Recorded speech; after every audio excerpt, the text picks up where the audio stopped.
Triple One GT Sports and Saloons as well, for a few of them as well. So JP Nokia getting a little bit out of shape there. Jared Rousseau was the man to beat. He was a tough man to beat at the end of the day, and he leads overall coming to Red Star Raceway now in the GTA and overall GT standings. Remember, we've got GTA and GTB now in the Triple One GT Sports and Saloons. So it's Jared Rousseau and Wouter Roos who are Class A and Class B, but first and second in the overall standings with 2 points splitting them.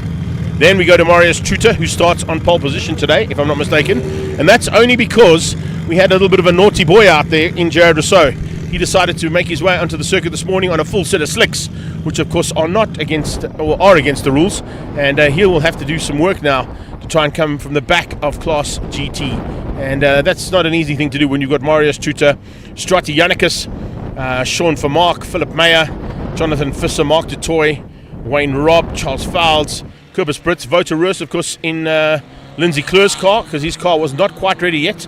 Sean Holtzhausen, and then Jared Rousseau will start, as I said, at the back of the pack. So he'll be shifted to the back because of his misdemeanor this morning. If we look at the current standings overall, we've got a Class A, we've got a Class B, we've got a Class X, and we've got a Class C competitor in the top four in the form of Charles Veyers on an overall points standing, but equal to Piet Potgieter and Wade Odendaal in terms of points.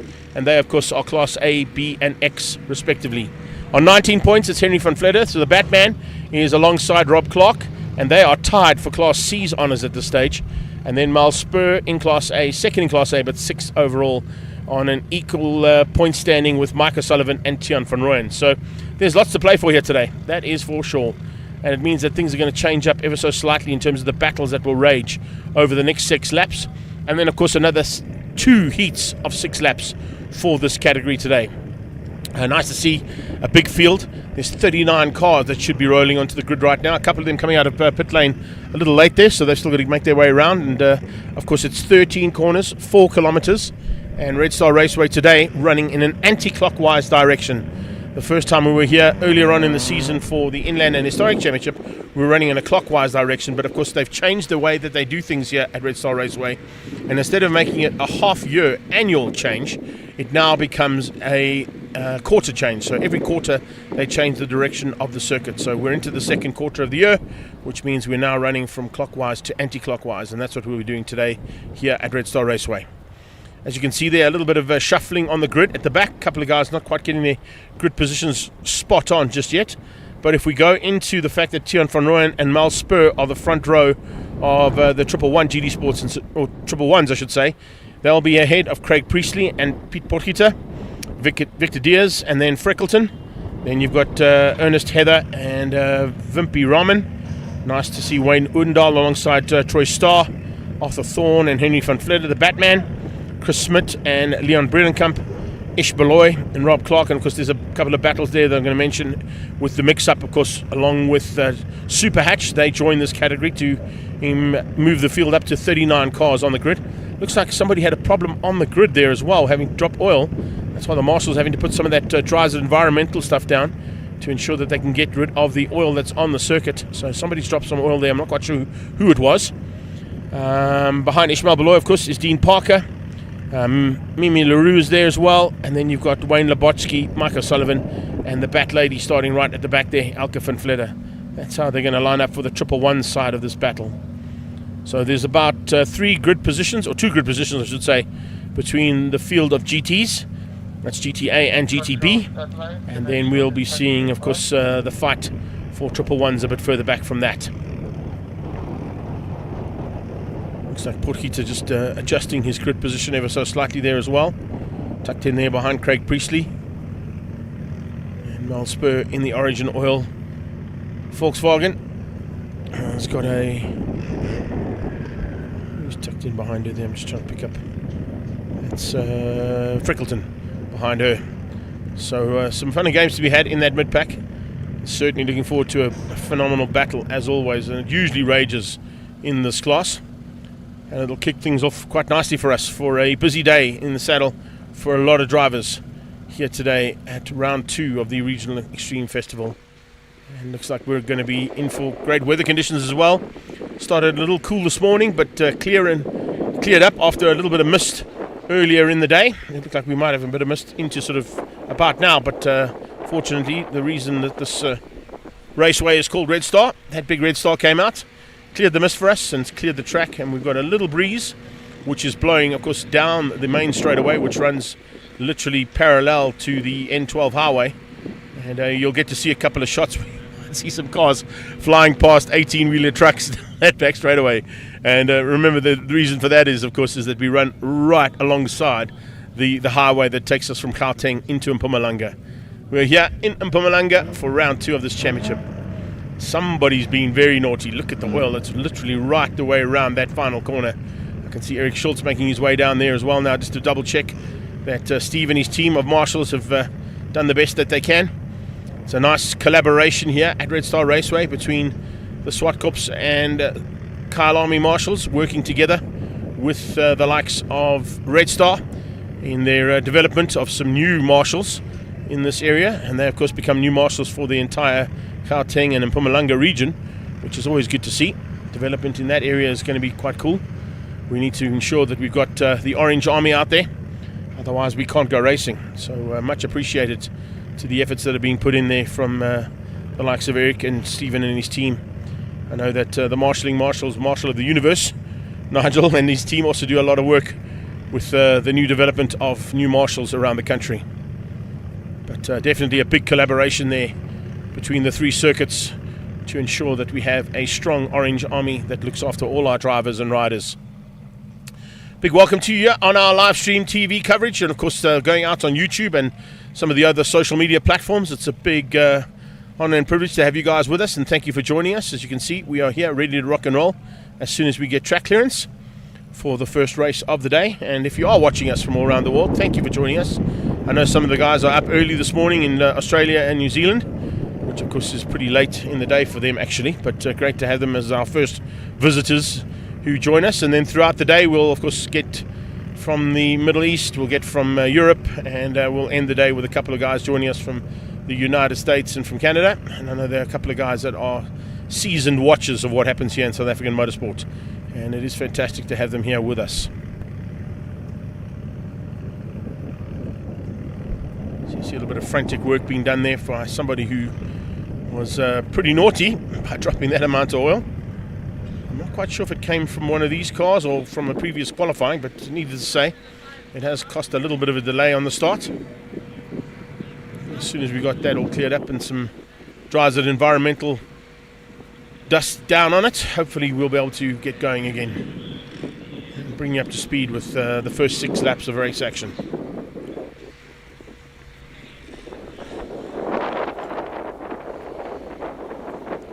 Got some field. Okay, so we're going into the start procedure. There we go, 30-second into 5, and then it's a rolling start. So the safety car makes its way around, and green flag. We'll see GTs leave the line. So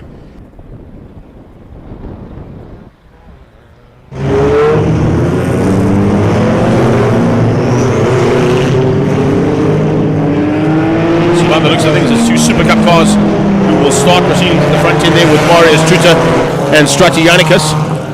Nice to see the big support base on the sidelines and up in the grandstands as well, watching the race action unfold and looking to see how things turn out there. Cobus Brits will definitely be up for a challenge there, and we'll be looking to pass and at least stay ahead of Holtzhausen. Sean Holtzhausen chatted to him in the pit lane, feeling quite confident about his ability in the Honda.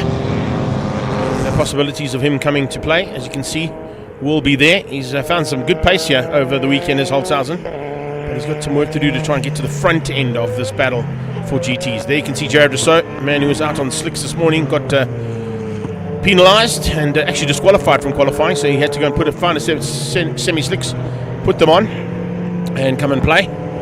And then the rest of the pack heading down that long straightaway. It's almost a kilometre long, down into a left-hander off camber.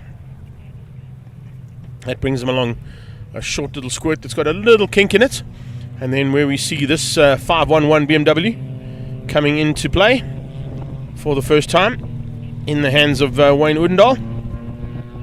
That is known as the dog bone, and you would have seen in this of a cartoon-esque dog bone drawing would be. So it's like a half a dog bone, and what you can see from the sky will be, of course, quite a good position to watch from, but we're going to bring you the best positions we can here with our live stream team. There he is, up on top there. Marriott Brothers' finest. Looks like Craig is ready to go. Hey, are you ready to go, Craig? Looks like you are, bud. Thumbs up there from him eventually. But yeah, no, looking forward to all the action that our cameramen are out there. And a big thanks to, of course, Two Wheels TV and Planet Margate for the production today. It's awesome to have such amazing crew behind the scenes to bring you all the race action from not only here at Red Star, but next week, remember, we head back to Swartkops for round 2 of the National Championship of the Extreme Festival. So left and right in the cars. If you've never seen motorsport before, this is a little education process. It's basically to try and get as much heat into that Dunlop rubber that's available. There's not a lot of it out there right now because the track is not really up to optimum temperature just yet, so that's why they'll be throwing those cars around to try and ensure they can get as much heat into that rubber. It gives you a little bit more grip on track.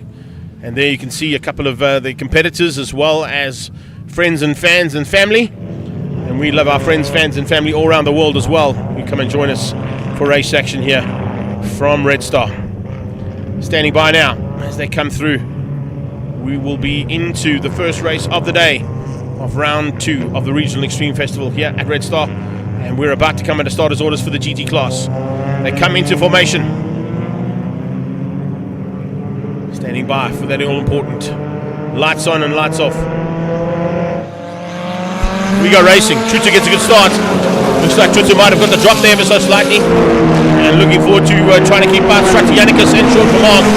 Vermaak in the 511 BMW was a man who got off the line quite nicely there. And the rest of the pack coming through down into the first part.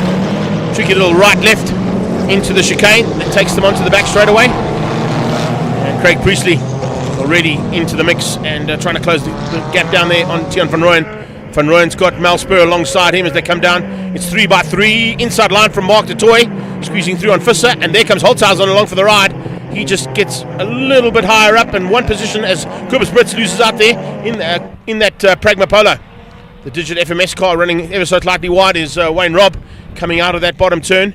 See Stoti already having a look, trying to squeeze through there and find a way to get past on the 23 car. You can see no maneuvering there, no worries at all as Sean Stoutgat van Mark starts to make his way to the front end. He's got another BMW right on his tail by the looks of things. That will be Mark de Toy. And then behind him is Jared Rousseau. Jared Rousseau already making up lots of ground as he goes past de Toy in the Super Cup Polo. So he makes up a few positions there and late on the brakes, locks up, gets up the inside of Stoutgat and he's through. Wow, Sean van Mark, and it runs wide. That might allow the two BMWs to come back at him. It's definitely going to give Mark de Toy a chance. We've got two spinners in the background. Holtzhausen and Brits have spun out in the background there. So the Honda and the Polo, the Pragma Polo, coming together. Unfortunately, looks like they've both got going again, but it means they've dropped right to the back of the pack. Not what they wanted. Wayne Oudendal with a bit of pressure from Priestley now, coming into turns 6 and 7. And looking for a chance now to come into that mix is Tian van Rooyen. Tian will be doing dual duties here in Triple Ones, but also in the BMW M Performance Racing Series later on. See Visser starting to put the pressure on as well as Rob feels the pressure from that BMW from Sean van Mark. As he ran wide and off the circuit, it allowed Wayne Robb to get through there. So the Ford has found a way past, and the battle continues here. Fantastic start from Truther though. He hangs on for now. And he'll be trying to keep out the rest of the pack as it's Strategianicus who moves up ahead of him actually. So Yannicus has taken the lead. Truther into second now to the tune of 1.6 seconds. Philip Mayer in third place there in the Porsche. Then you got Mark de Toy and Jared Rousseau. Wayne Robb pushing hard to try and make his way to the front end if he can. And then behind Wayne Robb, you can see them lining up there looking for opportunities if there are any. That is for sure not going to be an easy day in the saddle here. Mark de Toy has been outgunned. Jared Rousseau slides down into turn 4 and runs a little bit wide, allowing de Toy to come back at him. Mark de Toy is going to have the inside line for the dog bone, but he doesn't have the legs. Oh, but he's going to go on the brakes. Brilliant stuff there from Mark de Toy. Slams it up the inside. Battle of the fours there as de Toy sneaks up and finds a way through and finds an opportunity to get through there on 44. Jared Rousseau. So de Toy and Rousseau fighting brilliantly there, coming out of the little kink into the dog bone. Saw a little bit of the stretch of the legs there from the Super Cup Polo. And he manages to stay ahead of Toy. Locks up into the hairpin. Wayne Robb has got some pressure coming from Sean Vermaak behind him. Stotey putting the pressure onto the back end of that Digit FMS machine. And that little Ford ST is working hard in the background. Maneuvering. Whoa! Look at that. Is that Mal Spur being shown the way? I think it was, yeah. Wayne Odendaal forcing his way through on the Origin Oil polos. They went through there. And looks like she might have lost out there ever so slightly. Behind that, we pick up on Voti. Voti Roos, of course, in Lindsay Kleur's car this weekend, as his Origin Oil machine was not quite ready yet. So Lindsay Kleur giving up the seat and allowing Vota, the champion, a chance to score some more valuable points in this championship and move himself up ever so slightly. Overall standings for classes A, B and X, of course, Charles Veyers, Piet Potgieter and Wayne Odendaal. Those are the people we need to watch out for in terms of positions at the end of this one and where they finish up for triple ones. But this is turning into a really great little battle here. Visser with some massive pressure coming from the back end of Vota Roos as the rest of the pack of GTs cross the line and complete the halfway stage.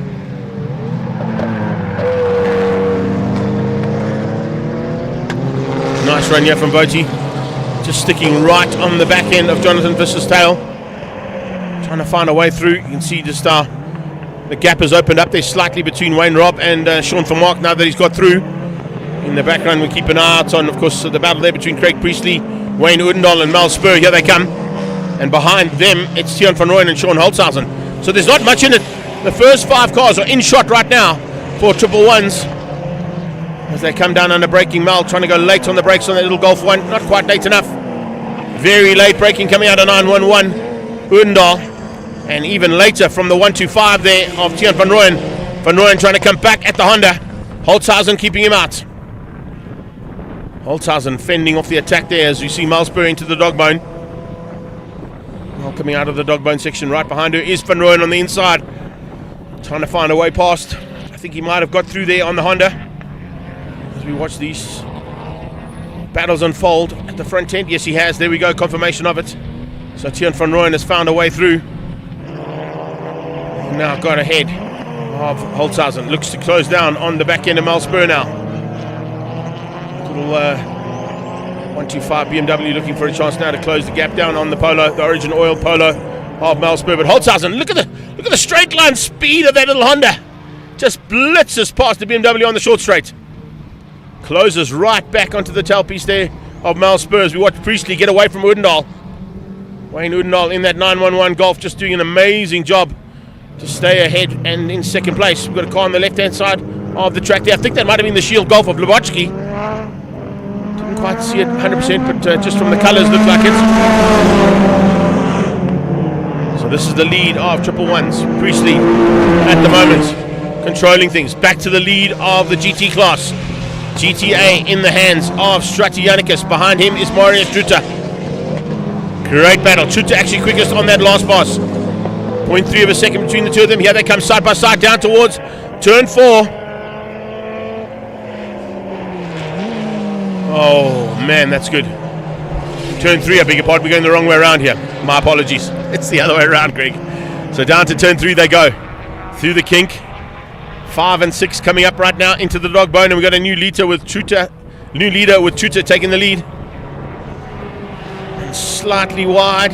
You see him fighting that understeer through the dog bone. But keeping that strategic Super Cup Polo of his at the front of the field, ahead of the hard-charging Stratianicus. Strati's loving life in that little Super Cup Polo. He's found a car that really works well with him as they come out of the hairpin and onto the short straight. That's the gap they've pulled over the third of those Super Cup Polos at the Jared Rousseau. But Rousseau has not been able to lose Mark Du Toit. Du Toit is literally that Fender trailer on the back end of that Polo and not going to give any chance for Jared Rousseau to get away. Philip May has dropped down to 5 at this stage. And then it's Sean Vermaak and Wayne Robb. Vota Roos at the back ahead of Jonathan Visser. Then we go to, of course, the battle for Priestley ahead of Odendaal and Spur. There is the battle I was just chatting about right now. It's now Vota Roos closing in on Wayne Robb. Vota looking to try and get up into the top 7 overall.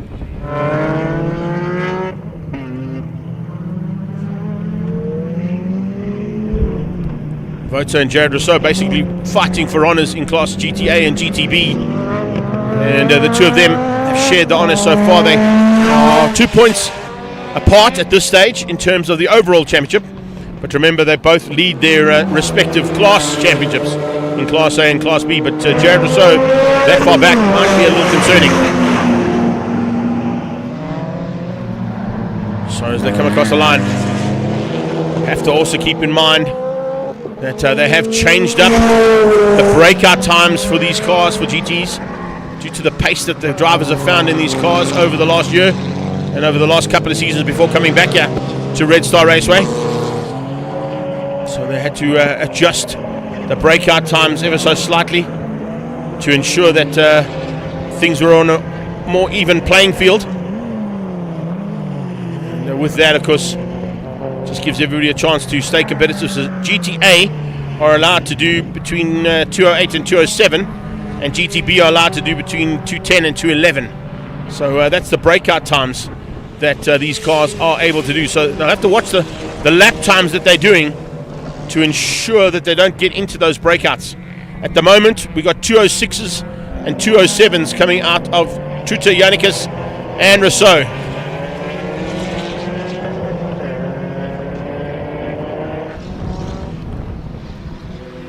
Change up again for the lead. This time it's Yannickus back at the front. Voti still hasn't found a way through there on Wayne Robb. The Digit FMS Ford Focus just keeping that Nathan's Motorsport and Origin Oil car at bay for now.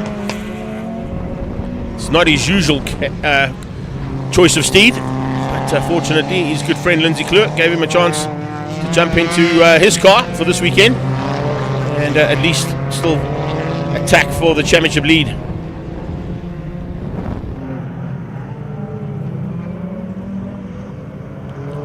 Golf 7's working well. Certainly have been fantastic little cars in their own rights in various other categories that they race in, but here now in GTB and GTA battles, the fight continues. Remember, this is also the fight for the lead of the championship for GTB there between Wayne Robb and Vota Rus. Strutty on his way. Comfortable at this stage, and looks like he may have enough in hand here to potentially wrap up the first race of the day. They have completed 4 of the 6, so this will be penultimate lap for them. Marius Truta though getting some PB times in there as well. There's only 1.2 seconds between the two of them as they cross the line on the last pass.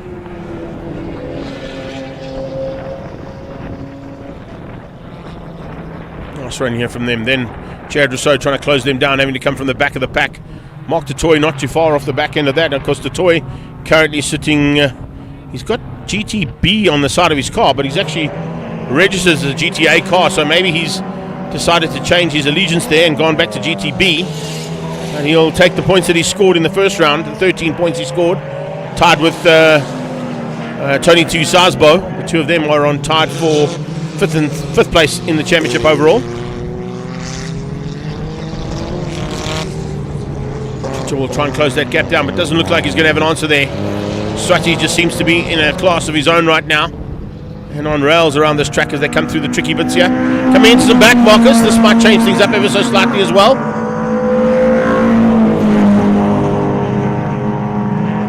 Back markers can always have a good or bad effect on your race depending on where you catch them.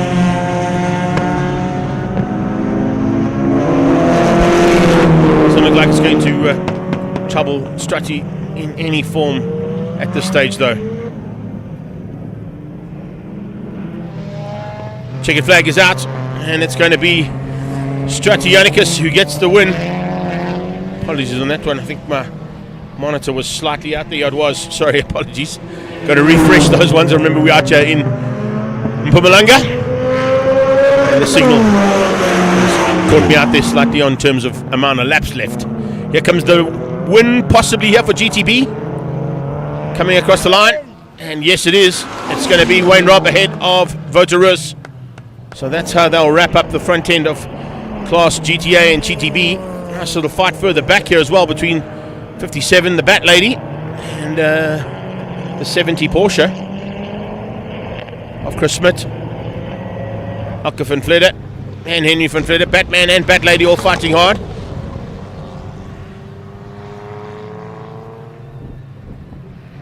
That's the Batman in the 5-7.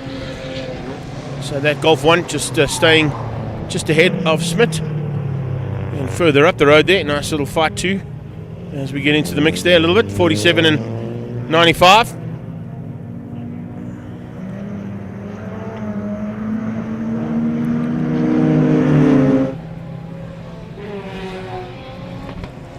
Couple of cars unfortunately didn't quite make it to the end there. Vic Diaz and Ernest Heather, and of course Mike O'Sullivan also having to have a little bit of a retirement. You can see the battle scars there on that Pragma Polo from the early touch. I think possibly that was with Holtzhausen. So nice way to wrap up the first bit of race action. Coming to the line though, still 3 cars to fight it out, and they're going to be almost side by side as they cross the line. The Batman looking to try and squeeze through there. Didn't quite get ahead and stays in the mix. So Van Vledder beating out Chris Smith, and Troy Starr was the man just ahead of them, of course, in that Class X Polo. There are your unofficial results. GTA 1, 2 and 3 are Yannick Astruta and Rousseau. Mark Dutoy in GTA, although he's got GTB on the side of his car, he's in 4th place. Philip Mayer won out GDBs ahead of Wayne Robb and Wouter Roos. Class A goes to Priestley ahead of Wayne Oudendal and Mal Spur. And Class B to Freckleton ahead of Arthur Thorne. Class X won out by Wimpy Raymond, and Troy Starr there just ahead of our top car in Class C. That was the Batman in Class C's Golf 1 Batmobile.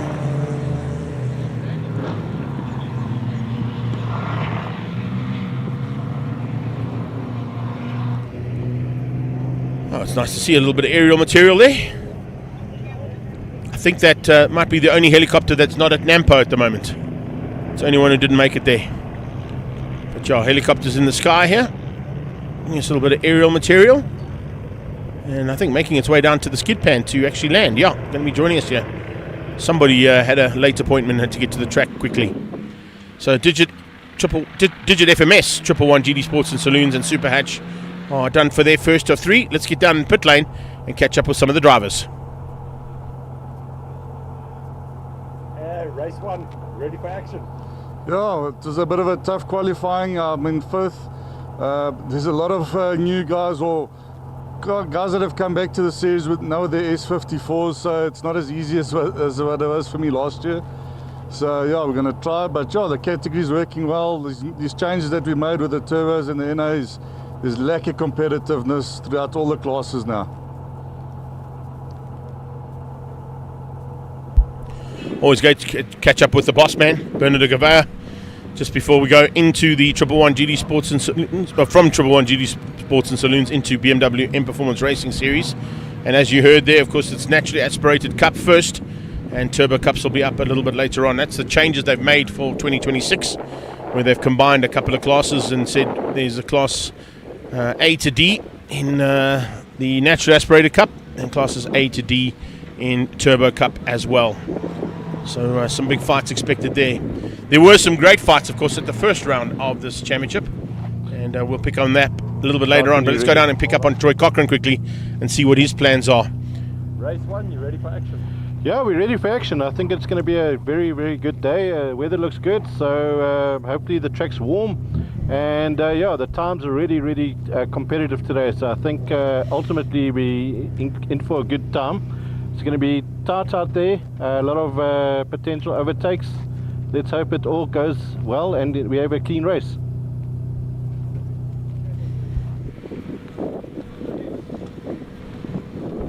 Oh, there's so many cars still coming back in from the racetrack from the first heat. There's 39 of them out there, and 36 of them finished. So a lot of cars still to clear from the circuit as we stand by now for the M Performance Racing Series. Catching up there with Troy Cochrane. He currently sits 10th place overall in the championship, but he is 5th place in Class B heading into today's race action. So looking forward to seeing him making up a little bit of ground, I'm sure, and looking forward to a big battle in amongst those Class B competitors that he usually competes with. Olarato Sekudu was, of course, the find of the season at the first round. Let's see what his plans are here for today. Race 1, you ready for action, eh? 100%. I think it's going to be an interesting race 1. Definitely looking forward to it. Fighting with the 2 guys in front, and yeah, I mean, it's a jam-packed field, so I mean, you guys should be excited too. Yeah, Ollie, we're always excited, Brie, especially when there's such a big field of cars coming to play here for M Performance Racing Series. And if we look at that field, of course, let me just pick it up on my telling bone here. We're looking at 31 cars in total lined up for Naturally Aspirated Cup, with all of them fighting for honours in classes B, C and D in that category. So yeah, we are definitely looking forward to it, Ollie, and I'm sure that you guys are going to provide us with plenty of race action, as you always do.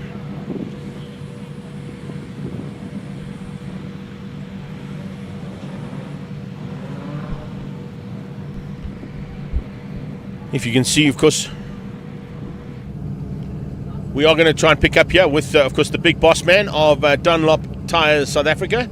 And always great to see an opportunity to give Luban Ozu a chance to drive. Let's see how he's feeling. Can't wait. My first race ever.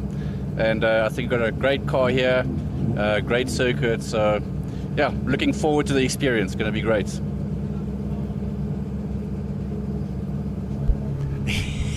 He looks a little nervous, I've got to tell you.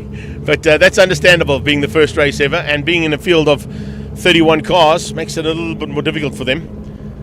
There's the magnificent spray job that was done there, of course, by Des Bloom and his team to get that track taxi up to race standards. You pick up that Dunlop track taxi anywhere, you can probably see it from space. That's how bright that yellow car is, which is super duper for the boss man of Dunlop Tyres South Africa. And a massive thanks to Luban and his team, and the team from ATS Motorsport that do such a great job in supporting the Extreme Festival of Motorsport, with the majority of the classes racing on their rubber.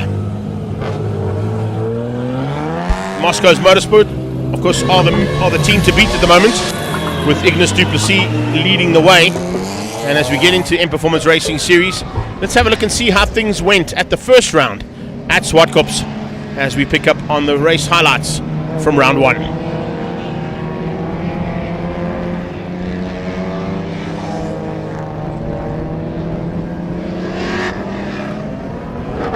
It was the first time that we saw Naturally Aspirated and Turbo Cup combined, and it turned into a pretty epic battle. Chloe Stewart started things out really nicely, but as she came into turn 6, remember, she had a massive crash with a tag from a car from behind, and then getting T-boned and literally stuck in the middle of the circuit, with a lot of work to do there to try and come from the back of the pack. It was not going to be an easy day in the saddle for her. At the front end, it was literally Ignis du Plessis who was on his way to potentially starting the season for Moscow is exactly where he wanted to be. Bernard de Gavert, as we heard, had a bit of a tough time initially, but he was up into the top 5, and a safety car had to be brought out due to that incident with Chloe Stewart from the Pablo Clark Racing team, and another car that was stuck in the kiddie litter at turn 1 as well. So a little bit of action that unfurled literally from the word go. On the restart though, it was the Moscow's car that got away from everybody and led the field nicely to take away a good, clean, honest victory over Andre van Vuren, who looked like he was the man to beat initially. In race 2, they started, of course, with the standard option reverse grid, and when lights went out, it was down into turn 1, the action, with Bernard de Gavert looking for an opportunity to capitalize on that pole position with the reverse grid and try and get his car to the front end and stay at the front end. We've just seen Tion van Rooyen in action just a few minutes ago in the 111 GD Sports and Saloons, but he was also in action in M Performance Racing Series at Zwartkops. A big field coming out of that Moscow's Motorsport team. They've got even more. I think they're up to 8 cars now that are now participating in this category. One of them being the Dragon Ball Z Z3, and Henry Platt doing an amazing job to try and run at the front end of his class and look on at least leading Class D by the end of the day's racing. He had to try and keep out Reinhard Miller, which was not an easy thing to do. Miller and him battled hard, but at the end of the day, it was close racing all the way through. Fantastic to see the likes of Kent Swartz and Karaba Malamela pushing hard as well in the Pablo Clark team, racing for what is now the development aspect of BMW M Performance Racing Series. And of course the team and the man behind that Pablo Clark Racing team doing such an amazing job to bring through a couple of the young competitors and get them involved in M Performance Racing Series. So This is the kind of fights we're expecting to see here at Red Star Raceway, where it's almost 4 abreast side by side out of each corner. We've got 13 of them here at Red Star, and lots of them still to play for here at the end of the day. It was a good run from Andre van Vuuren to come through for the second victory, of course, in his class. Looking to wrap up what is Class B honours. De Guevara unfortunately ended up in the Kilolite right in the closing stages with a small mistake into turn 4. But once again, it was Andre van Vuuren who took the victory in Class B. Ignis du Plessis took the victory in Class C, and Reinhard Miller came through for the victory in Class D to wrap up what is a spectacular day's racing. And of course, with the way things are going right now, we're looking forward to more of the same. If we look at how the championship points stand, it's 10 points between Ignis du Plessis, the leader of the championship overall, and Class C's championship leader. He's ahead of Class D's championship leader in second overall with 36 points there, Reinhard Miller. But Andre van Vuuren, and he's only 1 point behind, can you believe that, on Reinhard Miller for the win and overall in Class B. So we've got du Plessis, Miller and van Vuuren. That is Class C, D and B's championship leaders, and overall 1, 2, 3 in M Performance Racing Series Naturally Aspirated Cup. Behind them is Olarata Sekudu. That, of course, is the man, as I said, was the find of the season last year, and has slowly but surely become a major factor at the front end of the fields that we've been battling with so far. Nick Herbst, our fellow normal commentator who would normally come and join me here. Of course, maybe we'll get him a little bit later on into the studio with the Turbo Cup class. He'll join me ahead of Henry Platt, so he's second in Class C. Platt is second in Class D. Gernholz is our third contender in Class B, 7th overall in the championship. Bernard de Guevara, with that spin, dropped himself down into 8th overall, ahead of Kent Swartz, and your top 10 was made up with the man we caught up with earlier on, Troy Cochrane. Ready to rock and roll now for some more action as we go down the grid and see if these guys are all good to go for Naturally Aspirated Cup. The grid looks as follows. Richard Gernholz is on pole. Andre van Vuuren is alongside him. So there's 2 Class B competitors. And of course they will start in their classes. It's the Class B's at the front of the field, then Class C and D mixed up. But literally it's Gernholz and van Vuuren, Olarata Sekudu and Ignis du Plessis, and then Bernard de Guevara. And it looks like Ignis du Plessis has actually been bumped up into Class B as well. So confirmation of that. Yes, there it is. Class B now for Ignis du Plessis. He broke out yesterday, so that means he moves up a position. Doesn't look like he's too worried about it. Still got a big smile on his face. I suppose that's what they love to do here, and it's part and parcel of what BMW M Performance Racing Series does, and that is you move up no matter what. And I do like that factor. You bring your championship points along with you, of course, so you don't lose the work that you've done so far, but it means that if your car gets quicker, it means you're becoming a better driver, and if you're a better driver, you need to go and play with the guys who are better drivers. Up close and personal. Eyes on the prize there, that's for sure. No worries there for Eddie Rodriguez. Rodriguez is always a man who's very serious about his racing. Coming up on the Tyre Mart car now. And of course, this is also the big maneuver from Troy Cochrane. We've already seen him as he got eyes on there as well, Morgan Jacobs. And if I'm not mistaken, we should have Marianne Eminis too. So yeah, 4 lady drivers in the M Performance Racing Series looking to try and get to the front end and mix it up with the boys and pretty much give them a run for their money. And that's exactly what potentially Chloe Stewart, Vatsi and Morgan Jacobs will be looking to do. They were in some great battles at that first round. Good to have Marianne back in the car, the Wonder Woman. She'll be further back. They're going to come through to take on Craig Platt and Gerard du Plessis. Lubin Ozu, of course, at the back in 29th place there in the track taxi. And I don't think we've got Dirk van Lochrenberg and Trevor Long here this weekend. They've qualified for B's and C's, but no times for them, so I'm not sure if there's a full contingent of all 31 cars here that were entered originally. 373, Andre van Vuuren, of course, currently third in the championship, but only 11 points behind the championship leader. So that Curvent air conditioning machine of his will be likely to try and emulate what his teammate Nicky Dix did last time out in the BMW M Performance Racing Series, and that's run at the front end. The Boxy will be the man to watch out though. This little box-shaped BMW at the front end of Gernholz is a very quick car. Got down to a 2:08.4 as his fastest lap in qualifying. That's almost half a second quicker than Andre van Vuuren was able to do. Olarata Sekudu was about a second off that pace, and Ignis du Plessis 2 seconds off the pace. So a little concerning there, I think, for maybe Moscow's Motorsport. for Ignis to maybe make up some ground, but is this consolidation at this round? Maybe it's a track he doesn't gel with as well. There are a couple of circuits that are like that. The drivers will just take what they get at those circuits and hope for some bonuses, but take nothing away. Any one of those Moscow's Motorsport team drivers will be looking to fight hard from the positions that they're in. You can see them there lining up alongside Miller. Further back there you've got Henry Platt. Then you can look out for, of course, the likes of Gerard du Plessis and Craig Platt further back in the field too. Lubin must be just in his element right now in that track taxi. The Dunlop and ATS Motorsport BMW, what do they call it? It's called an Uber Bucky, I suppose. Hey, it's not really a station wagon. It's not called a station wagon, that's for sure. But it certainly goes well. Great to see some support on the sidelines, and there's been quite a bit of support here this weekend as well. Friends, fans and family all watching around the world, stand by, because we are coming under starters orders in a few moments time.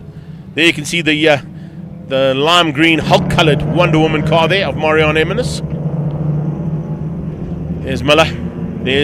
That's quite a nice one. It's the Fireball versus the Dragon Ball Z. The two balls going at it there. And behind them is that, that's 446 Chloe Stewart. So our top lady competitor and qualifier tucked in behind the Z3 and the Fireball.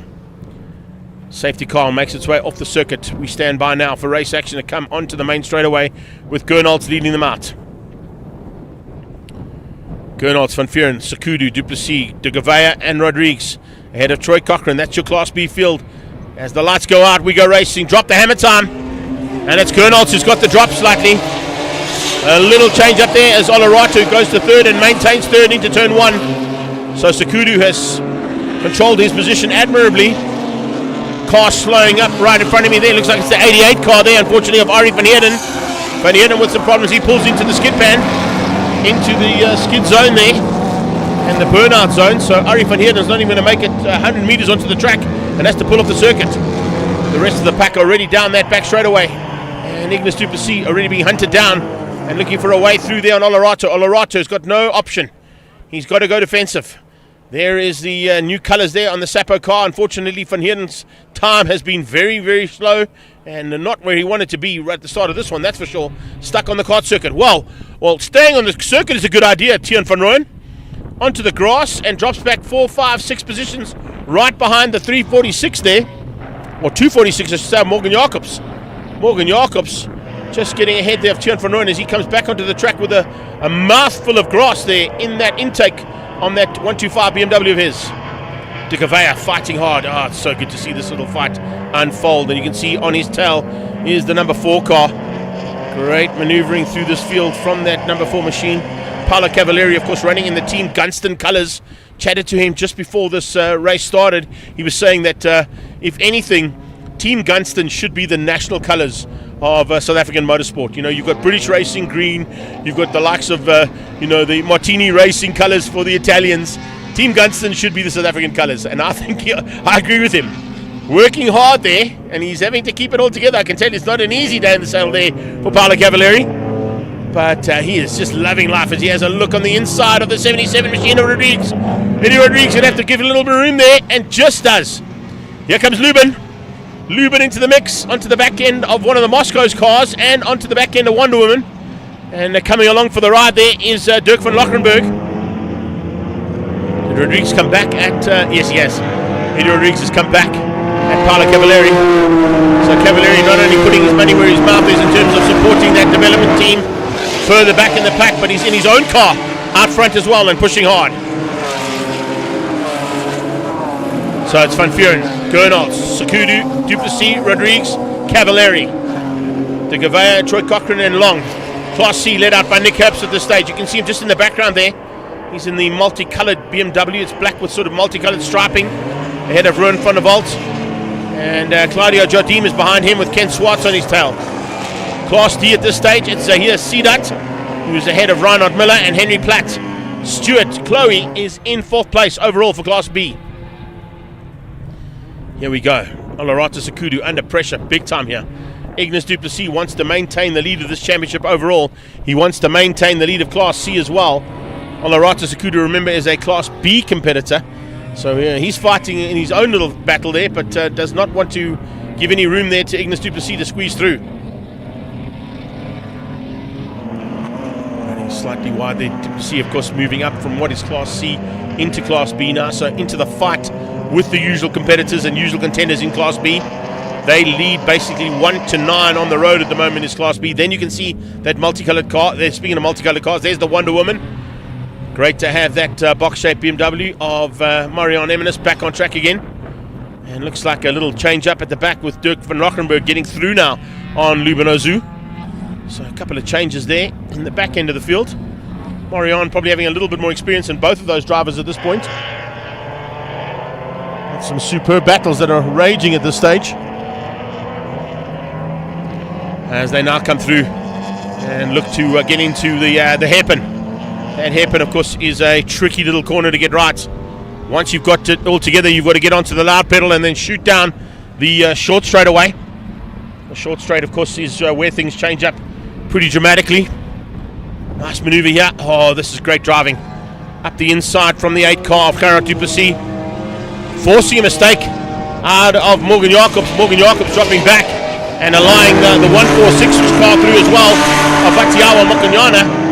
So Vatsi outgunning her teammate and stablemate coming out of that Pablo Clark Racing stable.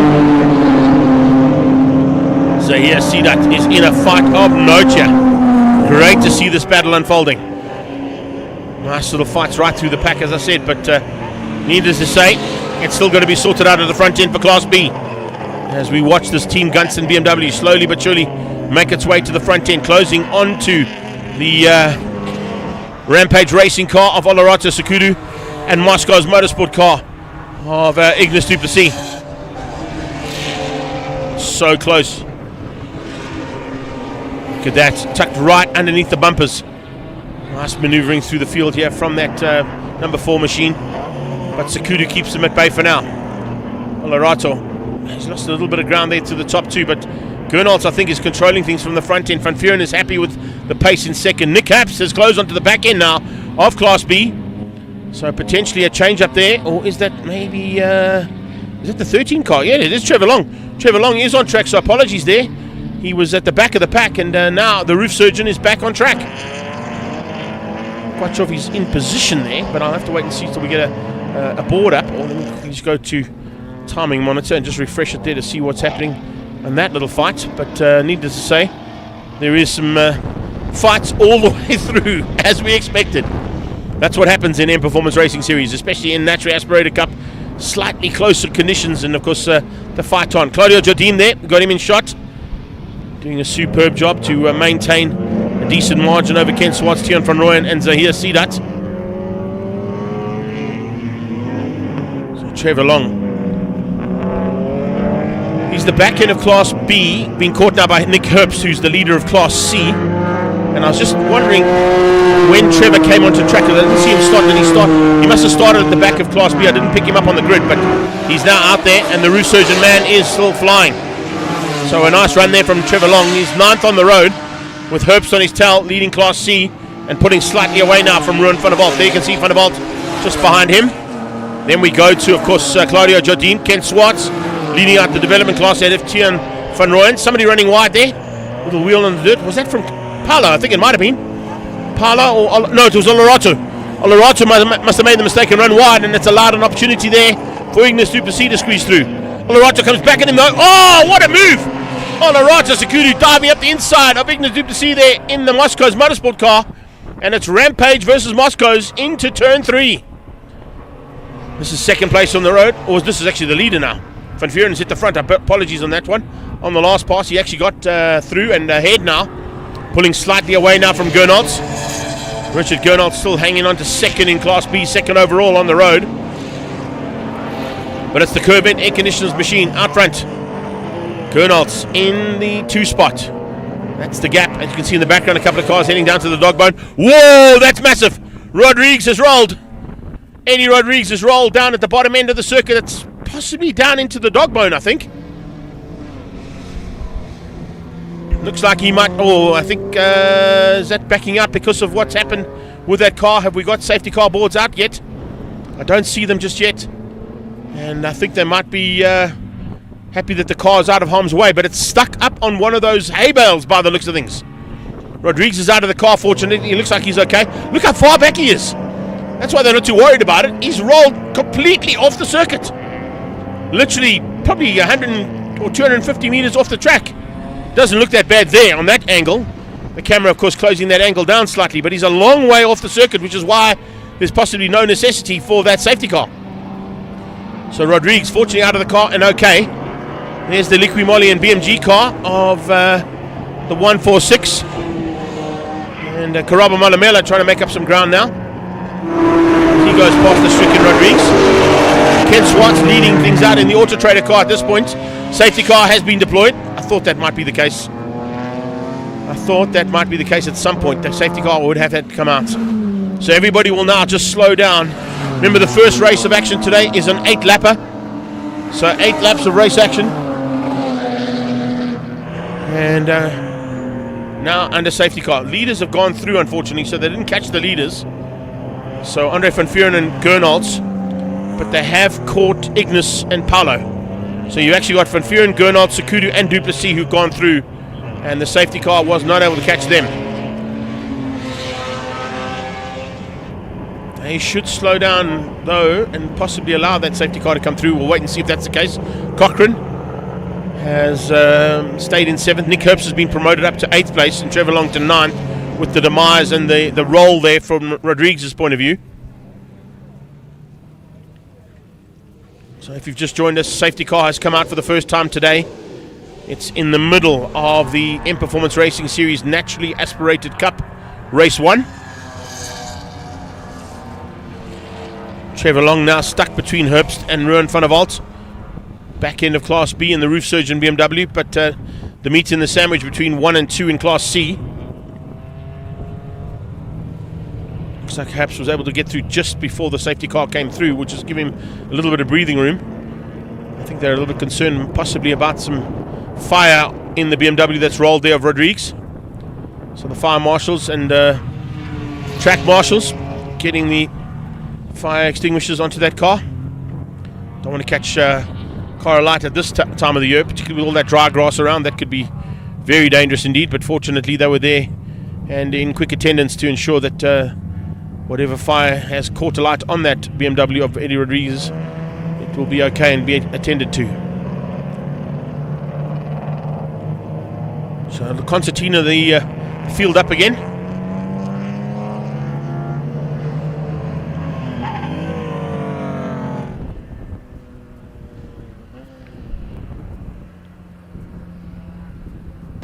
This is a massive loss here for Ignis Duplessis, because he was not able to get out before the safety car came past, and he had to tuck in behind it. But the top 3, Van Vuren, Gernholz and Olerato, they could potentially come all the way around and pick up the back end of the field and have almost an entire lap advantage over 4th place Ignis Duplessis.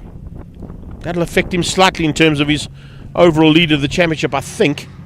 Remember, he moves up to Class B, but he was 10 points ahead of Miller and Van Vuren and Sekudu. So at this stage, the only car ahead of him is Sekudu. We'll have to see where Reinhard Miller finishes up in Class D, but further back, and see how that goes for him. If I'm not mistaken, I think Reinhard Miller could potentially be at least the front end. He's in 2nd at the moment in Class D. CDAT, of course, leading Class D at this stage, so he's in 2nd. So it would remain the same then between Duplessis and Miller in terms of points gained in each of their respective classes. They'd both be scoring 2nd places, which gives them 8 points. It'll move Duplessis to 54 and 44 to Reinhard Miller. So 1 and 2 in the championship will stay the same heading into the overall standings. Andre van Vuren will make up a bit of ground, of course, on 35. If he takes the victory where he is right now, it'll move him to 46 points, so he'll just be a point behind. So pretty much stations will remain the same there. Roof Surgeon car going into pit lane. That is Trevor Long, retiring that Roof Surgeon BMW. Olerato Sekudu will also make up a little bit of ground with a 3rd place finish, scoring him 6 points. And Sekudu's 6 points will move him into 35 in total, so 10 points behind the top 3. That's, of course, if it stays exactly as it is right now, which potentially could be the way it goes.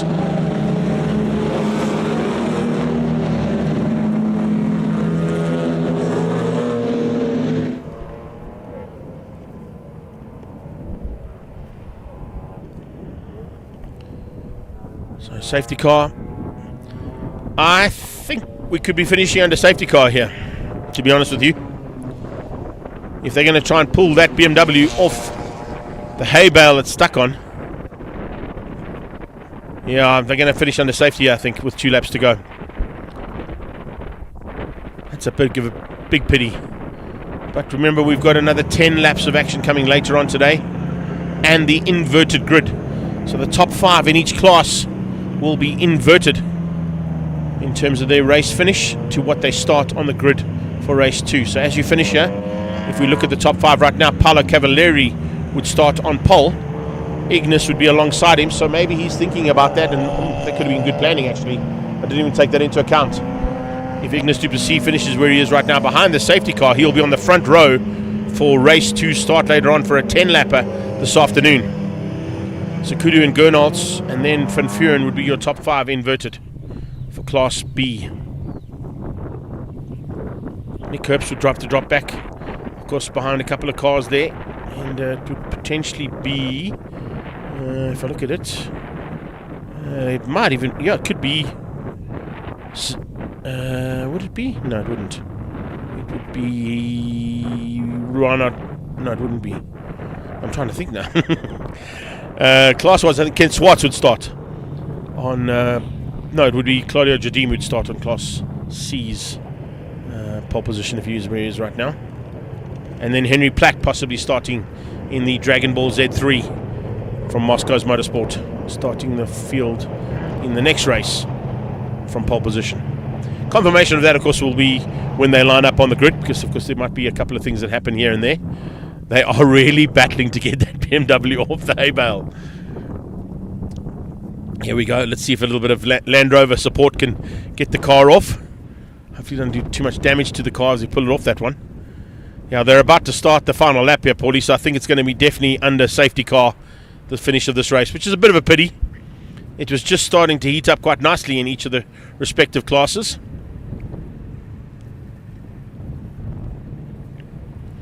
See that? There's Chloe Stewart. Another one of the Moscow's cars there. Great to see the 5 car out there, of course, of Rainier Smith as well. 133. Good change up there from Dirk van Lochenberg's point of view. He's made his way through the pack pretty well. Got into the mix a little bit. So did Ruben. Not Ruben, beg your pardon. Lubin Azu from ATS Motorsport, Sumitomo and Dunlop. The big boss of Dunlop Tyres in the Dunlop Track Taxi. Medical car on its way back to pit lane. It wasn't really needed because I think Eddie was okay, despite the big roll. But it means that we're going to come back across the line and possibly take a checkered flag under safety car.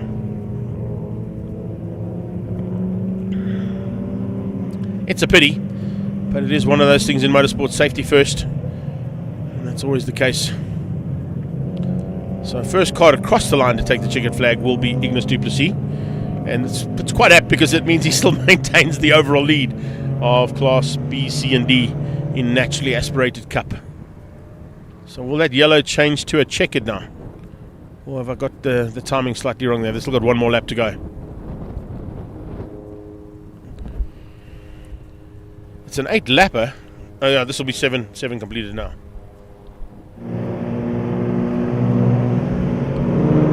Yeah, so this will be the last lap.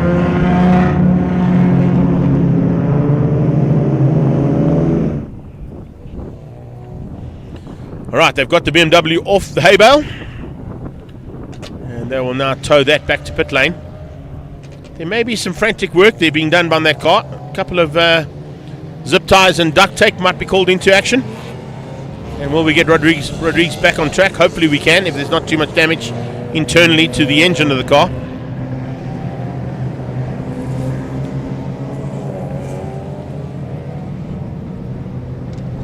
Chloe Stewart. Nice little glitter ball effect on the front end of that car now for the young lady. And a fantastic run. It was looking really good, as you saw in the highlights just before we kick things off here for race 1. The highlights from Swartkop saw her involved in a little argy-bargy coming out of turn 6. She ended her day's racing, unfortunately, but fortunately this time she stayed out of harm's way, and she's going to finish up quite nicely at the end of this slowed up second half of the first race. Troy Cochran, Time Art machine, looking good. Oh, some great colours, and I love the fact that he stuck with the Hulk wheels ahead of Nick Herbst, and behind them, of course, Ruan van der Walt. Van der Walt's got Ken Swartz, who will finish up top of the development class. Oh, looks like problems here for Jardine on this final lap. The 44 car has slowed up. Claudio Jardine with some issues, maybe a little bit overheating, possibly stayed too close to the car in front of him. When you're under safety car, you have to give yourself a little bit of breathing room so the car doesn't overheat, because it's built to go fast in cool conditions, and we've got cool conditions here today, but if it's not going fast and you maybe get a little bit too close, you might pick up a little bit of extra temperature. There's a bit of battle scars there on Olerato Sakudu's car as well, so I wonder if Olerato might have been no, he wouldn't have been involved with Eddie. Eddie was too far back. I think Eddie was all on his own sim.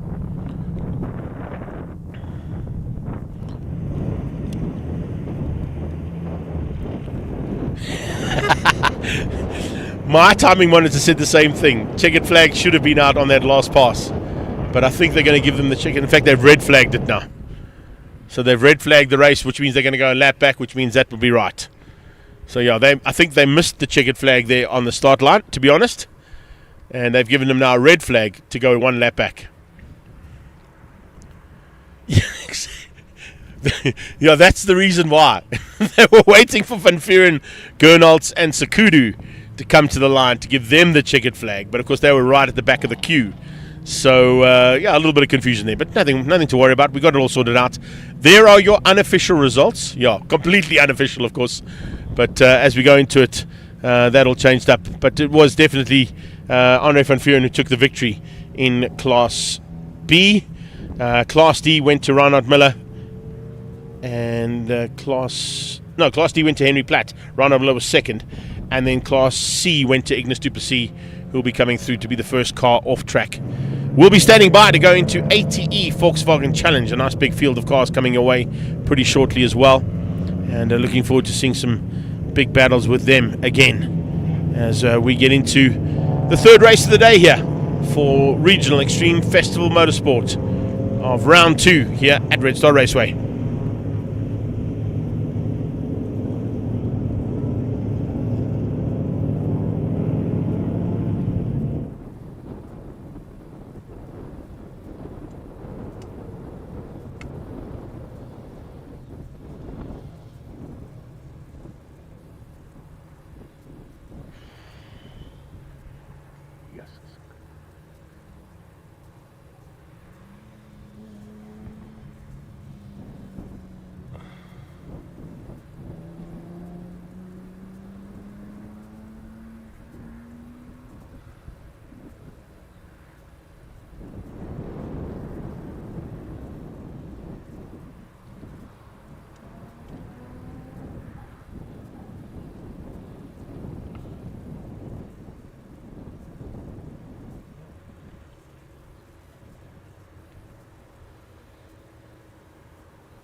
Drickus, second round, yeah. How are you feeling going into today?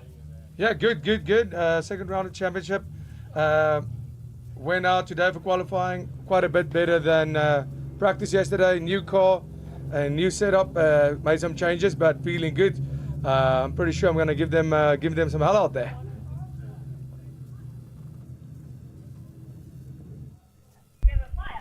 I suppose that's one way to open up the proceedings, is to find one of the best cage fighters in the world and tell him what he's going to do in terms of a fight on track in Drickus du Plessis. This is the onboard from Anthony Lessing's point of view. He's currently second in the championship for ATE Volkswagen Challenge, who are out next. And Drickus du Plessis, of course, is down in what is joint fourth, I think. Or fourth place in the championship, yes, for his outing so far. It's fourth place, tied with Stuart Mack and Chris Tate. Chris Tate, of course, will be starting from pole position, so he's already turned his luck around. Let's see what Keegan Nathan's plans are here as he heads into the battle, leading Class B. Keegan, how are you feeling going into today? I'm quite confident to go into this race. I have a few plans and ideas what I need to fix to go faster, but I'm quite happy, yeah.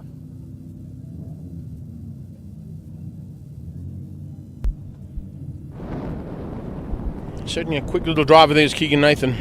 Chris Davison behind him, Sebastian Bulliard, Jonathan Koenig, Keenan Duamo, and Max Corbett are your drivers contending for Class B honours so far this season.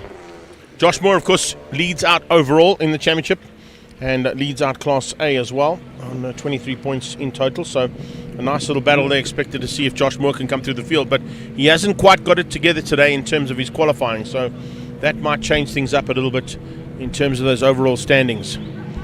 Josh Moore having a little bit of a battle and didn't quite get things exactly right, finishing up in 5th place overall on the grid.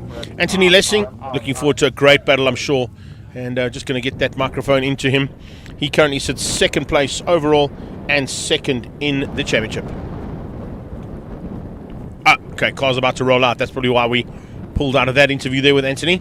Anthony Lessing, also a seasoned fishing champion in South Africa as well, and previously one of the top contenders in the South African Superbike Championship as well, as a 600cc Supersport rider. First round action from Swartkops now. Let's have a look at the highlights as they head down towards turn 1. Always split starts there. Class A head off first, as you can see, down into turn 1, and with that the battle literally started to rage right from the word go. Class B starts straight after them, and then Class C on board here with Drickus. You can see just how close things got. They were fighting hard in Class A, B and C respectively, but as you saw, Josh Moore was the man to sort of look out for. Bryce Pillay was looking good in Class C. He would come away with, of course, the lead overall for Class C. A little bit of cars having issues through the field as well, with a couple of cars going off the track. Trying to stay on the black stuff here at Swartkops is not always easy to do. Trying to spot who's who in the zoo was not easy to do either, with about 7 polos, all in white colours, no livery on them at all just yet. Reminded me of my very first outing as a commentator with Roger McCleary. There were 9 production cars that were spray painted white in the rain at Swartkops. Similar vein here in ATE Volkswagen Challenge, with guys not quite getting their liveries spot on just yet. There you go, spot them. All down the right side, 2, 4, 6, 8, 10 white polos, and all of them on very similar times and looking good. Keegan Nathan was the man to beat in Class B, as you saw, and he's looking forward to maintaining the lead of his championship in Class B and staying in the hunt as 3rd overall in the championship as well. In Class C, Bryce Pillay, as I said, was the man to try and catch, but problems with the word go there for the 99 car. Didn't quite go according to plan there for Kian Duamo, and he would, of course, slowly but surely make his way into that little fight for Class C honours, but would have to fend off a couple of contenders like Stuart Koenig and the likes of Dimitri Severio, who was also looking really good in that category. Nathan was high-flying, got away from the pack. He would lead things out and take the victory in Class B. It would be Josh Moore who'd take the win in Class A, and with that the overall championship standing lead, which is now 7 points ahead of Anthony Lessing. Keegan Nathan is 1 point behind them. He's in 3rd place overall, but leads Class B's championship ahead of Chris Davison and Sebastian Bulliard, who finished up 2 and 3 on the day there in Heat 2. And then a nice run from Dimitri Severio coming through there for a nice finish on the top 3 overall in Class C. But it's Bryce Pillay and Stuart Koenig who are 1 and 2 in Class C at the moment. Current standings, as I said, Moore, Lessing, Aldrich, Mack and Tate are the front end of the field. But of course Mack, Tate and Drickus du Plessis equal points for fourth place, I beg your pardon, and only 5 points off Francis Aldrich, who sits in third. Keegan Nathan, and as we look at Christopher Tate, that's our pole man in the King Price car. Chris Tate will have to make up some ground now from that third place or fourth place overall combined score so far. But pole position is not a bad place to start from. We'll be looking to see Keegan Nathan try and hang on to the lead of Class B ahead of Chris Davison and Sebastian Bulliart, John O'Koenig, Kim Duamo and Maxi Corbett. Anthony Lessing makes his way to the front. He'll be moving up into third place on the grid. And then, of course, as I said, Class C, it's Bryce Pillay, Stuart Koenig, Dimitri Seferio, Carl Peterson and Philip Cruiser. The top 5 in the championship so far, heading into round 2 here at Red Star Raceway.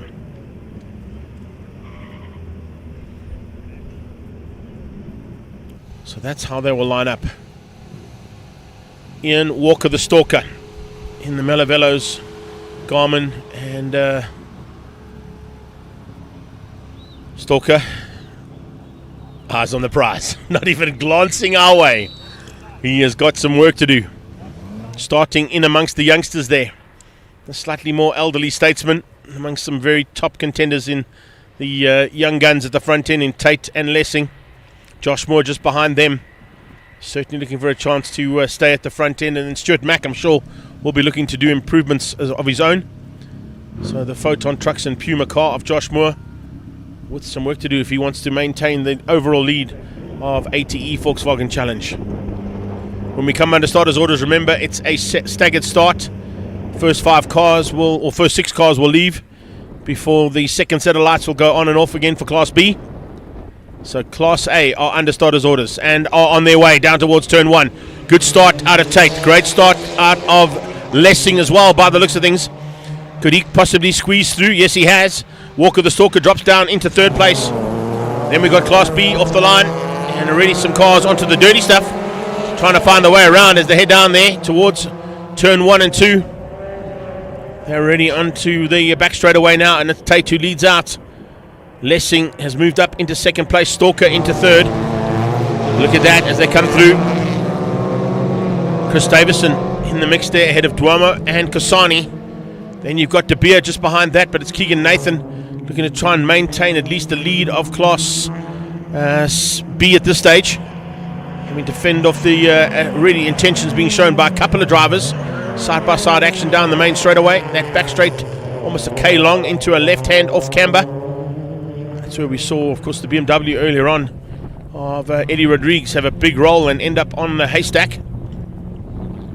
But Tate leads out as they come out of the dog bone towards the hairpin.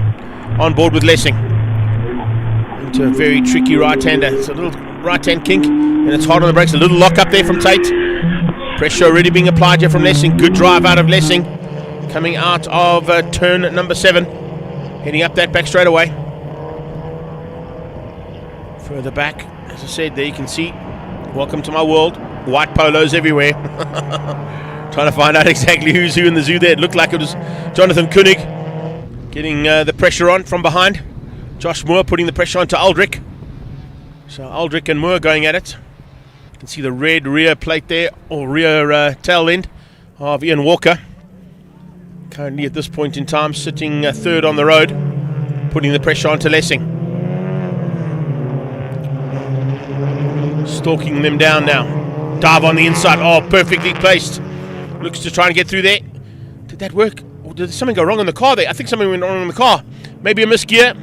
Yeah, just a misgear there, I think. And no, safety car. That's why he backed out. Saw the safety car board. So Ian Walker backing out. Good driving there from Ian Walker. Safety car board has come out. I'm not quite sure where there's a car off. There it is. And it's Nathan. It's Keegan Nathan and Maxi Corbett who've come together.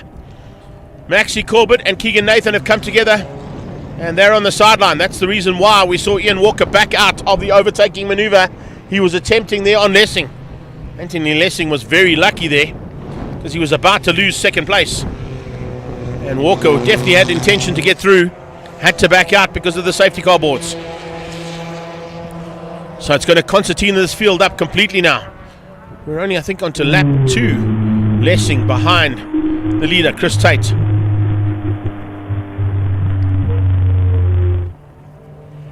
Keegan Nathan walking away. He's not going to be happy. That's going to lose him lots of ground in the overall championship. You can see hands on the head going, what am I doing? What went wrong there? Fortunately, with the great protective gear he's got on, it worked well. It's down at the bottom of the main straightaway, so it must have been a touch there on the bottom end of the main straightaway that's ended up with the 2 cars through turn 3. The off-camber left-hander, cold tyres possibly. Little touch between Maxi Corbett and him. Ended up with the 2 cars on the sideline. As I said, looks like that protective Hans device and arrow helmet worked well there for Keegan Nathan's point of view. And just shows how well these cars are built as well.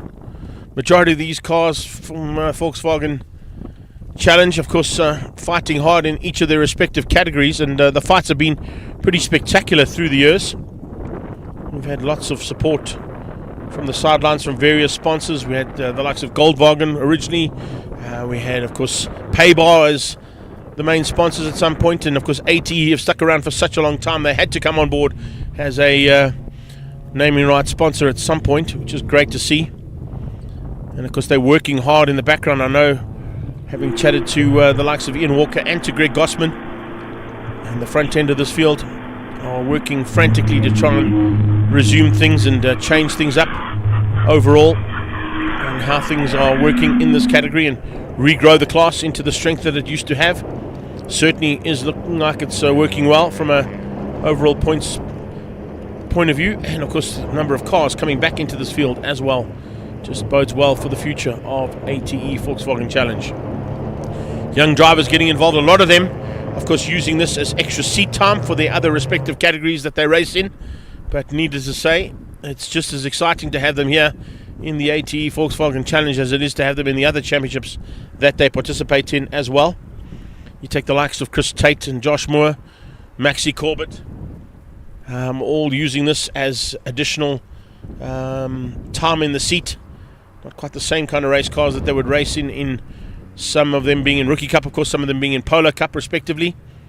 But it's extra seat time, and it also gives them a chance to win a regional championship as well, because this, on the regional championship point of view, is certainly one that's sought out for and has been worked frantically by a number of drivers who've come through these ranks and gone on to bigger and better things. Most notably, I would say right now, would be Rory Atkinson. Atkinson was a long-time campaigner in Volkswagen Challenge, won multiple times as Class A and overall champion, and with that went on to win the Polo Cup Championship and is now participating in the Super Cup Championship. So it shows you the stepping stones work well in motorsport if you follow them and can be at the front end. Ducas du Plessis, of course, hasn't even done any of those stepping stones. He just went and said, I want to drive in this challenge, and climbed in a car. Was relatively competitive in his first outing. First time we got to see him behind the wheel of a race car was at the Swartkops Annapolis, which happens in a couple of months' time as well. Definitely one that you want to have on your radars and in your diaries. Check out the social media platforms on Swartkops Raceway for dates and times on that one. But Ducas du Plessis, of course, coming straight out of cage fighting and into a fight of note in the front end of Class A. So we'll be under safety car for at least another lap by the looks of things. Just cutting these laps down slightly and just unfortunately cutting our race time away. It's the second time that safety car has been called into action.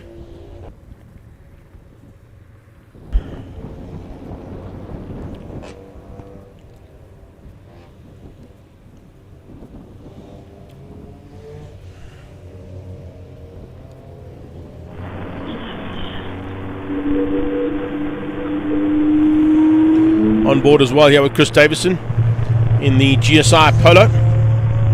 Yes, that is a definite pun intended from Chris Davison's point of view. His favourite car, of course, comes from the other German brand, Opel. And his favourite car, of course, is the Cadet Superboss. and that's why he runs his company as Generator Services Incorporated. And of course, GSI on the side of the car is in the Opel Kadett GSI livery and font. So he's also having a bit of fun there with the pun. Message coming through for me there quickly.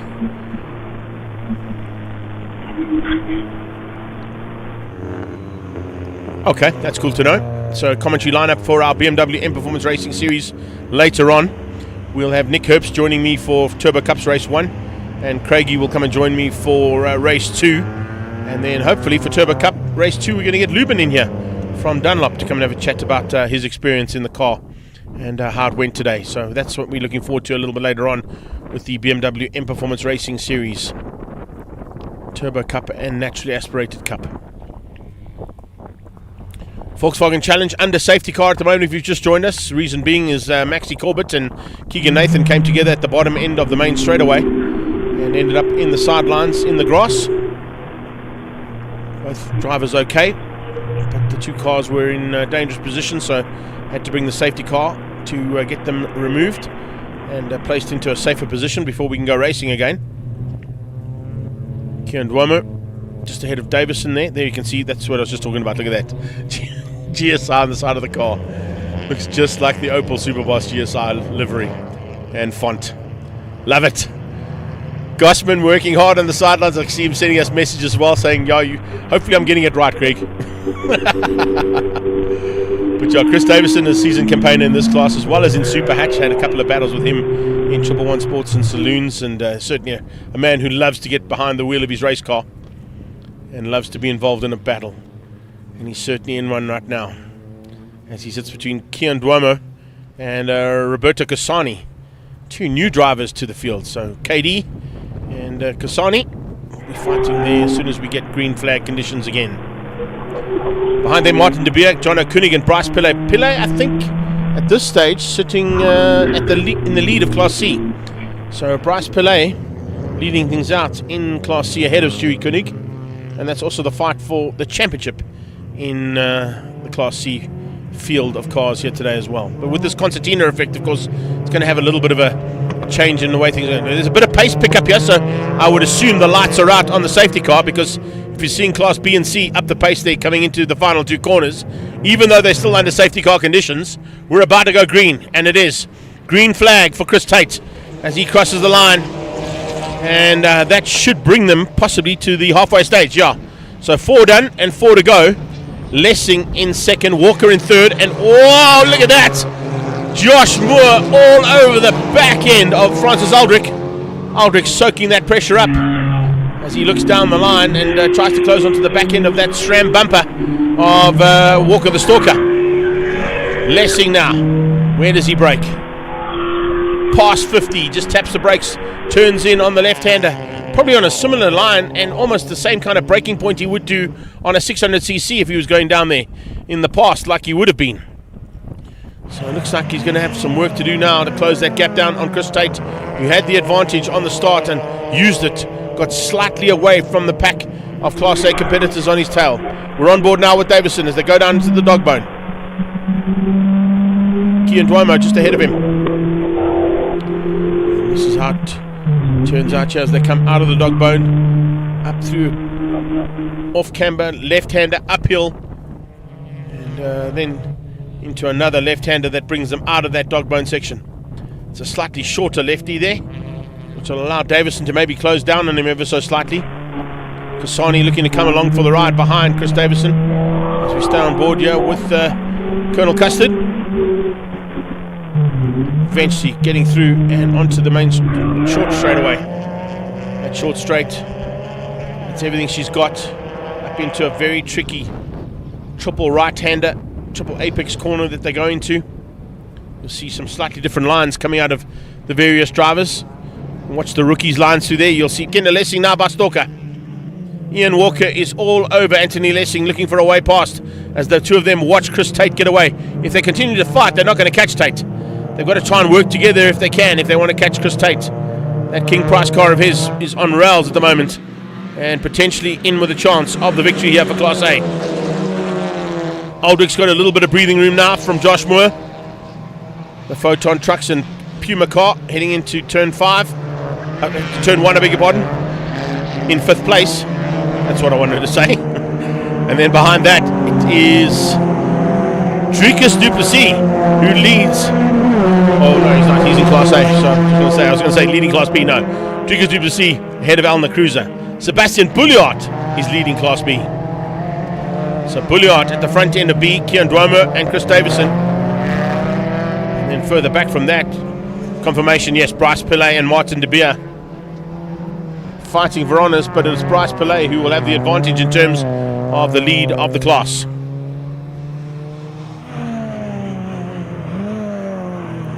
That's Koenig. Roberto Cassani just ahead of him. Coming down onto the braking point. Trying to close that gap down. Cassani will be looking. Oh, that's Pillay, I beg your pardon. It's Pillay. Pardon me. Bryce Pillay with Koenig behind him. Top 2 in Class C at this stage. As they come through the little kink now and head into that dog bone. They've got a little bit of breathing room over the rest of Class C, so they've definitely used the advantage of getting off the line, and they've probably got the advantage seeing the rest of the cars speed up. The nice thing with being a Red Star Raceway here, and when you drive into those last 2 or 3 corners, if you can see the safety car because of the flat ground, and you see the lights go out, you can literally maybe catch your opponents off guard, and I think that's exactly what Bryce Pillay and De Beer did. It's certainly what Chris Tate did. He got away nicely and allowed Lessing just to back Walker up slightly. By the time he dropped the hammer, Lessing wasn't watching. He'd probably be watching his mirrors slightly to see if he can keep Walker out, but it lost him some ground there to Chris Tate, and he now leads, heading to complete another lap of the 8 first lap race. Laps to be completed. Second race, of course, will be 10 laps of action. Once again, back on board here with Chris Davison, heading into turn 10 and 11. Duomo trying to close on Bouliard for the lead of Class B. Sebastian Bouliard's going to be happy about this, not having Keegan Nathan in the field, and he leads out with Chris Davison behind him. Bouliard's going to make up quite a bit of ground, and probably he will lead Class B, I beg your pardon, heading into race 2. That's if he stays where he is right now, with that fighter pilot style branding on the sideline there, the growling face that used to be on the fuselages of some fighter pilots in the World War I and II. Great to see that being brought in. A couple of cars out there, of course, running the teeth and faces on them. Chris Davison's got, of course, the grill with a whole bunch of teeth on it, a growling animal on the front end of his car. Tate, though, on his way. And at this point in time, looks like he's pretty much got it wrapped up with almost a 2-second advantage over his rivals there, Anthony Lessing and Ian Walker. Works Motorsport, of course, prepping the car that Lessing drives. They've done an amazing job so far this season, and have had a pretty great start in the other Volkswagen Championship as well. So cross-pollinating some of the drivers from each of the series, and of course is what happens in this class. A lot of them spend their time cutting their teeth here in Volkswagen Challenge. They stick around to get that extra seat time, and then go on to fight for national championship honours in other categories as well. Lessing slowing. Oh no, just it was the camera that caught me out. It looked like he was slowing ever so slightly there, but he's going and stays ahead of Walker. The Melavella Cycles SRAM and Garmin car trying to close down there on that Works Motorsport machine of Anthony Lessing. Two of them haven't really had an answer at all to the pace that's being set by Chris Tate. He's on board with Lessing now as he comes out of the final corner. Concentration there through the Stilo helmet. Lessing not even looking at that rearview mirror. Not worried one bit about Ian Walker behind him. Good run here from Francis Aldrich for a top 4, keeping Josh Moore at bay. Moore, of course, is the championship leader overall and Class A championship leader, so that could potentially change up. Look at how the championship came in here. Moore only had a 9-point advantage, in fact a 7-point advantage, and with Lessing up the road in second, that's going to be dropped dramatically.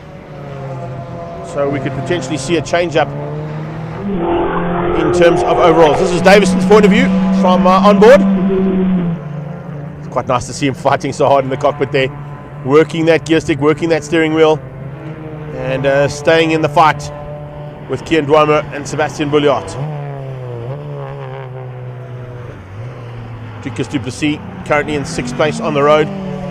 Not quite in the fight where he wanted to be, but he certainly has still got a lot of work to do here, and learning the car every single time he gets it behind the wheel. You heard from his pre-race interview. They've done some changes to that car, so he's certainly feeling a little bit more confident behind the wheel. Cruiser, that's Alna, fighting there with Martin de Beer.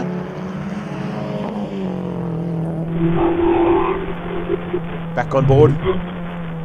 Chris Davison is going to review. Oh, there's a slowing car. That was Dwyer. Dwyer slowed up there dramatically, and they went past. Kian Dwyer being passed out by Chris Davison. He'll be happy with that. That's one less car he has to worry about, and he can potentially now set his sights on Bulliot. But has he got Koenig on his tail? Yes, he has. So Jonathan Koenig followed Chris Davison through on Kian Dwyer. I wonder if Kian just missed a gear, because he's back in it again. Possibly just missed a gear coming out of the dog bone section. Here comes a possible out-braking maneuver here from John Koenig alongside Chris Davison. They are literally B-pillar to B-pillar, now wing mirror to wing mirror. Oh, not quite there just yet. Now they are. And late on the brakes, he's got through. The Northern Bolton Tool Polos just snuck ahead there of the GSI car of Davison. So John Koenig with a late out-braking maneuver into the triple right and makes it stick. Catching a slight late apex there, allowing him to stay on the drive. Reason why he had to go onto the inside was, of course, this is a maneuver here from Kian Dwyer. Puts a wheel up the inside, and Davison loses out 2 positions. So he made up 2 positions coming out of the dog bone, and he's lost 2 going into the penultimate corner. Walker trying to close things down here onto the back end of Lessing. Lessing hanging on for now. Tate doing it all right. No worries at all there for him. He's on the final lap. So the King Price Extreme car looking to wrap up at least race 1's victory here.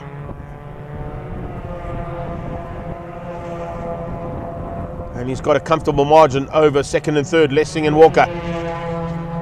Francis Aldrich still in 4, Josh Moore in 5, du Plessis in 6, Elna Cruiser in 7th, and it's John Koenig who's now moved up into the lead of Class B.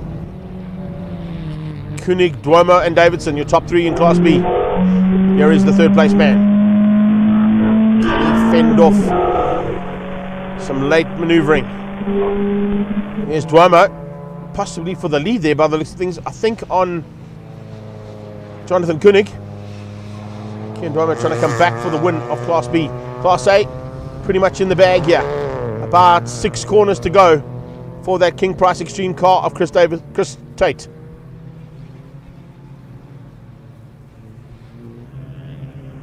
Tate's done it all right, that's for sure. Caught them all napping slightly on the line there on the restart after the safety car came out earlier on. That was with the demise of Keegan Nathan and Maxi Corbett.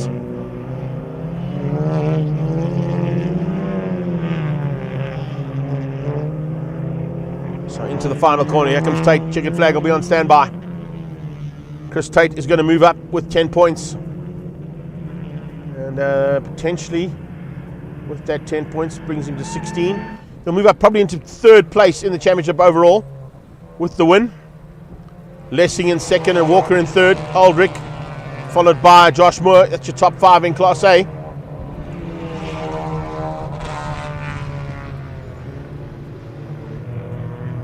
Class A spread out ever so slightly, other than the battle there, of course, between Stalker and Lessing. Here's the class win for, or the lead of Class B for the class win. Kian Dwyer keeping out John Koenig. Yeah, good potential here that he's going to get this one as well. Chris Davison looking to pick up the pieces if something goes wrong. Dricus du Plessis and Elna Cruiser crossing the line just ahead of these 2. Here they come to the line, and for the win in Class B, it's Kian Dwyer. Kian Dwyer takes it ahead of Jonathan Koenig and Chris Davison. Not too far behind that. I think I saw actually Bryce Belay in the picture. starting to come through. Pillay has come through the line and taking the win in Class C. So to wrap up things there in AT Volkswagen Challenge, a little change up in terms of the championship as well. If I do the maths quickly in my head, there are the unofficial results. Tate, Lessing and Walker, your top three in Class A, ahead of Aldrich Moore and Drinkers Du Plessis. And Class B went to Kian Duomo ahead of John O'Koenig and Chris Davis. In Class T going to Elna Cruiser. Class C to Bryce Pillay beating Dimitri Severio and Philip Cruiser. So in terms of championship points, Josh Moore would have lost a little bit of advantage that he's got and brought Lessing a little closer to him. Keegan Nathan would have dropped back slightly, but what it's done, it's moved Chris Tate back up into the top three overall in the championship. Tate will also move up into third in the championship as well for Class A. Nathan will drop down. Davison and Bulliard will now move up to the front end, and Kian Duomo will also move up quite high up. So it's basically a four-way fight between Nathan, Davison, Bulliard and Duomo, with Jonathan Koenig making it a five-way fight actually there for Class B. And then Class C, Bryce Pillay will maintain his lead in the championship for Class C honours so far over Stuart Koenig and Demetrius Severio. So that's how they will wrap things up there in terms of overall championship standings for this point of the season and of course at this point of the day. Moving on, we go into DOE Formula Vs. They will be down in pre-race, and we're probably going to try and catch up with a couple of the drivers before they make their way out onto the circuit, and then we'll give you a quick wrap of what happened at round number one as well of this championship. So they're going to come through here. That's why I leave them a space outside. They mustn't come. No, I'm just going on the side. How many laps we doing here?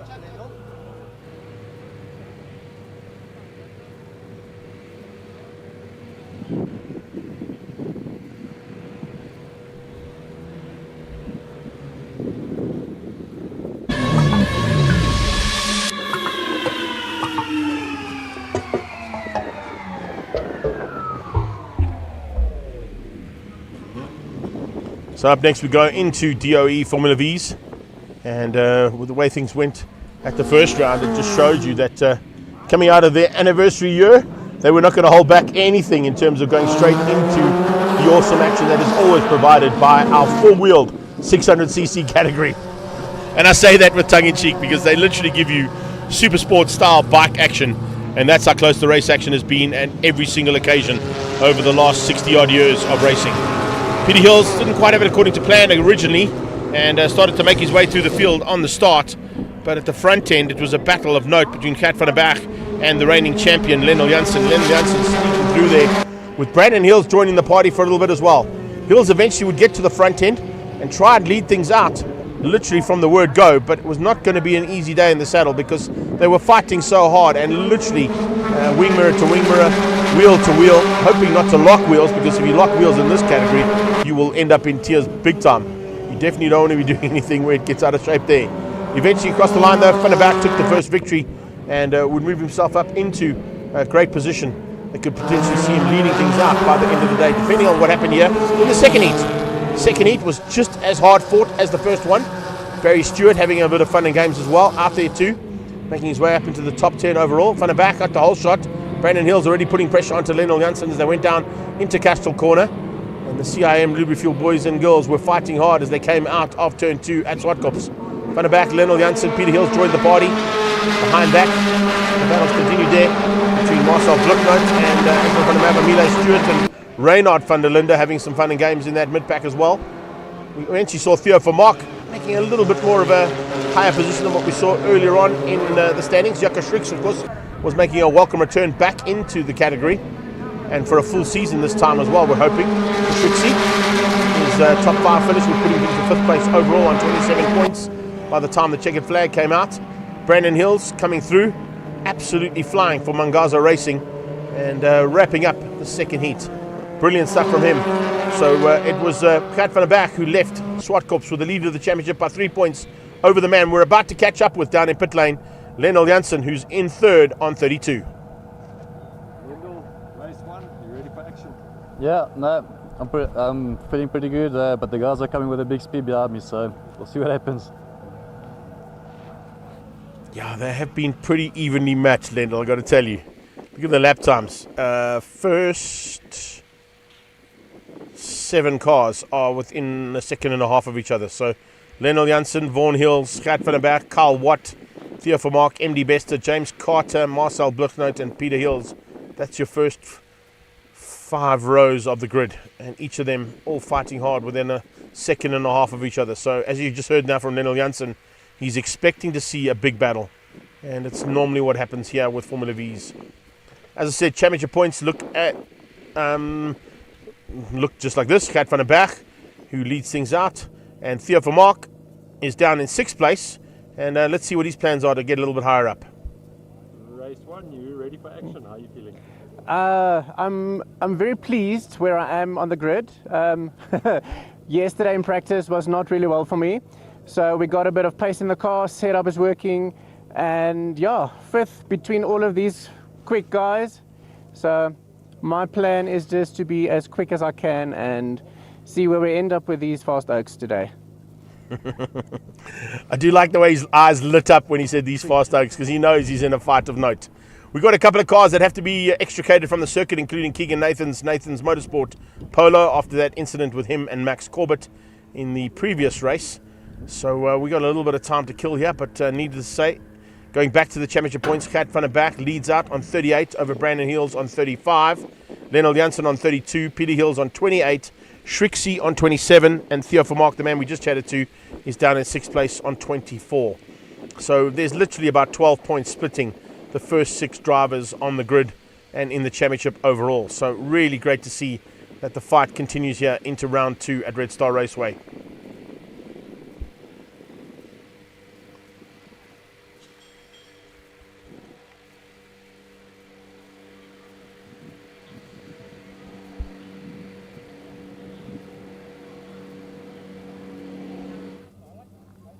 What do you want me to do? Anton van der Merwe standing by. Let's see how it's going to happen from 12th place for him. How's it? Race 1, how are you feeling going into today? No, we're excited for the race, hoping we get good lap times in. Qualifying didn't go as planned. We had a bit of a hiccup with the V8s blocking the pit lane. So yeah, hoping the race goes to plan. Amazing to think Anton van der Merwe couldn't get that little Formula V past the big V8s, but that's how big they are when they're in pit lane. But fortunately, he is feeling quite confident in that HR1 chassis of his and looking to get that one of his. He, of course, is also the association championship leader for points so far scored at round 1 at Swartkop. So he's going to be in a little bit of a fight of his own out there as well. Great to see confidence still in the driver, despite having a little bit of a niggle in the qualifying earlier on. So stand by to see some maneuvering from him to get through the field and back onto the circuit. Remember, we still got to get these cars onto the grid, so there's a little bit of time to kill here before we got Formula V's on track.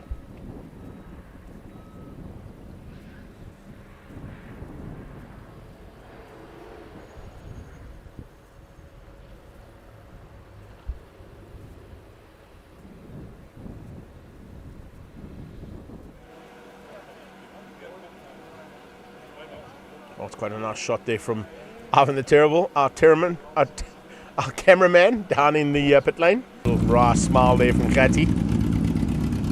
Come up along the side. We'll now move to the back to Carl Watt.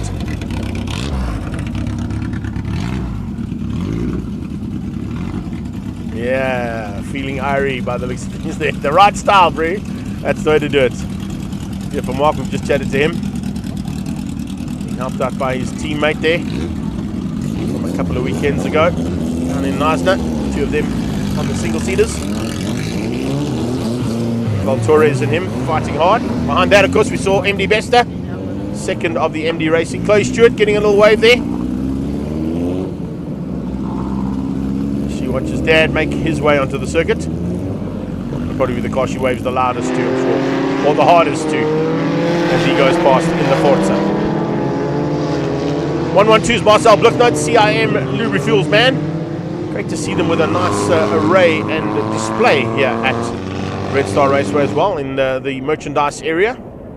They've put all their wears and tears on display for the public to see here today and tell you exactly what CIM Lubrifuels is all about. Long-standing relationship now between them and Start My Car, with DOE and CIM, the main sponsors here, of course, of Formula V going into Another year of fantastic racing. 60 years last year, 61 years of racing. Second longest standing single-seater championship in South Africa, and certainly one of the longest standing championships in the world as well in terms of single-seaters.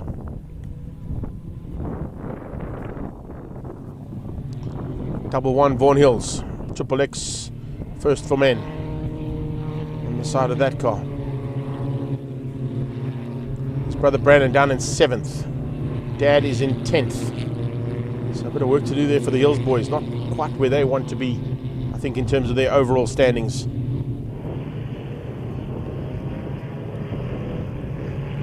Some work to do in terms of the championship as well, because it only really went well for Brandon. So he's got to seriously get some manoeuvring up if he wants to maintain his second place in the championship out of race 1.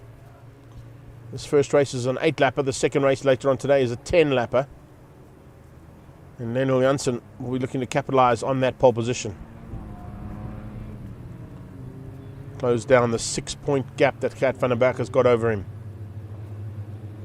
Van der Berg literally starts right behind him on the grid. So if you can't be on pole, and not on the front row, ideally you'd like to be right behind the pole man heading into turn 1. And if Lionel Janssen can get off the line better than Vaughan Hills can, there's a chance that Van der Berg may follow Lionel Janssen into turn 1 and try and maintain a chance of staying in the hunt for the lead.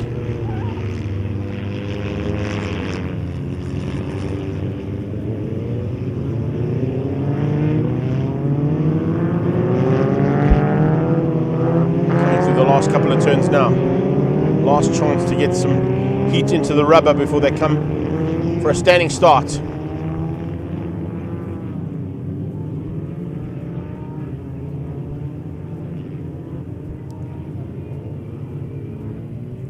Got Bull Security versus Mangaza Racing on the front row. DOE versus Mangaza Racing on the second row. DOE versus Mangaza Racing on the third row. Then it's Mangaza Racing and James Carter Racing on the fourth row, ahead of CIM Lubricant Fuel and Mangaza Racing on the fifth. Direction Management, VDM Orthotics, ahead of the Cube Coatings and Gavea Cleaning Machine. And then Anna Milling and basically branding at the back of the field.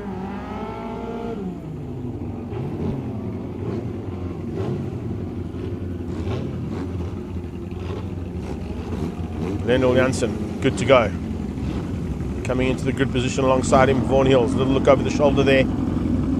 He won't be too concerned about that. He'll be now watching for that start procedure to get going.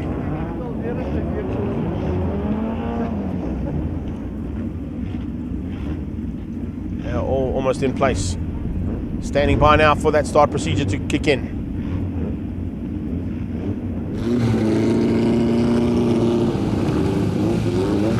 Brandon Hill, second in the championship, down in 7th. Some work to do. Marcel Blucknote would like to run follow him if he can. Let's see what Peter Hills can do. Watch out for Milay Stewart as well. Dane Stewart coming through. In fact, it's just Dane. Milay's not here this weekend. It's just Dane. Apologies. Here we go. Under starters orders.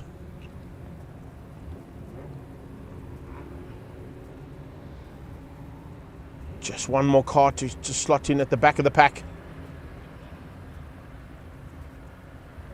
That might be Reynard van der Linde, if I'm not mistaken. So 2-minute board changes to 1. 1 will change to 30, 30 to 5. It's Peter Hills actually at the back. Peter Hills must have had a problem on that warm-up lap. So we're under starters, those lights on. Lights out, I'm racing. Here we go down towards turn 1. As expected, inside line might be the better line to have. And is Vaughan Hills going to be able to outbrake Lionel Janssen? No, he's not. Lionel Janssen gets the outside line into turn 1 and maintains the lead from the pole position.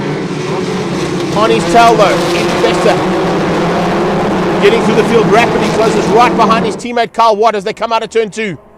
And onto the back straightaway, it's Lionel Janssen from Vaughan Hills. Gert van der Berg, Carl Watt, MD Bester, Theo Vermaak. And on Vermaak's tail comes Brandon Hills, looking for an outbraking maneuver down into turn 3. Theo was good enough on the brakes, kept Brandon out. Behind that, it's Milay Stewart. Good run there as well, coming out of Marcel Blucknote. Dane Stewart, I beg your pardon, behind Marcel Blucknote. And then Anton van der Merwe. So the two blue Mangaza Racing machines come out of the dog bone. And and having a good run at it right now. First for Men joining that team as one of their sponsors this year and putting the pressure onto the back end of the DOE Start My Car machine of Gert van der Berg. His teammate sandwiches the two blue cars, and then it's a sandwich of note between the two Hills boys. You go to one of those diners, in the Italian diners in New York, and you'll see the amount of mix that's up there. On the brakes though, Lendl Janssen under pressure big time there from Vaughan. Vaughan Hills definitely looking for a way through, couldn't quite make it stick though.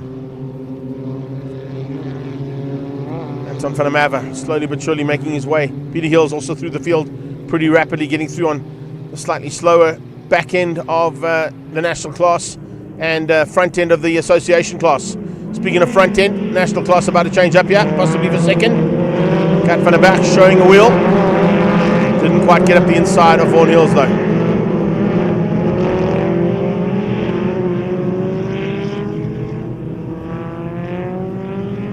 Watt closing the gap as well onto the back of that third place Gert van der Berg's machine. It's Ramers all the way through. First in the forces is Theo Vermaak as they come through to complete lap number 1. First lap in the bag. Gert van der Berg in third place. Coming out of turn 2 onto the main straightaway. This long straight down the N12 highway that runs parallel.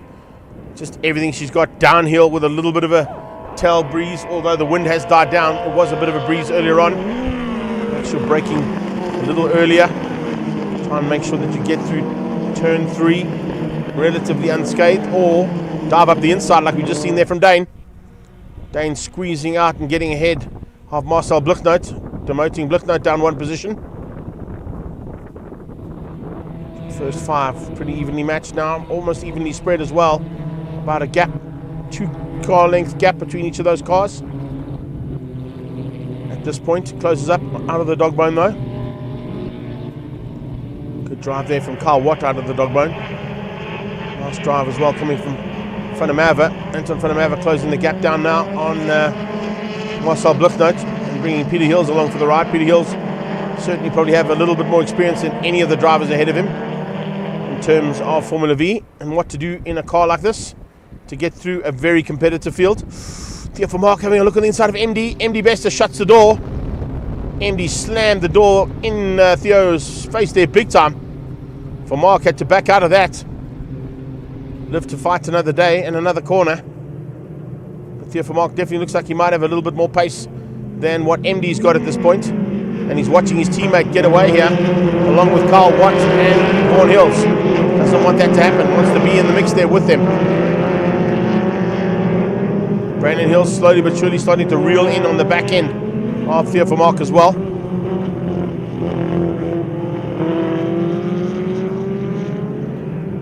Could potentially bring this into a 6-way fight for second. Doesn't look like anybody's got an answer there to Lendl Janssen.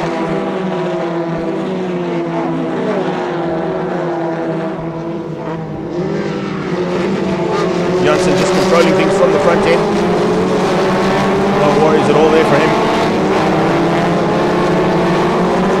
As they come down onto that back main straightaway now, is the entire field almost on that back straight in full flight. A couple of stragglers at the back there, probably Reinhard van der Linde and Helder Gavea. Everybody else on that straight at the same time. And it's a little dab, one down through the box into the left-hander. Carry that third gear all the way through up here into the dog bone. And the Bull Securities car getting away now and trying to hold on potentially for the win.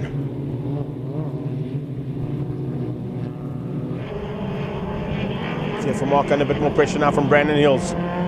Fight here for Brandon Hills. He needs to be higher up if he wants to maintain second in this championship. Lendl Janssen definitely will move to possibly the lead or second place in the championship if he stays where he is right now, ahead of Gert van der Berg down in third.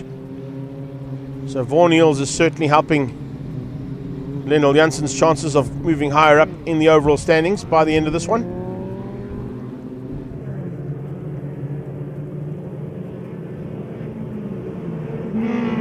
If Van der Berg can get through though, it'll be a fight for the lead of the championship between first and third drivers.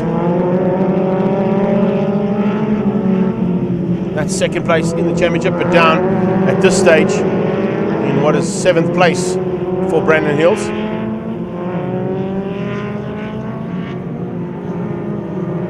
So he hasn't made up any positions from the start. He was on 7th on the grid, and he remains 7th on track.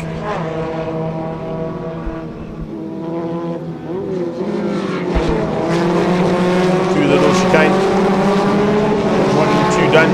Now onto the long straight. Slipstream time, possibly here from Vaughan Hills. Brandon runs wide in the background, putting wheels on the dirt. Slipstream works perfectly. Engaged. On the brakes. Vaughan Hills the second. Van der Berg tried. Found a way through, but the slipstream caught him out. It's going to be a slipstream game here. And it's positioning on that final lap that might cost you or be in your advantage. If you place your car perfectly and can use that slipstream onto the last lap, it might move you up into the position that you want to be in when the flag comes out. Remember, there's not only the long straight, there's the short straight to play with as well. So to get it all right out of the hairpin where they're heading now is also just as vital. Depending on what gear ratios they run, they may even go down to first gear there. Possibly second though, I think, in most of these cars as they come out of the hairpin. And there's the little short straight. Watching for possible overtaking maneuvers for Mark, watching his rearview mirrors, not allowing Brandon Hills a chance to get past. Them fighting so hard, they've lost a little bit of ground there to MD Bester. He's pulled slightly away there from the battle of the threes. It's number 3 versus 33.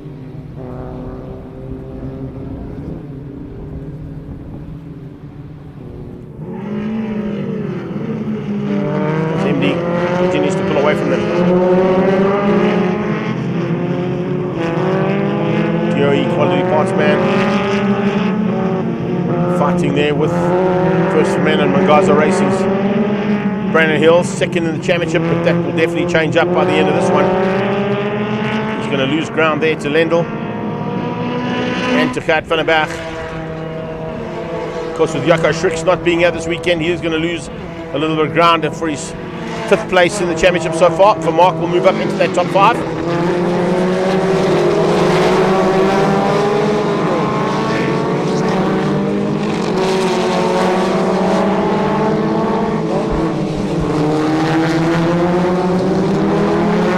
Late braking required here from Gert van der Berg to close that gap down. But it's Kyle Watt who's closing on Van der Berg as well, making him watch those rearview mirrors down onto the braking point into turn 3.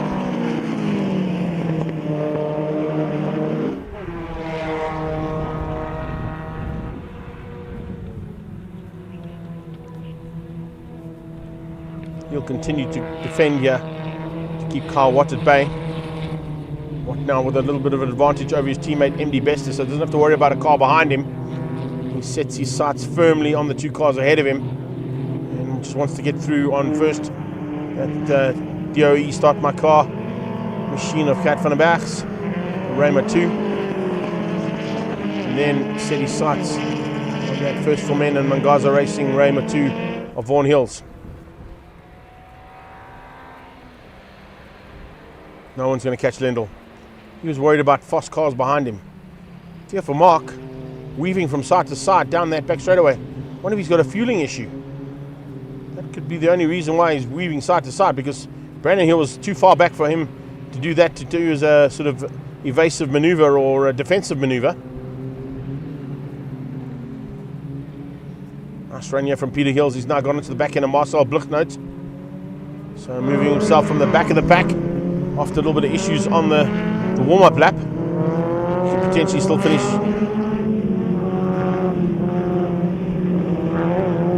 But if I look at it, Peter Hills, according to the qualifying I've got, was in 10th place. And he started at the back of the pack, so he must have had some kind of an issue for him to start at the back. He now gets through on Marcel. Not going to to make it easy for him. He's going to make him work for it. But if they cross the line, it could potentially change things up. Hills now looking to move up, but Blick not giving me any room to play. Marcel's up for the challenge. I do like it when they get into that kind of mode. So it's for it's inside single digits for those two. There's Anton van der Merwe, who's down in 10th at the moment, behind them there in the sort of golf racing coloured machine. Pete on the inside into turn 3. That might be enough to secure that. Yeah, there we go. Eventually gets through and moves up into what is now 8th place.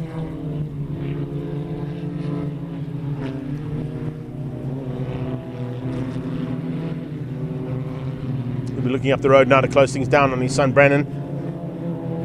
He won't catch Vaughan, who's just gone through as the fastest driver on that last pass. So Vaughan Hill's now starting to realize he's running out of laps and needs to close things down. They are, I think, 6 in, 5 in and 3 to go. Make that 2.5 at that point. I'm not quite sure what the weaving is there. There's an issue on Theo's car. There's definitely an issue because he's lost to Brandon Hills, and now Peter Hills has got Theo Vermaak in his sights. So is there a fuel issue? I can only think it must be a fuel issue because he's weaving from side to side, maybe trying to get some fuel into the intakes. But definitely a problem there on Theo Vermaak's car.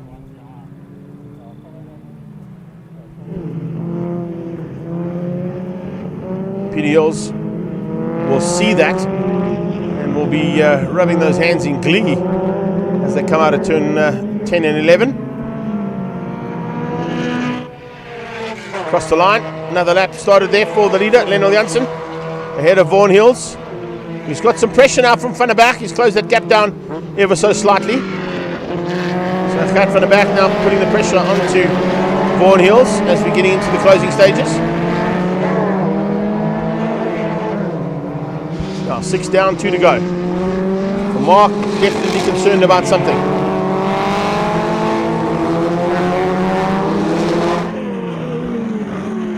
So he weaves down the back straight here. Oh, now he keeps it buried.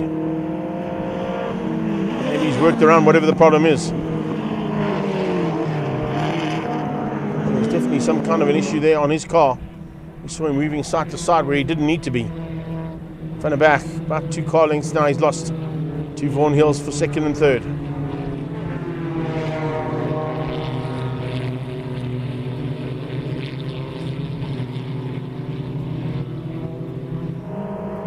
Van der Berg will have to try something in this next lap and a half, otherwise Vaughan Hills will be moving up. He was down in 12th place coming into this round, only on 11 points. But with the 2nd place, he'll move himself up possibly into at least the top 5.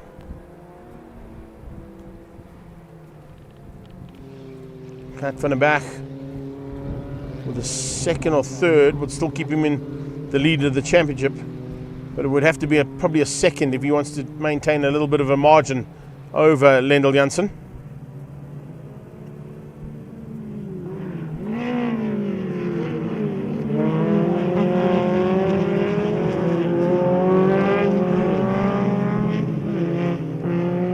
Lennel will move on to 48. On to 42, I beg your pardon. And Gert Van der Berg in 3rd, if he stays where he is right now, would go to 44. There'll be a 4-point differential going into the 2nd race, the 10-lapper later on this afternoon.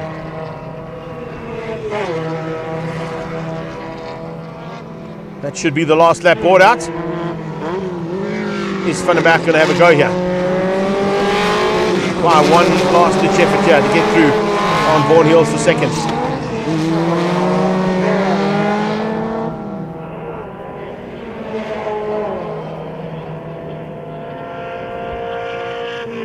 So Vaughan, if he gets 2nd, probably find himself just outside the top 5 in the overall championship actually, because it'll move him to about 19 points in the championship, so it could be a bit of a change up. He's certainly going to love being on the podium though, that's for sure. Current standings: Lionel Janssen, Vaughan Hills, Gert van der Berg, Carl Watt, and then Brandon Hills just behind MD Bester. For Mark with a bit of an ailing car, maybe possibly falling into the clutches there of Peter Hills in the closing stages. Anton van der Merwe, James Carter and Jaco Schricks further back. Schricks, he is actually here, I beg your pardon, so I thought he wasn't here. He was being that far back. He's not where I like to normally talk about Jaco Schricks. He's normally at the front end of a battle in Formula V's. Half a lap to go and Van der Berg is putting pressure. He is putting pressure on here big time. Starting to get into those rearview mirrors. Making that first for men Mangaza racing car of Vaughan Hills have to go defensive on all occasions.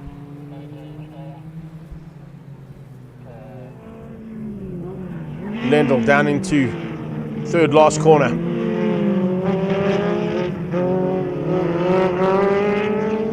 Just past our commentary position and up through the penultimate corner now into the last one. Great drive, literally flag to flag here from Lionel Janssen. Keeps the perfect weekend going. Pole position and race 1 win for the Bull Securities Formula V Raymer 2. Little ride from Vaughan, trying to get through. Can he get past? Oh, so close. Unbelievably, Vaughan Hills got it. Vaughan Hills gets the second place from Gert van der Berg with a late dive to the line coming out of that final corner. Unbelievable stuff. Unbelievable stuff there. Look at that. Oh man.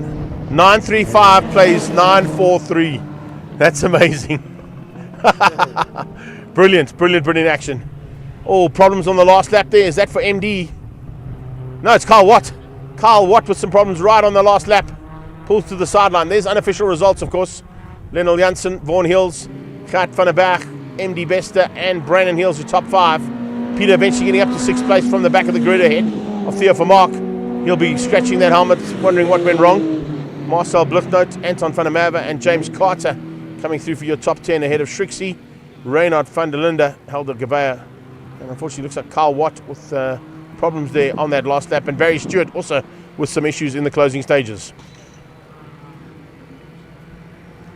So from DOE Formula V's, we now move into the Digit FMS 111 GD Sports and Saloons Race 2, including Super Hatch. They'll be out on track shortly. Stand by for action from them.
While we're standing by, let's catch up now with Mal Spur heading into race 2. Race 2, we've had our first race.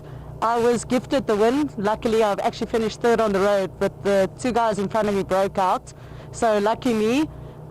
We have got 3 heats today, so I'm hoping I can do more of the same. Hopefully on my own, without being gifted at this time.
Wayne Lobotsky standing by for an interview just before he gets out. He had a little bit of issues in the first one. Hopefully he got it sorted out. Wayne, race 2, how are you feeling?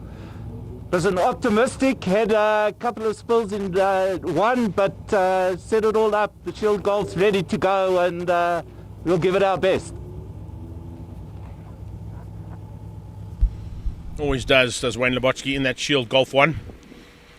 And of course teammates to the Smallburgers in their Shield Volkswagen Polo Cup Masters category cars, as well as Shield Mark 1 or Mark 2 escorts in historic racing as well. So big field, big team there in the Shield Racing team, and great to see the support for Wayne Lobotsky being continued on after a long-standing relationship with that brand.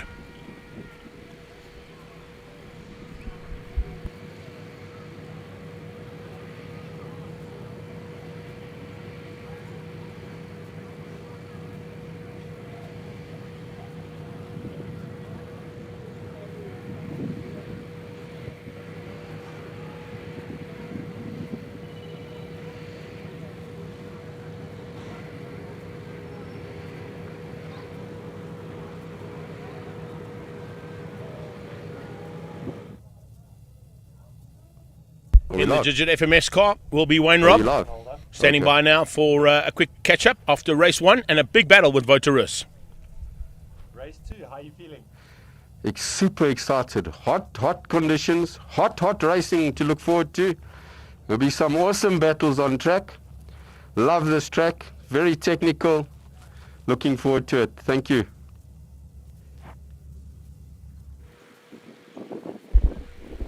He did have a great battle with Votarus in race 1, so I think that's why he's looking forward to more of the same here for race 2. Remember, it's a 3-race format this weekend for Digit FMS, Triple Ones, GD Sports and Saloons, and they've got 3 heats of 6 laps coming your way. This is the second one that they'll be making their way out for shortly, and standing by to get out onto the black stuff here at Red Star Raceway. If you've just joined us from all around the world, a big welcome to you on our live stream here on YouTube and Facebook, and all other platforms that it might be being shared onto. So thank you for that.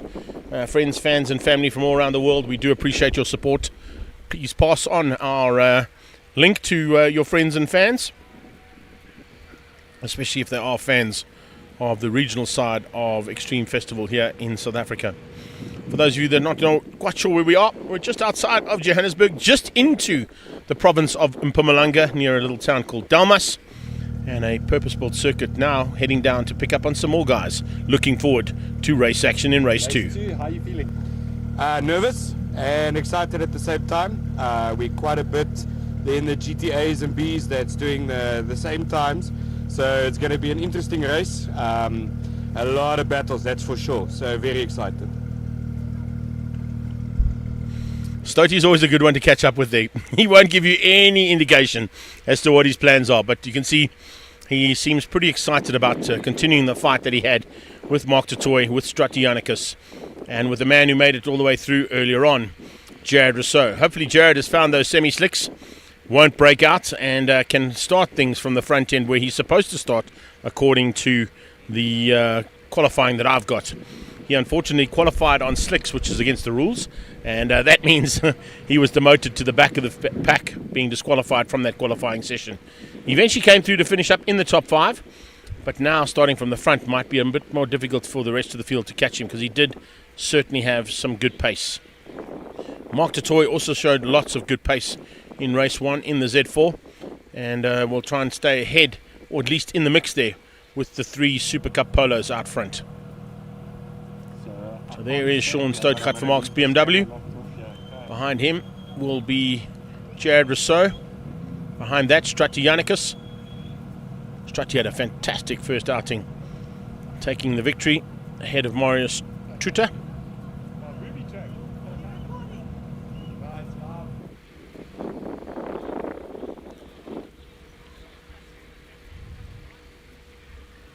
Once again, a shout out to our Orange Army and the medical team on standby on the sidelines. Always great to have the best medical team in the country on standby. Hoping they don't have to be called into action again. We have had 2 incidents so far. Fortunately, none of them with any major injuries, and that's always a good day's racing. You can leave a circuit with no major injuries, that's what we want. Troy Starr makes his way out behind some of the Class A competitors as we get ready to go now for Digit FMS, 111, GD Sports and Saloons, and Super Hatch.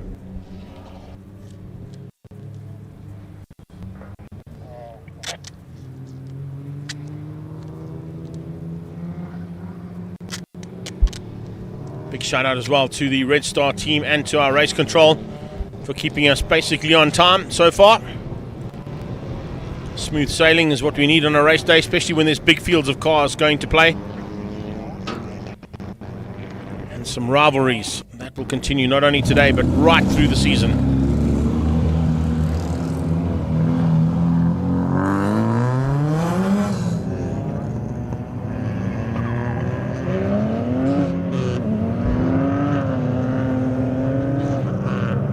Star, cut for the likes of Charlie Fowles as well. Sean Holtzhausen had a fantastic first outing too. Looking forward to seeing whether he can get that Honda back up into the mix as quickly as what he did in the first one. Couple of the Super Hatch cars making their way out. Wellnetics Polo getting onto circuit as well.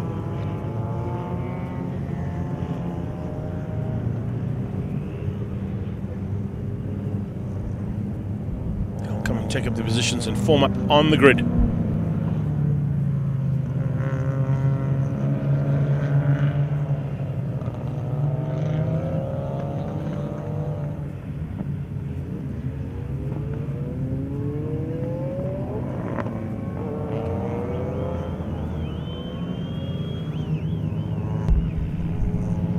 So it's Rousseau from Mark de Toy. Strati and Philip Meyer, who I don't see there yet, but I did see him roll out, so he might just be a little bit further back in the pack trying to get onto the track. They are pitting in different positions, so it might take a little while for that Porsche to get through. And it'll be Stoutgat Sean Vermaak in 5th place ahead of Wayne Robb. And then Wayne Robb ahead of Wouter Roos, the current champion in the GT class. Remember, split now into GTA and GTB, so slightly different format to what we've seen in the past, but it is working really well. And also, got to give a shout out to Digit FMS so far. The amount of work that they've done coming on as a sponsor, bringing not only along their own money, but of course some additional media support with the likes of 947 and their team in the house today, broadcasting live here from Red Star Raceway. That's awesome to see. So not only do we cover social media, we also cover mainstream media, including live crossings from the circuit on 947 in Johannesburg and all around as well. So shout out to them. And then if you do get a chance and you're here at the circuit, they've also launched for today, and there'll be some more coming, but a whole pack of trump cards for each of the competitors involved in the Digit FMS 111 GD Sports and Saloon Car category. So if you do get down to their merchandise stand, you might be able to get your hands on a set of trump cards made specifically with all of the drivers' details, and you can have yourself a little game against your friends and family, like the old days when the trump cards came out for the very first time. Yeah, I know, great bit of marketing campaign put in from Digit FMS so far, and certainly leveraging what they've done in this category from their joining up at the beginning of the season. We are under starters orders now.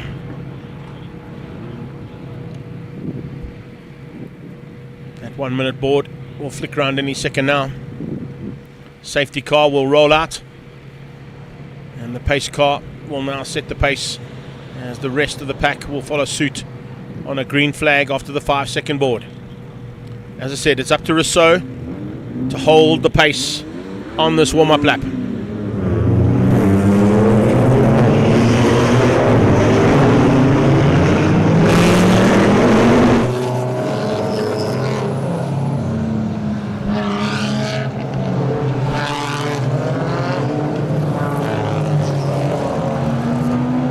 Really see the sun glinting off some of those rear windows. A little smoke coming out of Truta's car there. I'm not quite sure what the issue there was. Craig Priestley looking to resume the battle, as you heard there from Mal Spur. Mal definitely going to be in the hunt at the front end for 111s. And looking forward to a battle there between Wayne Robb and Wouter Roos. Wouter Roos, of course, in the orange Lindsay Kleur car. His Origin Oil Golf 7 wasn't quite ready. So he'll have to do it in a borrowed car today. Just try and score as many points as he can. Fortunately, in the Nathan's Motorsport camp, there were a couple of guys who were willing to give him a car to play in. It's going to help him out in his championship, that's for sure. Vota would have lost a couple of points there to Wayne Robb, having lost in the first race.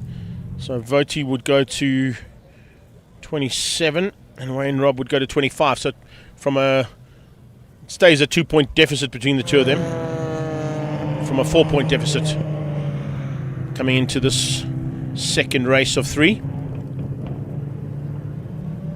Charles Veyers, Piet Potgieter, Wayne Odendaal, Henry van Vleuten and Rob Clark.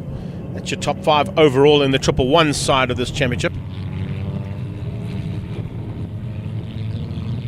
Mal Spur certainly would have moved herself up into that top 5 along with Tian van Rooyen after their first outings being so successful. Remember, it's a 3-race format, 6 laps in each. Camera crew working hard on track and off.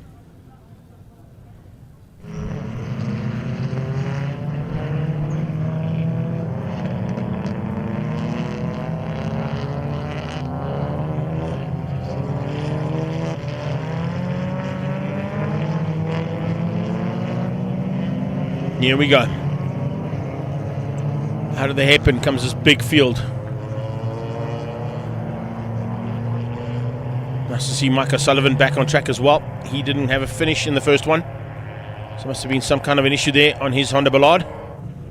It's not likely that Mike would have given up unless there was an issue.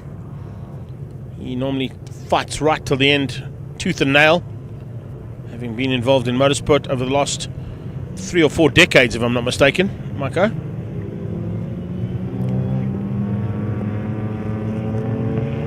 Philip Meyer alongside Stoti. There I said the Porsche would come through, and it's there. They're into the penultimate corner now and about to come under starter's orders. Jared Rousseau will set the pace. DeToy and Strati will try and stay with him at least close enough not to lose any advantage off the line. Wayne Robb and Vota want to be up there as well, as close to those GT cars as possible. GTA cars, that is. GTB, Truto will be coming along for the ride, along with Jonathan Visser. Kurbis Brits in the Pragma Polo, and then Holzhausen. Here we go. Lights about to go out, and we're racing. Mark DeToy with a fantastic start up the inside. Potentially going to look to get the whole shot into turn 1 as the field stream through. He's got it. DeToy gets the whole shot into turn 1 and leads over Jared. Now, he was able to keep Jared out for almost the entire race last time out in race 1 early on, the first race of the day. Can he do it again now from the start? Rousseau using the push-to-pass mechanism in that Super Cup Polo. Goes past Mark DeToy. DeToy comes back at him, though, down into turn 3. Right on their tail. It's Philip Meyer. He's got the advantage. Oh, Rousseau's off. Rousseau's completely off the track. He slides on the grass and goes right almost into the tyre barrier out of turn number 3. Cold tyres down into that bottom corner, off camber and downhill. He has to now wait for a safe position to come back on, which I think will be right at the back of the pack.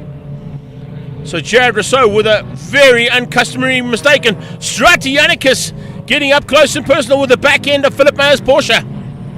Philly forcing him wide as he came across, just tagged the front of the Polo. Great catch there from Strati. Maybe Jared Rousseau needs to look at that.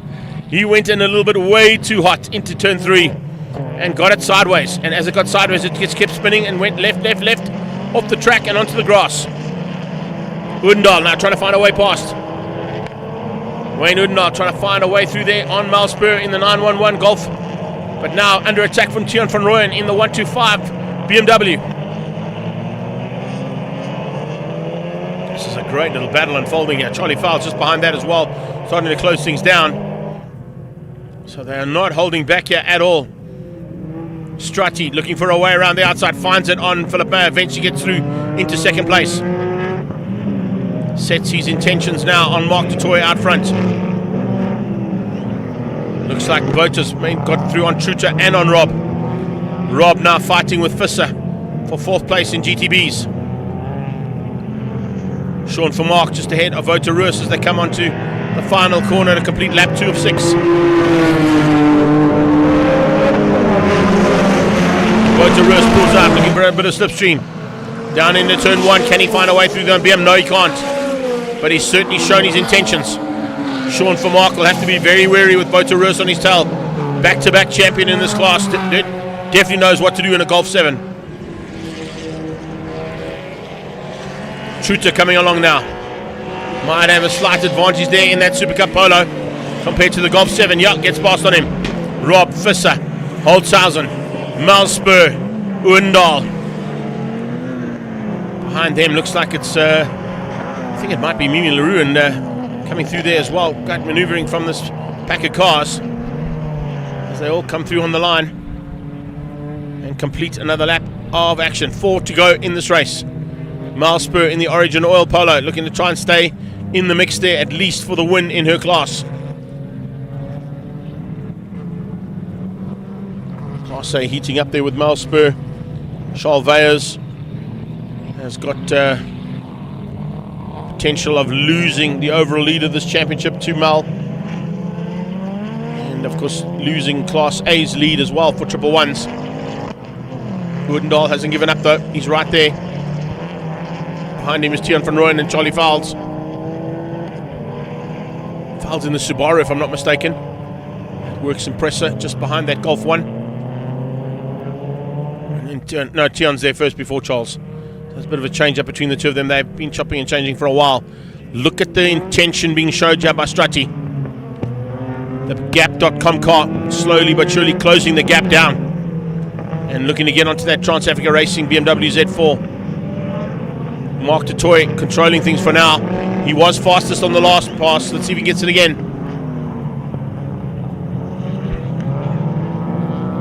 Du Toit fought all race long, won all race long in race 1 to keep out another Super Cup Polo. Can he do the same thing now to Strati? Phil into pit lane. Philip Meyer goes into pit lane. Wayne Robb moves up position, so does Visser. Visser in the Origin Oil and Wix Filter's car goes through there and moves himself up.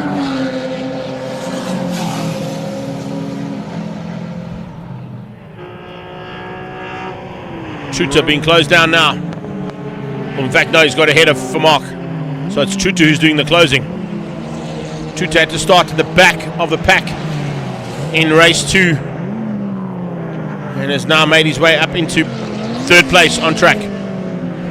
With Strati in his sights up the road. Sean Vermaak in 4th behind him.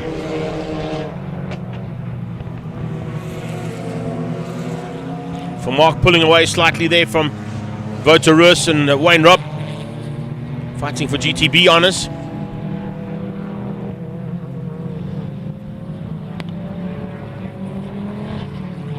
Is the strategic car going to have the strategy to get him to the front from the back by the time that checkered flag comes out in about 2.5 laps time or 3 laps time? He's certainly working well. That car is on rails around here. He's got it really well set up. Troy Starr in a fight of his own, similar livery to what Keegan Nathan runs, of course, and in a fight there with Chris Smith by the looks of things.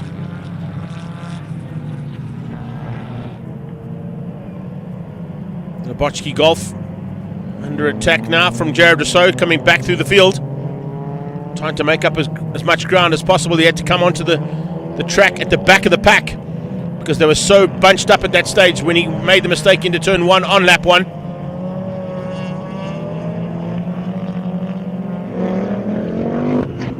Oudendal all over the back of Tian van Rooyen now. Van Rooyen going defensive into turn 11.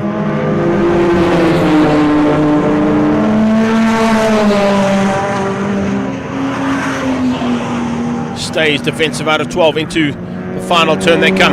911 Golf on his inside. Is he good enough on the brakes to squeeze through? They'll go through side by side. There's enough room there. But no. Tian gives up. Opens the door. And Oudendal takes that one comfortably in the end. Tian will try and come back at him. So you can see what that straight line speed is in that 125 Ti of his. There goes Holzhausen, Mal Spur.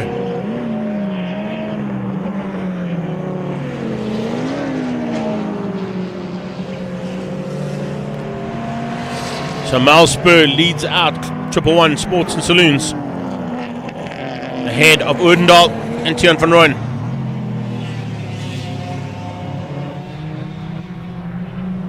Those two will be making up huge ground overall in this championship. Wayne Odendaal possibly taking the lead of the overall championship if he stays where he is right now. And Tiaan van Rooyen will be making his way up into the battle for Class X with Wayne Odendaal. That's a Class X battle that we're watching, even though they've got Class A on their cars now. They were originally entered as Class X competitors, so possibly a change up, but in terms of the overall points that I got coming into this round, they were still classified as Class X competitors, but they're still fighting hard, and a little bit of X factor there as he went onto the grass as well from Odendaal. Has Strutty taken the lead? I think he may have. He has. He's got through there on De Toy. So Jannicus now leads again. Strutty taking the lead and pulling away from the Z4 of Mark De Toy, leaving him into the clutches of Marius Truta.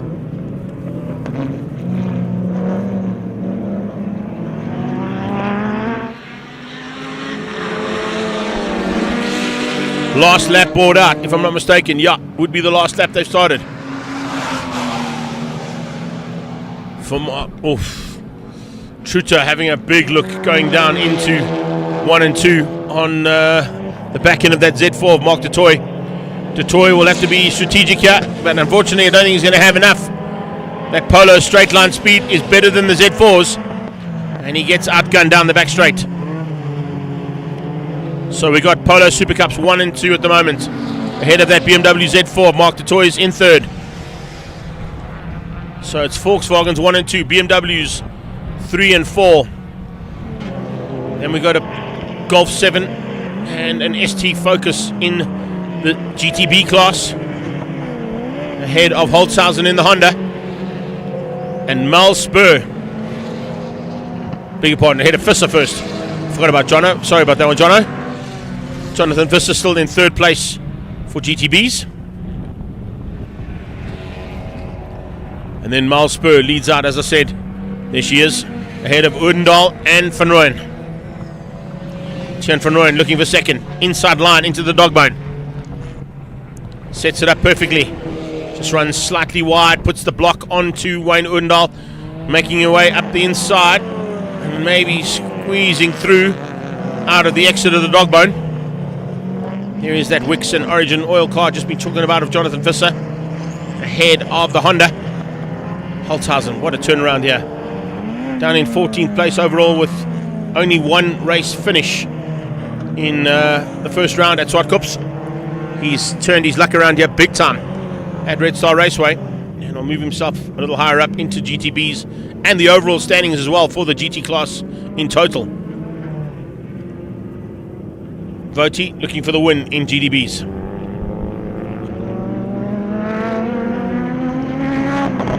So it'll probably be 5th place overall for Vota Rus as well.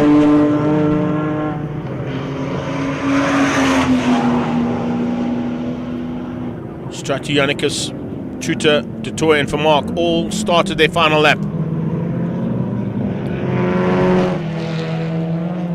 There they are on that back straightaway. Down the N12 highway. Truta looking to come around the outside. Oh, this could be good. Down into the off-camber left-hander. Truta on the outside line. Is there enough for him to play? Yes, there is, but not enough grip. Strati placed that car perfectly. Now we'll just go defensive to keep Truta out. Has to try and get a good run here out of the dog bone to keep Marius Truta from getting a run at him on the short straight. Strati is pushing hard. Man, he's giving everything he can. Coming out of the dog bone.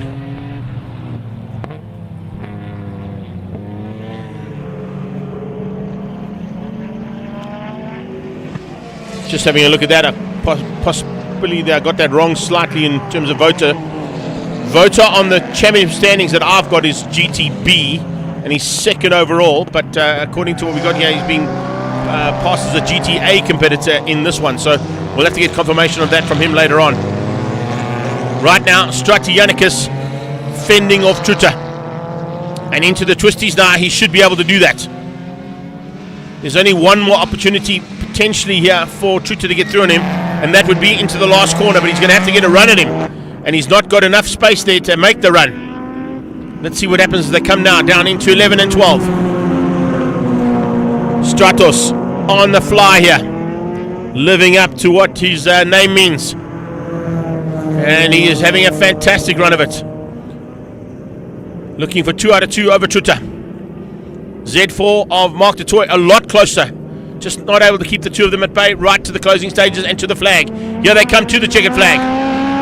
Stratianicus wins out over Truta. Mark du Toit in third. It'll be Sean for Mark in fourth. GTAs 1, 2, 3 and 4 across the line. If I'm right, and I might be wrong, as I said, according to what I've got here, Voter is a GTB car. And he comes to the line, even though it might say he's GTA, unless he broke out. He may have broken out in the first heat, which then automatically moves him up to GTA. That'll be a 5th place for him, or potentially the win in GTBs. Otherwise, the win would go to this man in the Digit FMS Ford Focus. He'll take first place ahead of Holtzhausen and Fisser to the line. Oh, fantastic finish there between the Honda and the Polo. And then Malspur under attack from Tion to the line for the win in Class A for Triple One. She gets it. Wins out over Wayne Odendahl. And behind him, it looks like it's Charlie Fowles.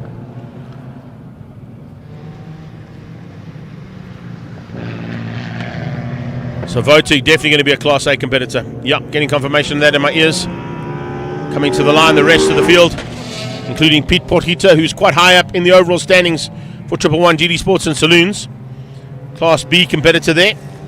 It's going to be interesting to see how the championship changes after 3 races today here at Red Star Raceway for the Digit FMS, Triple Ones and GD Sports and Saloons combined, of course, with Super Hatch. There is your unofficial results. Of course, Strati ahead of Truta du Toit for Mark. Vota as GTA. GTB going to Wayne Robb, Holtzhausen and Fisser. Class A goes to Malspur, Tion van Rooyen and Wayne Odendahl. Let's see Jared Rousseau eventually getting up to 11th place, just missing the top 10 after that lap 1, turn 3 incident. Class X goes to Vic Diaz. Class B to Pete Portita, Wayne Labotsky and Arthur Thorne. And then second in X is Vimpy Rahman and Hendrik Venter down in 20th place overall, just behind the Batman, who wins out Class C.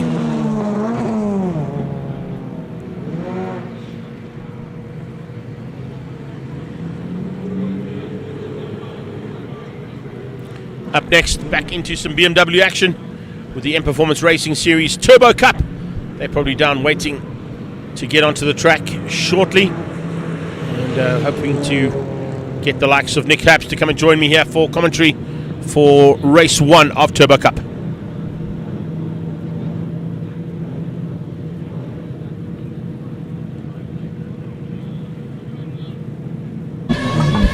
So before we get into race action from the second round, let's have a look and see what happened with M Performance Racing's Turbo Cup at Swartkops at their first outing. It was a pretty impressive performance as they decided to change up the rules and went from what was originally A, B, C, D, E and F into A, B, C and D of Turbo Cup and B, C and D of Naturally Aspirated Cup. And what a turnout. One of the biggest fields of the day happened to come out of M Performance Racing, and great to see a big field of Class A, Class B and Class C and D competitors fighting hard in the Turbo Cup class. Front end of the field, of course, we saw some big action, but in the mid-pack just as good, just as exciting as we always do. Reynolds fighting there with Haps. Haps will be joining me a little bit later on, of course, and fighting along with Josie for mid-pack of this turbo class. The likes of the Sav Speed team were thrown into the mix, but at the front end things started to go wrong pretty rapidly, unfortunately, for Bob Neal. He had to retire out of the first race.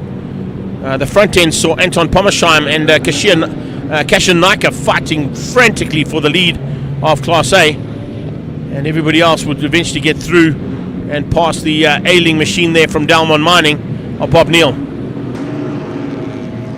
Right in the closing stage, we also saw a couple of competitors having to retire their cars and park them into the pit lane. But by the time the flag came out, it was Anton Pommersheim who was looking to shine the brightest, and did just that to maintain the win. Class B was a big fight there. Rainier Smith, Leonard Archer and Garbini all fighting for honours. And then it was, of course, Honoured Knight of Benny Leighton, Ozbagioni that would fight it out for honours in Class C in the Turbo Cup class. Coming into the round and, of course, into the second race of the day, it was the inverted grid. Bob Neal was back on track, but it was the Autonish car that would be leading things out. Anishal Singh looking to possibly try and maintain the lead as the lights went out for race 2's action. He dropped the hammer and got the whole shot. And then further back, it was a battle royal as they got into the mix there and started to fight for honours as they came through. Bilal Ahmed in the mix there as well. Great to see some fights back on board here from Craig Herbst's point of view.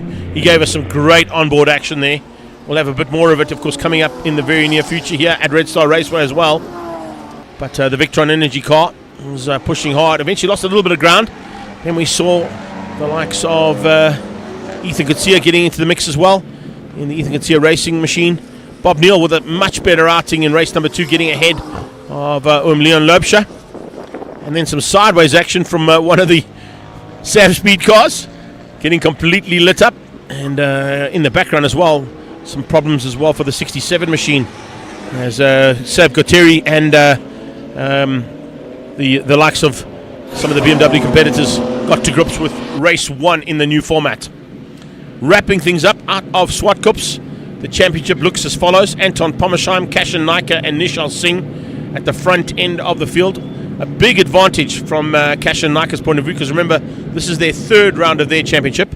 Their first one was at Swartkops at the Passion for Speed, and we're going to go and pick up on Kian Bodaya down in pit lane and see what his plans are for his first race. How are you feeling going into race 1?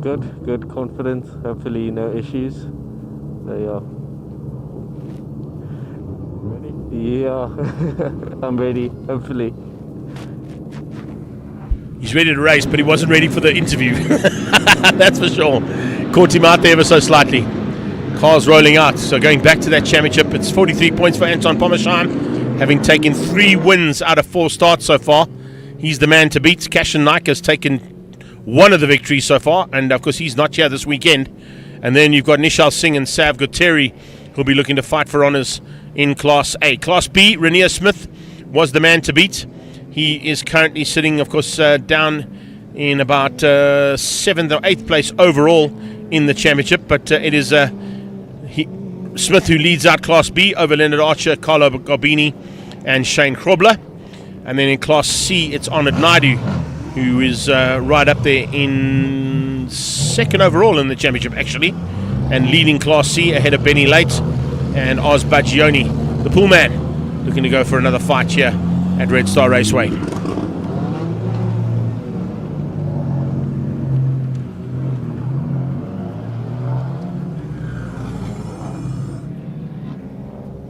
It's interesting to see as well in terms of the overall championship for Turbo Cup. Pommersheim, Craig Herbst, Honoured Naidu, Benny Leight, Ozbagioni, Alan Helligen, Johan Miller, Eugene Goos, Kashan Naika and Rainier Smith. That's the overall standings in Turbo Cup right now. So with some work to be done now into this one, we're looking forward to an epic battle once again, with a massive field of cars rolling out now for this first heat of race action. 29 in total will be onto the grid. You can see some of them already on the grid and some are still rolling out of pit lane.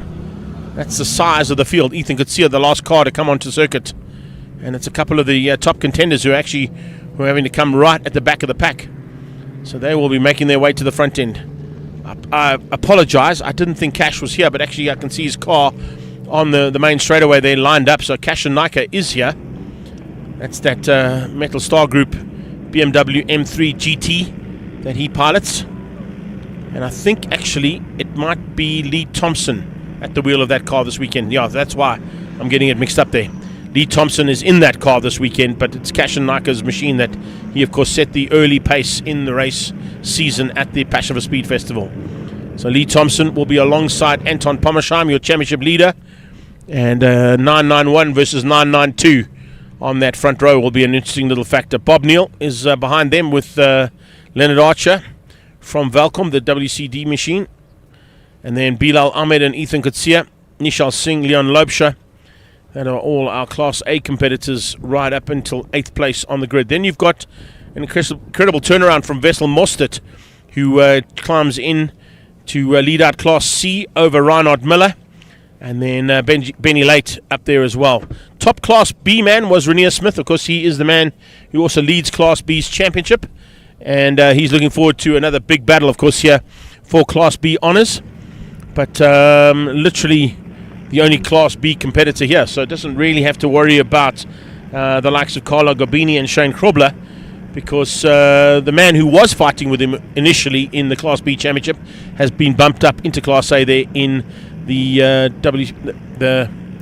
Valcom car there of Leonard Archer. Joining me in commentary though is Nick Hafst.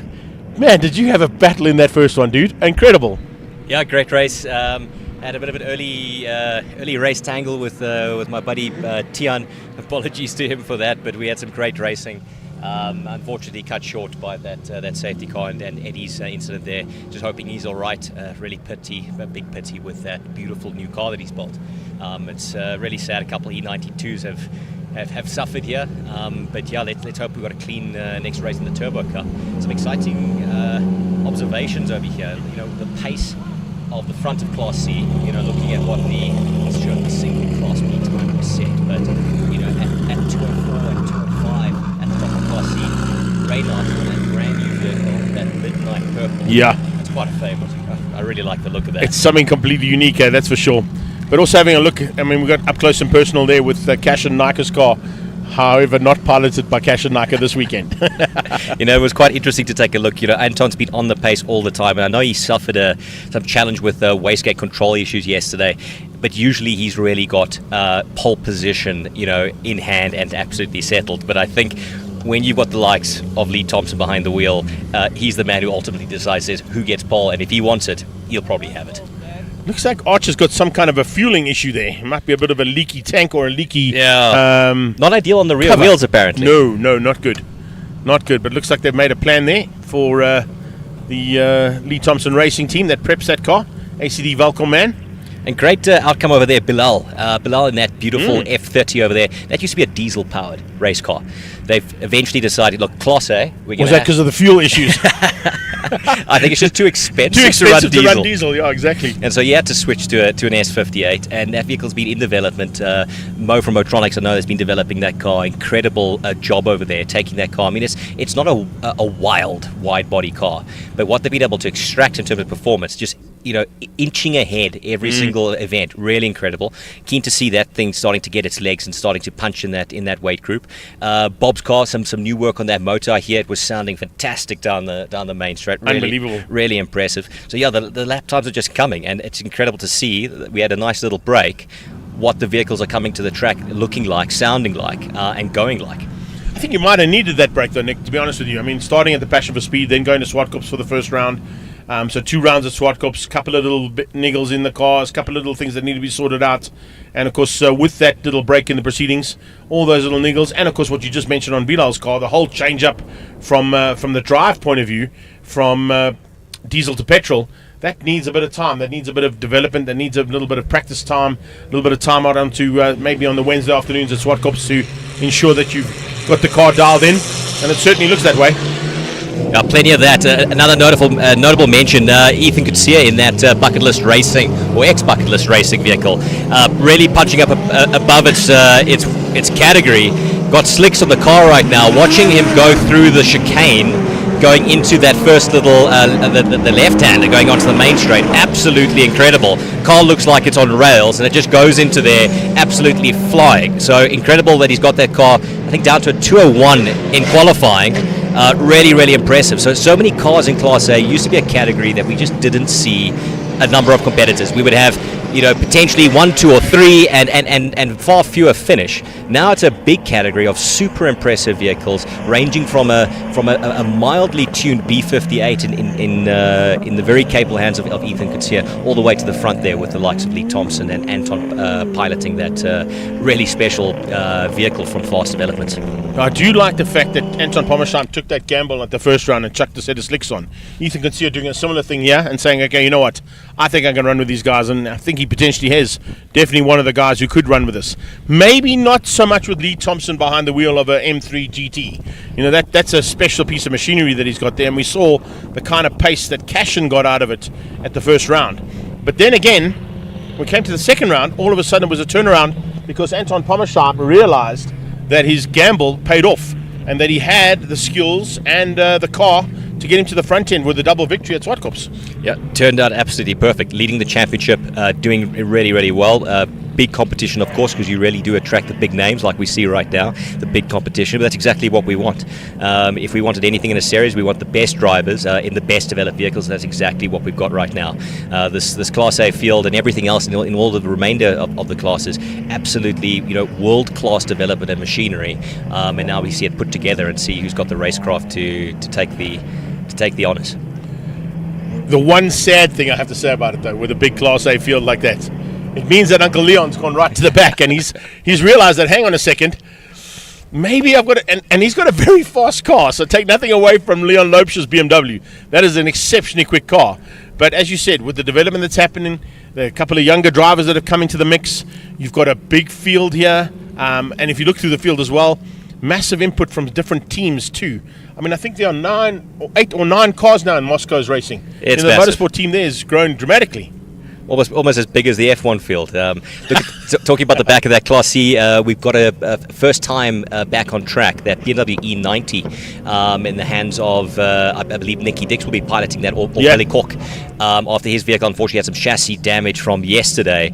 First time that's been back on track after that bad accident at Zwartkops. Really pretty being an E90. Looks like it was fine to get the car back here running around now, but it hasn't been on the track even in qualifying. They fetched the car yesterday evening, so let's see if that thing holds together.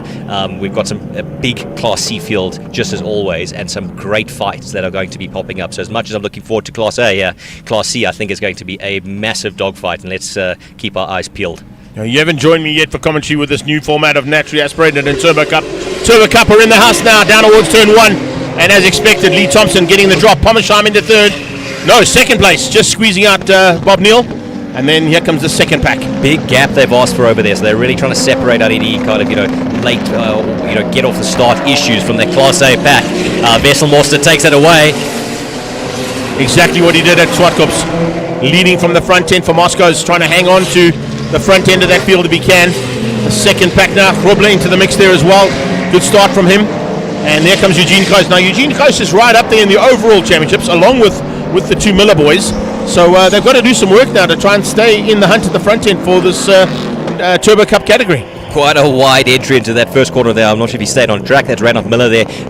He'll be taking the fight right now to Benny Late in that beautiful E46 there. Oz Bagioni in the old Pullman car, Biopool, bright luminescent colours. But yeah, he'll be fighting for honours in terms of who's got the flashiest car, with Randolph bringing that midnight purple E36 to the track. I was about to say, with that midnight purple machine coming in, Bagioni's car is kind of toned down a little bit, He's going to make a bit of manoeuvring there. He's going to have to find some brighter colours. Speaking of bright colours, there's 2 big bright colours going at it right now, with Ethan Coetzee trying to find a way through there on Leonard Archer. Archer under attack. This is for 4th and 5th place on the road.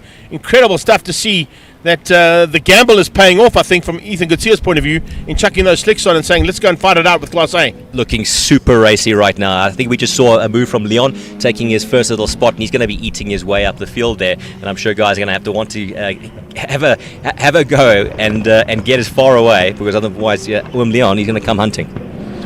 Leon always a man to watch out for in the closing stages. He's normally got some late race pace. Oh, problems for the 42 car. Oh, looks, we've got some damage over there. Hey, Greg, that's a brand new entry over there. Shrey of Naidu. A beautiful car, a beautiful sounding car as well. Potentially 2 cars involved there. I think it might have been. That's a bright white car. So, that's Chetty. That's there Chetty. We go. Okay. Fairly new drivers to the series over here. I'm sure they'll be okay. Let's see if that's going to bring out a safety car, or whether we'll just have double wave yellows. I'm a bit concerned about where they are. It's on the exit of the hairpin onto the short straight, so they may be in a bit of harm's way there. We'll wait and see. as they come through. This is the second part of the lead pack coming onto the back straightaway. How awesome is it to come onto this back straightaway with this little bit of tailwind? Jeepers, absolutely incredible. Some big speeds down the end of there. I think we've got Anton Pommersheim stopped on the... He is. On probably what is right next to us over here. Safety car out. I just saw the safety car boards coming out, so safety car will be deployed. Big impact. Big impact for our championship leader right now. He's got moving, it looks like. Now, what if he maybe had a little... No, he wouldn't have a little touch because he wasn't close enough to be touching anybody into there. No. Maybe just got a little bit too hot into turn 1. He's got the car moving, so it looks like he's going to try and retake the circuit right now, but that'll be at the back of Class C. Let's see what the order's looking like right now. We see that Varish Gampath right behind Hein from the Sapspeed team. That'll be a mid-Class C fight and battle going on right now. But at least as things start to calm down with the safety car taking the pace control, let's see what the sequence of events looks like. Yeah, as they come through now, we'll pick it up as they... Lee Thompson, Pommersheim, Bob Neal, Archer, Kutsia, and then Bilal, Leon Lobsha, Nishal Singh. Rainier Smith leads out Class B. Vessel Mostert behind him. Then it'll be Miller and Benny Late, Nicky Dix. There are the safety cars, and of course that's the reason for it. There's the one car involved. That's Naidu's SO Autotech Racing. Ooh, the front end of that does not look nice. I'm wondering if everybody's seen the safety car flagged. I just saw an overtake now by Mostert on Rainier Smith. I think it might be giving the position back. Okay. Because I think Smith, I think he had a go at him going into, because Mostert was leading Class B as they came over the line, and I think that's when the flags came out, and they probably would have only seen the flag at the bottom of the main straightaway. So it's probably just resuming his position, having both drivers there. Okay, fortunately, that's good to see. I think we're going to have a few penalties there. We had some conversations during the drivers' briefing, specifically about taking a look for yellow flags. But unfortunately, when you heat in the moment, you're focusing on driving. It's easy to make that mistake. I see the E90 still going. They'll be piloted, I believe, by Willie Koch. Great to see that car continuing and hopefully doing strong after the rebuild, after that incident at Swart Corps. Oh, it's always good to see such a nice big field of cars. There was 30 cars in total. You are the biggest field here of the weekend as well when you combine naturally aspirated and turbo cup together. But of course, I knew you were going to say that, and I put that in specifically so that you could make yourself look good in front of the boss. But there we go.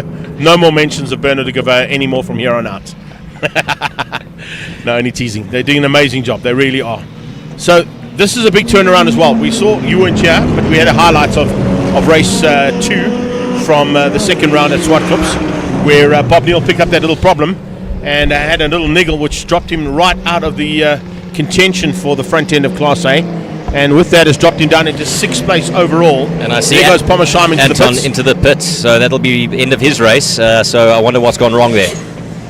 That's a big pity. He's come out of 3 wins out of 4 starts. Yeah. So that's really going to put a dent in the championship. Regardless of the fact that Lee may not participate necessarily in the full championship, Cashin not driving that car right now, so Lee taking the opportunity to put it through its paces. But if he doesn't complete 3 races, even an event like this wouldn't theoretically hurt Pommersheim's championship. Yeah, if I look at that championship, I'll pull it up here quickly. The advantage will be going to Nishal Singh and to Rainier Smith. They're going to have a big advantage to close things down overall, and of course stay at the front end of their battles. But Arnold Naidu as well, also in the pound seats there, potentially moving up into the top 3 overall in the championship standings. So you've got to take into account, you've got Class A, B, C and D, but you've also got an overall Turbo Cup champion that will be crowned. So right. Not as, even though they're fighting as hard. Yeah, and that's the other thing we were just taking into account in my ears there from Paulie, just saying to me that Rainier won't score as many points because he's the only Class B competitor. So right, you've got to have at least 3 or 4 competitors, and I think he'll only be scoring half points if correct. If I remember correctly. I'm interested to see whether that overtake was giving the place back, like you mentioned, or whether Vessel actually overtook, because obviously he's in a prime position right now to lead that Class C championship, driving really well. He had that incident, unfortunately, with Hein van der Merwe back at Swart Court, but they put that car back together, and his pace has been looking great this weekend. So he's really poised, and unfortunately, a 30-second penalty that really does some damage at the end of the day. If that's the case, but as I said, I'm pretty sure it was regaining the position, because I think Rainier got past him just before, or just as the safety car boards came out. So it was basically just resuming his position. But it doesn't mean that it's all done and dusted, because if Rainier was able to pass him, it means that he has got some potential threat going into the post safety car scenario. Right. So as they come down that back straightaway now, under safety car conditions, the Volvo doing the work at the front end. It's Lee Thompson, Bob Neal. That's the front end, ahead of Leonard Archer, Kutsia, Bilal Ahmed, Leon Lopesha and Nishal Singh. Vessel Mostert, as we've just been chatting about and deliberating about, we think is leading Class B, having retaken the position back from Renier Smith, who had overtaken him just as the safety car boards came out. And then it's Benny Late and Reinhard Miller. Nicky Dix also in with a chance there, not too far off. If the concertina effect works into his favour, he may be able to give Reinhard and Benny a bit of a run for their money. And then it's Bagioni. And then from there we go further back. And if I can just pick up on who's behind there. If we go into it, it should be Hrobler, I think, and Anthony at the front end of the final pack of cars. We see those two battling it out over there. I'd be surprised to see a gap bigger than probably half of a bumper between Johan Miller and Master Mowers Eugene. So those cars always having a nice tussle on the track over there. Another return to the circuit over there is a vehicle built by Hrobler Motorsport. You can see the nice branding on the side there. That car was sold instantly after qualifying at one of our first events there at Swartkorps. It's been sitting there in the one of the containers ready to get back out. Nice to see it back on track. I know that Shane was piloting that at some very impressive pace at Swartkorps. So great to see that back on track again. It's always good to see some new cars join. It's Red Flag being called now. Okay. So I think the reason for that is they want to sort of have some racing. They don't want to do the same as what they had in your race where you had 3 or 4 laps under safety cars. So they'll bring them back to the line. On your ruling, if I'm not mistaken, they line up now as they are, but it's line astern. Or do they take up their grid positions again? So we have completed more than 2 laps, I would believe. So in that case over there, we should have a proper restart, but you would not have to reset the position. So you'll be in your positions that you currently it's only on in. a safety car restart that we'd have that single line. So Ethan should be on the left then, right, or the right of the track, not on the left, because he should take up 3rd place, not 4th. Yeah, I see that too now. Maybe he just got the grid positions mixed up there. I'm sure we'll have some marshals on the track right now just sorting everybody out. I do know. I have to give a shout out to it. Marianne and her daughter were running around putting stickers onto the naturally aspirated guys' cars to tell them what grid position they were in, because they couldn't remember once they'd left pre-race. There's some very simple things, that in the life of a racer, you just can't remember where's your starting spot, and who's in front of you, who's behind you. So I heard over my shoulder there Mr. Bean shouting through my window saying original grid positions. So I think that's what they're going to have to now shuffle around with. So that might just take a little bit of a maneuver or two to get right. Yeah, so original grid positions, that's going to mean that we don't have a full classification of 2 laps. I wonder if they're taking it back to when incident happened, and when they issued the safety car. Yeah, possibly. I'm always left questioning my understanding of what the regulation is, and fortunately we got Eldred. I'm glad you said that, and I didn't, because when I'm sitting out here and I'm on my own and you're not with me, and I don't have Carl and I don't have Bernard, and even then Bernard doesn't even know the rules.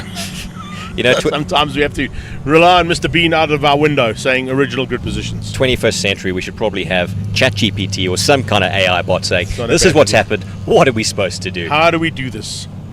Siri, can you help us, please? What next? What now? Nice close-up of Leon Lopes's car. That car's really had a good innings. It really hasn't been an incident besides a couple of small things there, and racing at that kind of pace, you think shelf life on a Class A vehicle can't be that far. But then again, look at the complete rebuild of Bob's car after that massive and then you see incident. the builds like this coming through from Mostert, doing an amazing job there for that Moscow team.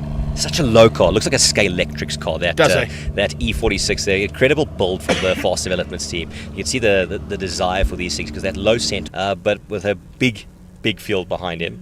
And the job's not done yet. So we've got some delays here. I'm not sure how far we are behind schedule, but we've had delays already with a number of events having incidents. We've now got this incident. So I think last race, which is going to be Turbo Cup, end of the day, we're definitely going to in the low sun. Yeah, that's going to be that low sun. And I think, driving here this morning, I think in winter, they just change it from Red Star to Fog Star.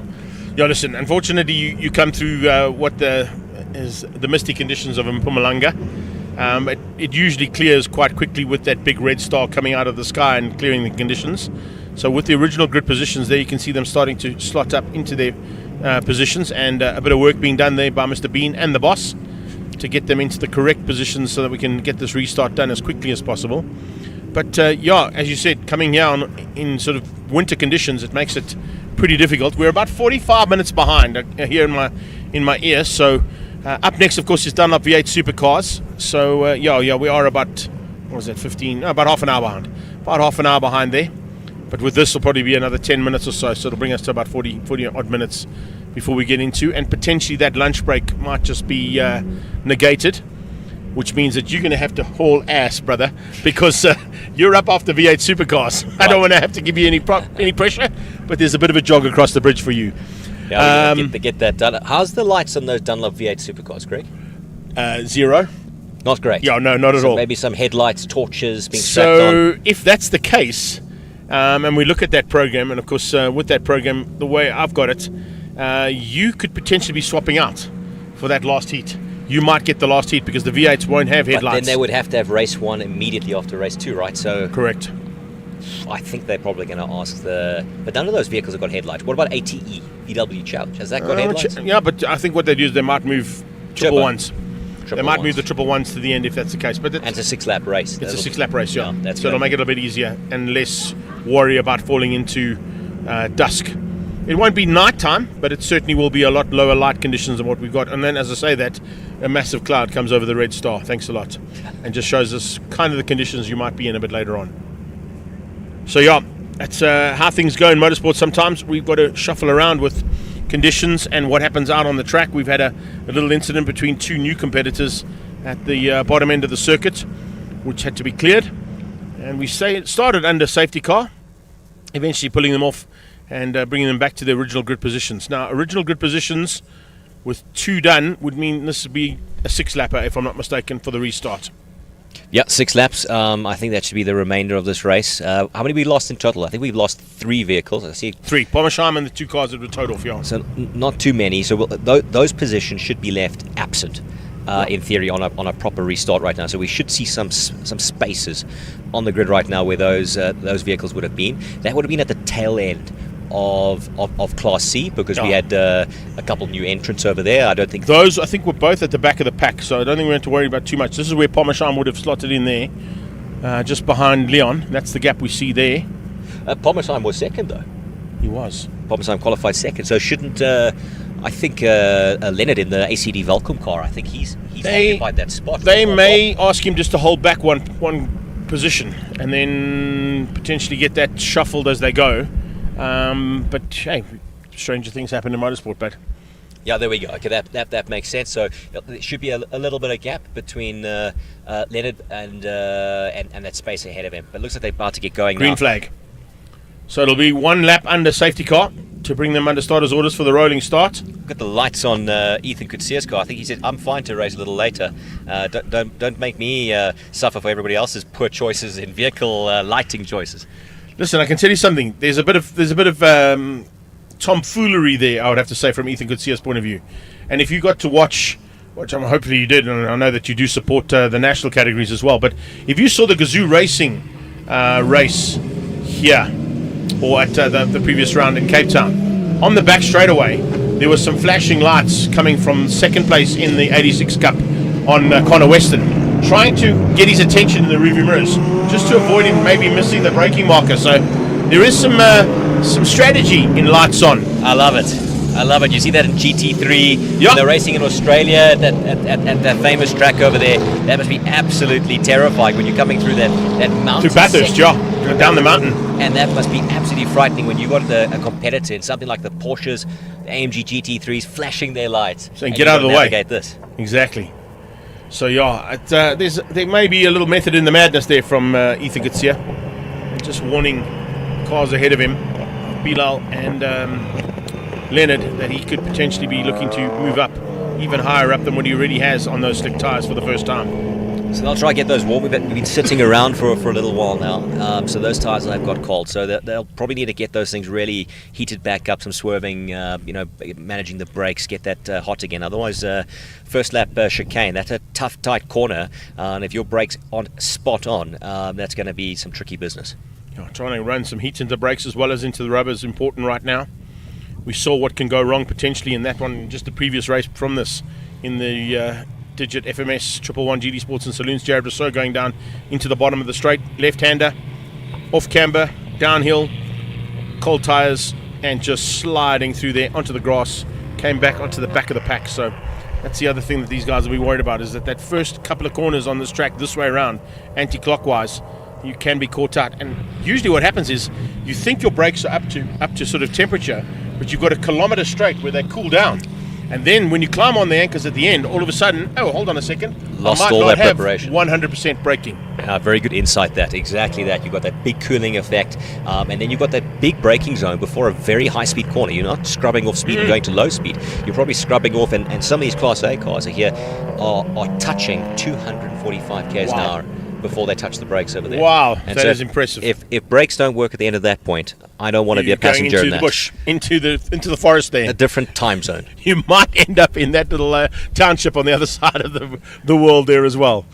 But just remember, you got to go through cattle on the other side of the forest there as well, because there's just so many things that happen out there. Seems like a video game. So poor Eddie with his incident right now, and I really need to chat to him to find out that he's okay after that, besides his vehicle. But did a roll in his car apparently, and that vehicle landed on a haystack. Yeah. I wanted to give a mention to Eugene Close for helping us out with the grass cutting here, but I thought it might not be an ideal position to bring that in. I wish he would have packed that hay bale maybe somewhere else. So I think, but it was right off the track. If you see where it ended up, it looked like it was closer than what it was. But when we took the side angle, which Dave gave us, you could actually see that the car was rolled almost 250, 300 meters off the track. That's when he landed on the hay bale. So it was out of harm's way completely. You would think. I think that's a crazy thing with this very flat terrain we've got over here. But let's not distract the start. We've got Bob, who should be following the Megastar vehicle piloted by Lee Thompson. Let's get this restart underway. Nice gap over there I can see. So that would be the gap that they're expecting for Anton Pomazine. Yes. So they've given up that gap, Bob Neal.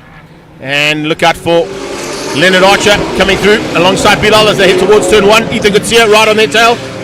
Looking to pounce early on, and he's right onto the tailpiece there of Leonard Archer. We watched the Autoniche car going through there. And here we go. Class B, C heading down towards turn 1 and 2 as well. Looks like Vessel's got the drop again. Oof. And was that Katia? Katia off track there ever so slightly, running hot out of turn number 2.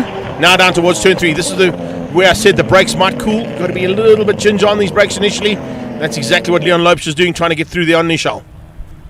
Nice start from Lee Thompson, really putting the power down that main straight over there. You could see Ethan Gutierrez coming into his own after the main straight, falling a couple positions away, but now, absolutely on the rear bumper of Leonard Archer, that ACD Velcom vehicle, and now he's going to be absolutely lethal through this twisty, turvy part of the track where that car in his hands really looking properly hooked up, and like you mentioned, maybe a little bit of headlights to screw with the head. Just watching in the rearview mirrors, you pick up those headlights, you think, hang on a second, just catches you for a brief moment. It might be at the braking point, you miss the braking point, make a mistake, and there you go. You got a problem, and you lose a position. Let's watch everybody get... Rainier's up to first by the looks of things. I think he's been able to squeeze through. Rainier definitely leading by a country mile over Vessel by this stage. Class B. So that little bit of a gap there. I know that the Class C guys were holding quite a gap off there so that they don't tangle with any of the back of Class A or Class B. But Vessel's got a comfortable lead from Reynolds in his new vehicle. Then we've got Benny Late with that'll be Nicky Dix. Just behind him. Pullman we can see in our footage right now. And then we've got that'll be Cameron Christian in that M4, gold M4 just behind him, and he's been moving up the ranks quite nicely, becoming more and more competitive. And he's getting better and better every time he comes behind the wheel, that's for sure. A little bit of seat time in the car, a little bit of testing, I think, in between the break that we've had. It's definitely put him into the front end of Class B, and they're becoming a bit of a threat. And look, he's got to get the job done, because right behind him, he's got Hein van der Merwe, and he is looking proper racy. So if Cameron doesn't get it done, Hein's going to say thank you very much. I want to correct you. Is that not Sheldon? Right. Sheldon Chetty. Cam's in the other car a little bit further back there. So very similar cars. Mistaken, I think it's the Palace vehicle. It's the Palace vehicle, that's his, yeah. So Sheldon Chetty, apologies on that one. Right on Baggione's tail. Thompson going to get away. I don't think Bob Neal's going to have an answer to him, but Bob Neal is in a bit of a fight here because this new car of Bilal's is certainly showing. There we go. There's Cam. There we go. Right on cue for you. With Gunpath. Sorry, Cam. Sorry, Sheldon. Mixed you guys up over there. He's right behind Varish Gampath in the N54. They've been doing a little bit of development in that car. Really impressive lap time in qualifying over there. I think he broke into the sixes there, Varish. So he's been just dropping that time now. I remember a day when that vehicle was first here on track doing 10s and 11s. Oh, here's a big one. That's the new Krobler car, or the returning Krobler car. Looks like that's coming out of the chicane in turn 1 and 2. Everybody back on track, it I seems. think so. Yeah, it doesn't look like this. Might be a little bit of change of surface though. Bagioni's off. That's at the bottom of turn 3. That's also caught him out. Looks like he's cooling trying brakes. to cannibalize Eugene's business. I think he needs to stay with the pools. Leave the mowing. If he just comes into turn 14, there's 2 pools he needs to sort out here, please, at Red Star. Let's just direct him after this race. Okay, back on track. So we had a couple of incidents right now. Guys doing a couple pirouettes. We've got some ballerinas going into that first chicane over there. We saw the poolman Oz Bagiani off over there. He got back on track. Is he the biggest ballerina? I think he has that title. Alrighty, let's see what Bob Neal can do. Keep out Bilal right now. Lee Thompson's disappearing at the front end. They don't really have an answer to his pace. But with what's happening here with Bob Neal and Bilal, it's slowing them down and allowing both the ACD Velcom car of Leonard Archer and Ethan Kutsia to close things down. So we've got almost a 4-way fight here for second place. The acceleration on Bilal's car. Watch that frame. Unbelievable. This is insane. He's got an absolute monster of a car there. Down this back straight away, then we're going to see the potential of it. Then it's Lopesha, all on his own sim, ahead of Rainier Smith, who's also all on his own sim there for the lead of Class B. Just remember, being the one and only Class B competitor out there, he's not going to score full points, he scores half points, but it will keep him in the lead of Class B at least. Vessel under attack there big time. Yep. Wow, Reinhardt is right on him. Heinz falling back a little bit. He was a lot closer. That must have been that incident that we saw. I wonder if him and Oz both lost out in terms of track position and timing. We only saw Oz go off, but Heinz running a little bit further back than what we were seeing. So something definitely occurred there off screen. Salvatore, first time we've seen him as well. He's under a bit of threat there as well, looking for an opportunity. The second of the Autoniche cars, putting him under pressure. Oh, it's our Autotech car, beg your pardon. Oh, big brakes there from Salvi, getting that finally hooked up around the corner. And he makes it stick, fortunately, and stays just ahead. So fight continuing all the way through this, and this is exactly what we expected to see. But I can tell you, the way things are going right now, this, and I've said it already, I haven't had a chance to say it to you. I'd like your opinion on what I'm about to say. The change-up to Turbo Cup and naturally aspirated has been an absolute win. Absolutely phenomenal. Can't agree anymore. It's great to see the racing get closer, tighter, attract new talent, attract new vehicle builds. We're starting to see in the NA Cup the return and the excitement around those NA special motors, S54, S65, where previously you're getting mugged by a turbocharged car and they lost their specialness, that S badge. And now you're seeing the same attraction where we've got people that want to race not only in just one cup, but both. So Reinhard Miller, first entry right now, 2 vehicles, 2 different cups. NA Cup, currently leading Class D, if I remember correctly. Yes, he is.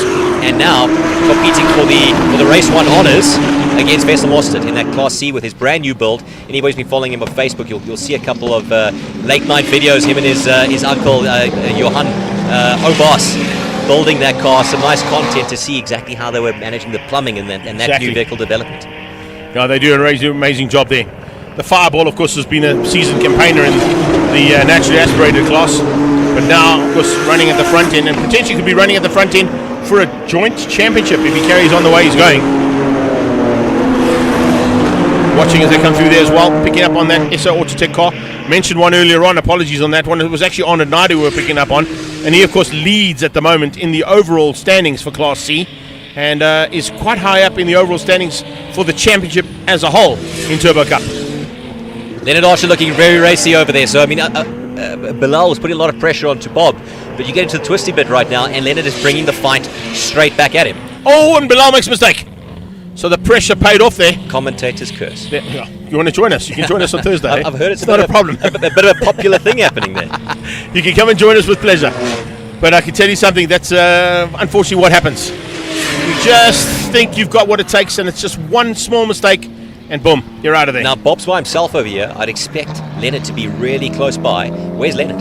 Leonard's there. A little bit of a gap there, so definitely some kind of touch. Yeah, they must Probably have happened. been. They both lost a little bit of territory, but Leonard definitely got the upper hand on that little incident. Vessel hanging on for dear life right now, keeping Reinhard Miller and Benny Late behind him. Benny Late has joined the party. It's due to the fact that Vessel has kind of concertinaed that field up for the top 3, and they're still fighting for just inside the top 10. So single digits up for grabs there between those 3 cars for 9th place overall. Yeah, beautiful lineup over there. The Moscow car there, followed by Reinhard's Midnight Purple, and then Benny in that proper white racing car over there.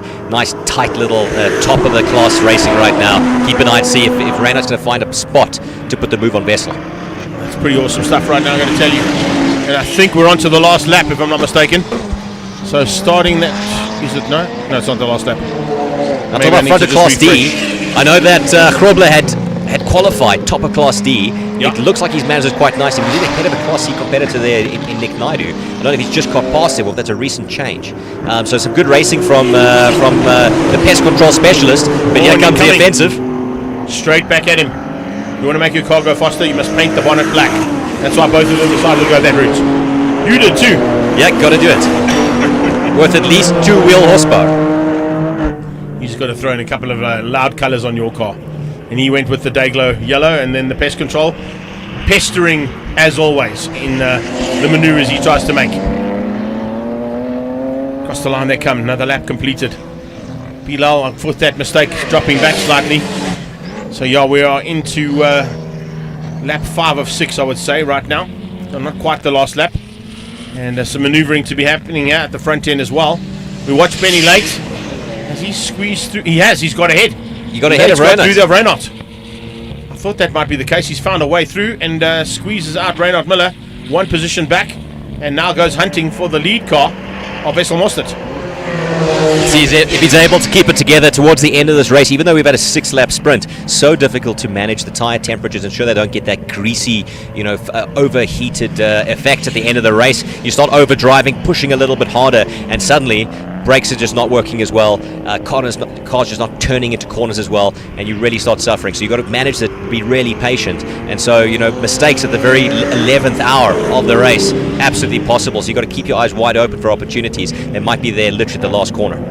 The other factor you start to play with right now, Lee Thompson starts what I think would be the final lap. That should be, or is this the penultimate one? I'm not quite sure because the timing's a little bit backwards here. We're a little bit further back than what it's actually happening. I think it's the last lap. So Lee Thompson with Bob Neal on his tail. They're fighting hard. I don't think Thompson is going to be beaten by Bob Neal. But then again, maybe some team orders coming in there? They might, exactly. I was about to say, is there going to be some team orders where Lee backs out and hands the victory across to Bob Neal so that he can score some more points to move himself up from where he currently sits in 6th place in the championship, maybe a little bit closer to Pommersheim and to the man who normally pilots that car, Cashin Naika. Other big factor that you need to take at this stage, which I'm going to talk to you as a racer now, do you, when you have problems with your car at this stage and you're fighting for 2nd and 3rd, you've dropped back, you start to feel the car's not performing, hold back knowing that you've got a potential of the inverted grid coming in race 2. You've got the potential, but you also need to know that until the last lap, the fat lady hasn't sung. And so, coming off track like we saw with Antoinette Cetris, sometimes it's terminal. You can't keep on going. Sure. But there's, sometimes you'll have a little niggle with the car and think you've got no chance of scoring. We've seen incidents where a car can limp across the line and get a podium finish. And so you've really got to see if you can get some perseverance, because at the end of the championship, a couple points here and there, that could make the difference. Yeah, and of course we're going back to Swartkops, then we go to PE. Talk about Anton's car. Did not just seed. Is that Bob Neal's lane? That was Bob Neal's lane. I think I saw Pommersheim's car. Pommersheim back on. Yeah, you might have. 992 on the side window. I think that's his number. Potentially coming back in. It is. Anton Pommersheim, 992. Because the 991 car is leading things out and about to take the victory. And they were in numerical order for the start, so it's potentially right there. Little pit break. Maybe not tyres. Maybe fix whatever went wrong. Boost pipe. We'll find out from Get back Anton on after the track, race. knowing that there's only 5 or 6 cars on the circuit after that little race. There we go. That's Anton's car. Confirmation. He's back on track as the checkered flag comes out for his stablemates.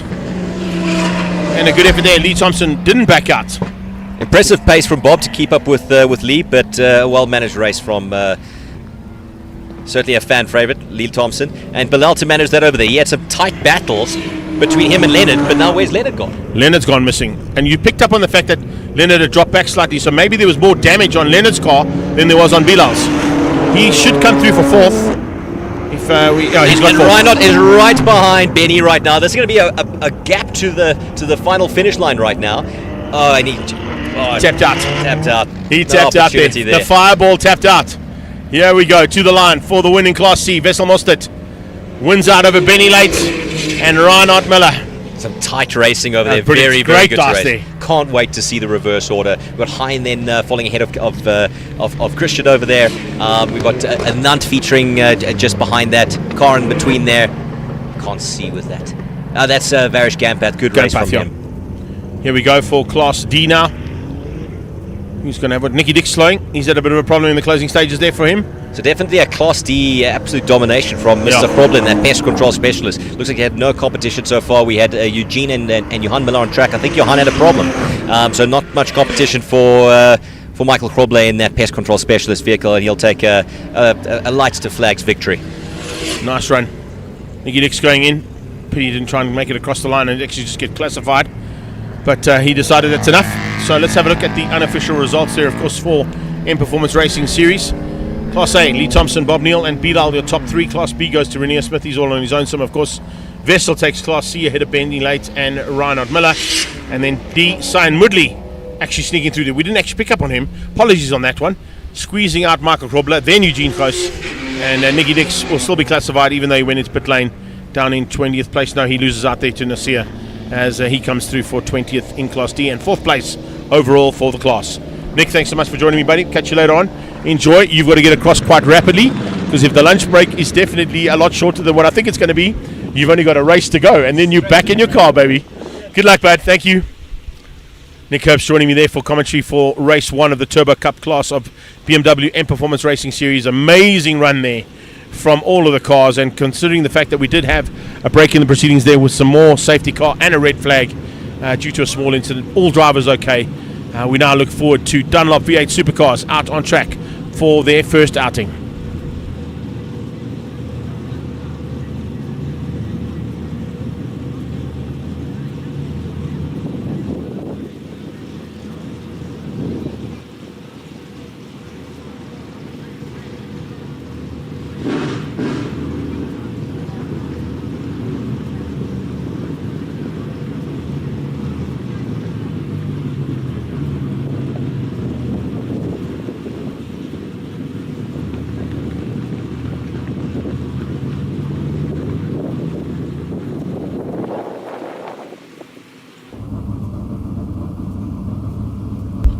Let's catch up quickly with Terry Walford. Terry, race 1, how are you feeling today? We'll see now. We've had since Swartkorp's last race, we've had an electrical issue that's causing us some big problems.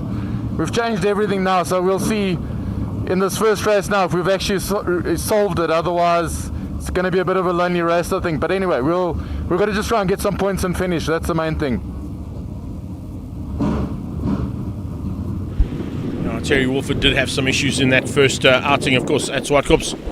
So we'll bring you that action pretty shortly to show you exactly what went down at the first round. That saw Thomas Reeb come into this round leading the championship over Sam Dahl and Larry Wolford. Warren Lombard is on pole position, but he, of course, also had some issues at the first round and only finished up down in 4th. Let's have a look quickly at that. Dunlop V8 Supercars at Swartkorps. 7th of March was the last time they were on track, so they've had a bit of time to get themselves all sorted out. It was a bit of a fight between Reeb and Lombard that was looking to unfold at the first round of action for 2026's championship.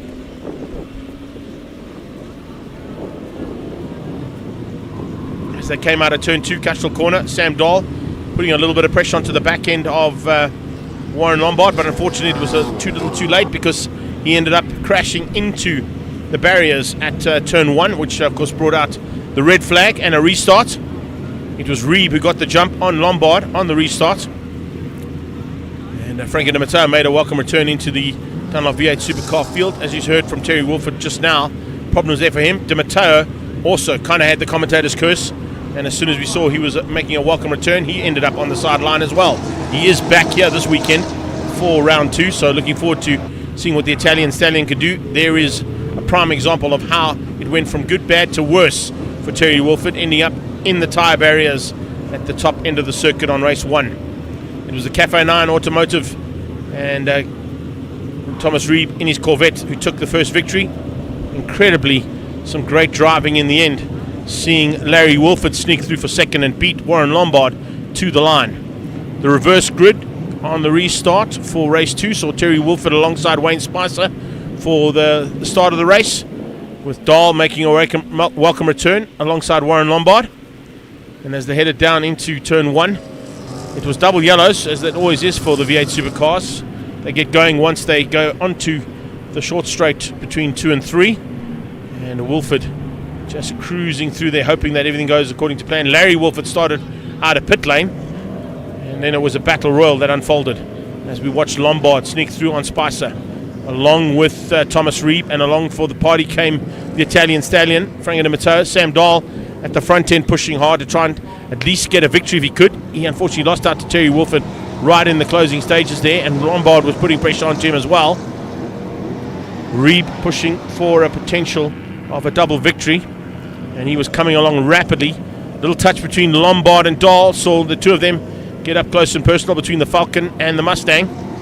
Dahl dropping back in the Falcon, and eventually saw Thomas Reeb come through. Lombard had some issues.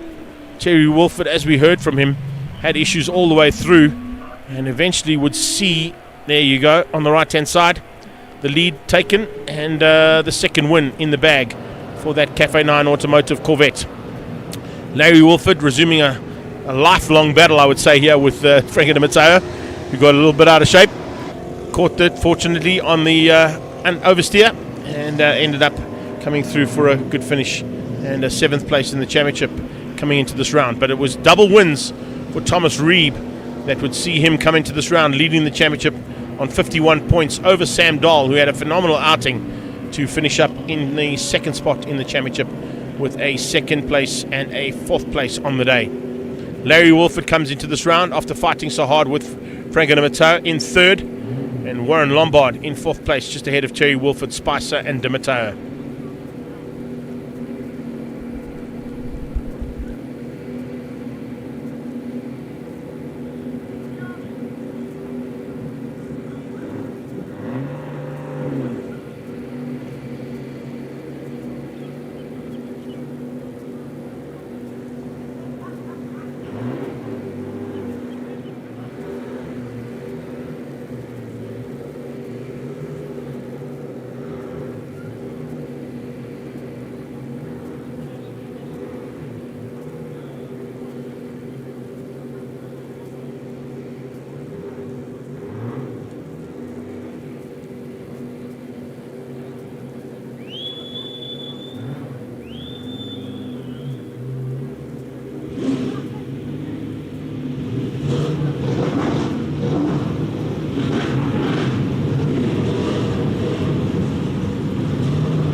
Just showing you how wide these vehicles actually are. The pit exit, very difficult to negotiate for these big V8 supercars.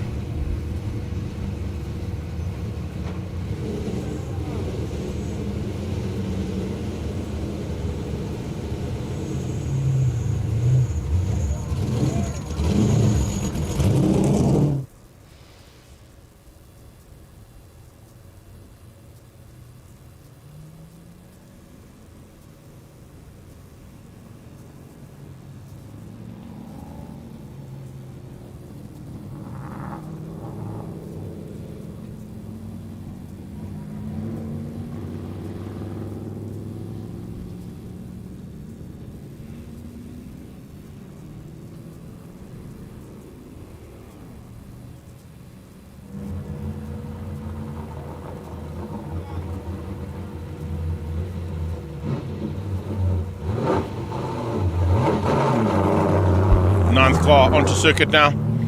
Kind of negating really what Warren Lombard was trying to do if it was a standing start, but fortunately it's not. So these cars getting out late onto the track doesn't really affect Lombard's opportunity to capitalize on maybe getting there early and not having to worry about tires cooling down, because they will cool down now, of course, under starters orders, while these V8s make their way around, take up their positions and get ready to go for race 1 action.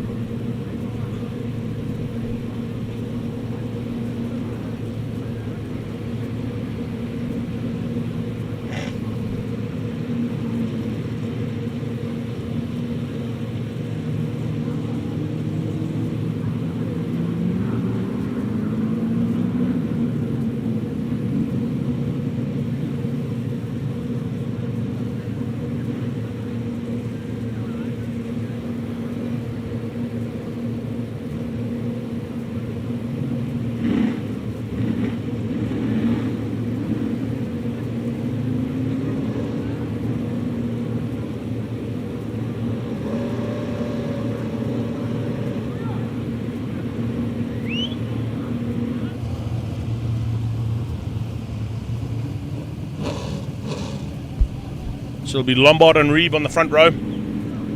Frank Mateo and Terry Wolford the second row of the grid. Larry Wolford and Sam Dahl. Wayne Spicer, Alan Ryan and Stevie Herbst. So we've got a Ford and a Chevy powered car on the front. We've got two Ford powered ones. One is in the body of a Jaguar XKR. The other in a Ford Mustang. On the second row. Third row is a Chevy Holden.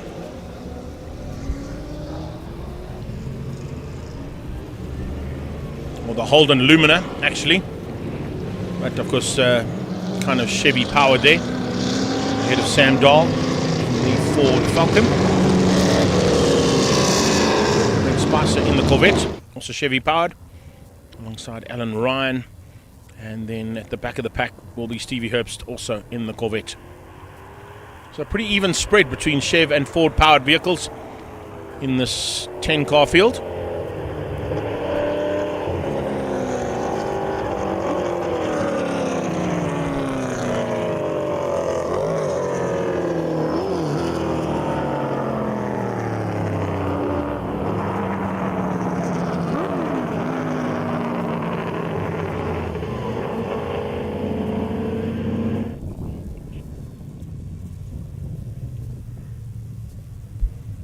Lombard looking to try and make up some ground now. He currently sits on 24 points in the championship. It's about half distance to Thomas Reeb's lead. And his lead, of course, was the battle for the championship last year between Lombard and Reeb, which Lombard eventually ended up winning. So there's a lot of arch rivalry on that front row.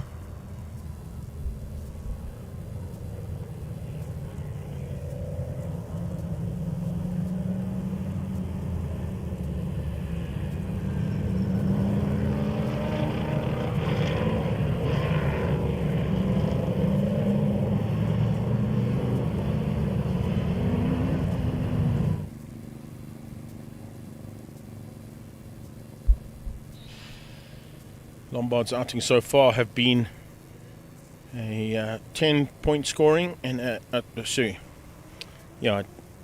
18-point scoring and a 6-point scoring run so far. So that's a third and a seventh, whereas the man alongside him, Thomas Reeb, has had 2 wins out of 2 starts. And starting from the front row will be a big concern to this whole packer field of V8 supercars.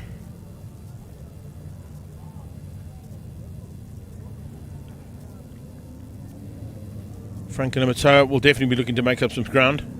He currently sits down in 7th place. He had a 3rd place, and then with the DNF in the first race, with that off that we saw in the highlights, he's got some work to do now to try and bring himself back into contention with Dahl, Reeb and Larry Wolford just ahead of him in the overall championship coming to this first race of round 2.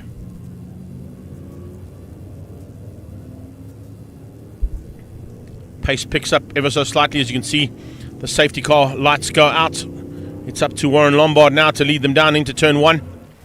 Reeb and Wolford will be looking to pounce. So will Di Matteo. Let's see what happens now as they head down into turn 1. They drop the hammer, and it's rolling thunder down towards turn 1.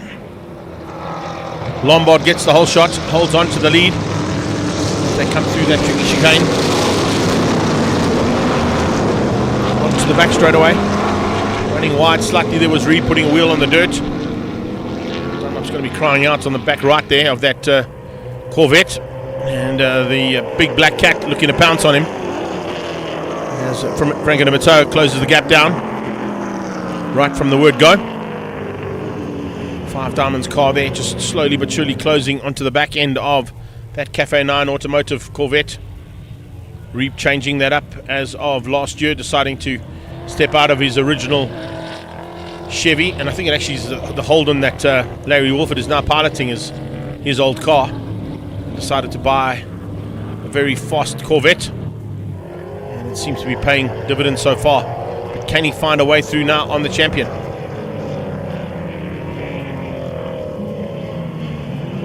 Lombard has had some great success here at Red Star Raceway, and we'll be looking for more of the same here today if he can keep Reeb out. Reeb are looking to get ready to go on the inside, lock up on the brakes as they go down into, or there's a bit of body rub on the brakes, maybe on the brakes there on Lombard's car. Front left just catching that carbon fiber and a little bit of white smoke coming out of the back of the car as he hit the brakes into turn 7.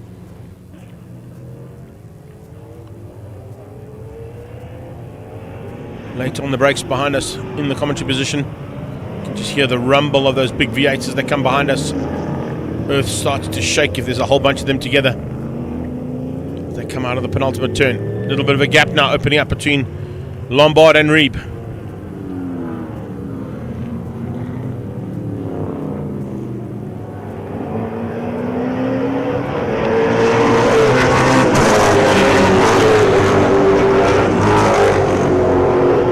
Wolford and Dahl behind that.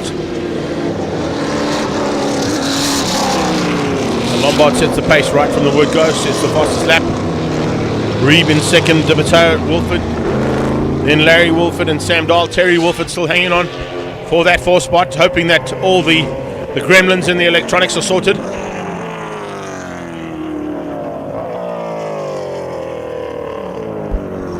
they are, there's a very good possibility that that Schick and John Speed car might just be able to close the gap down on Franco Di Matteo in the 5 Diamonds car. Jaguar has been a seasoned campaigner and certainly a front runner in its day. With Franco Di Matteo behind the wheel, it's definitely got some good pace.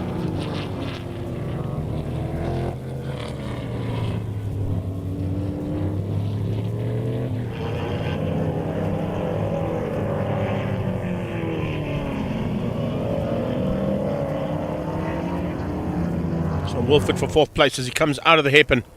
The background you can see his dad Larry with a bit of pressure coming from Sam Dahl. Once again locking up under braking here. Don't think it's the wheel that's locking up, as I said. It just might be a bit of tyre rub on that front left arch of Warren Lombard's Ford Mustang.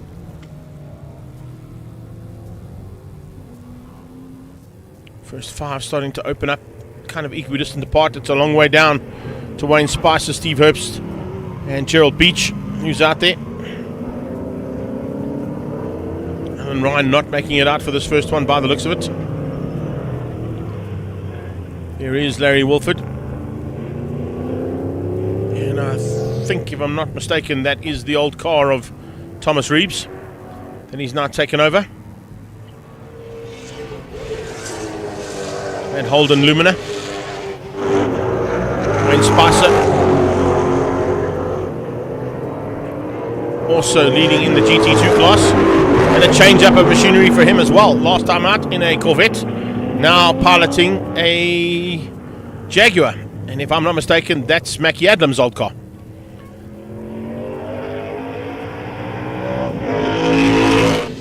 So yeah, there we go. Had to of course do some repairs to the Corvette, which is why he's chosen this steed. Not a bad choice of machinery. Multiple championship winning car in the hands of Mackie Adlam, and now Wayne Spicer looking to maybe wrap up the GT2 class in the second of the Jags.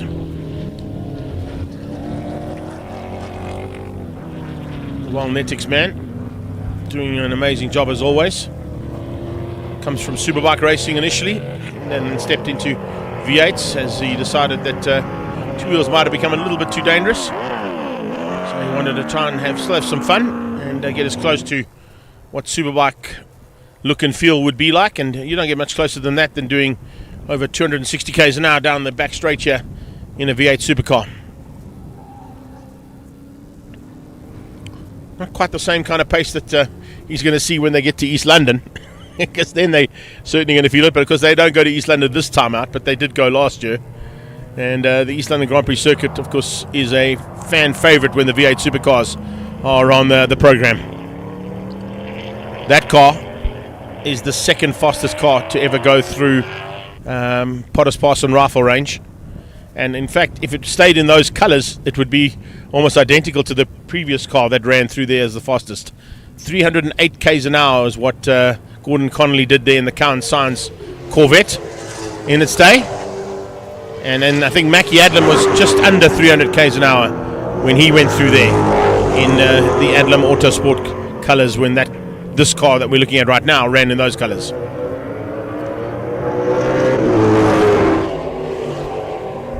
Out front, no worries for Lombard though. Controlling things from the front end. And he's got 1.3 seconds there, as you can see from Thomas Reeb. Further 2.5 seconds back there is Di Matteo. Terry Wolford about 3 seconds back on that. And then we go to Larry Wolford, quite a long way back. GD2's is Spicer, Hapst and Beach. But a massive margin between Wayne Spicer and Herbst.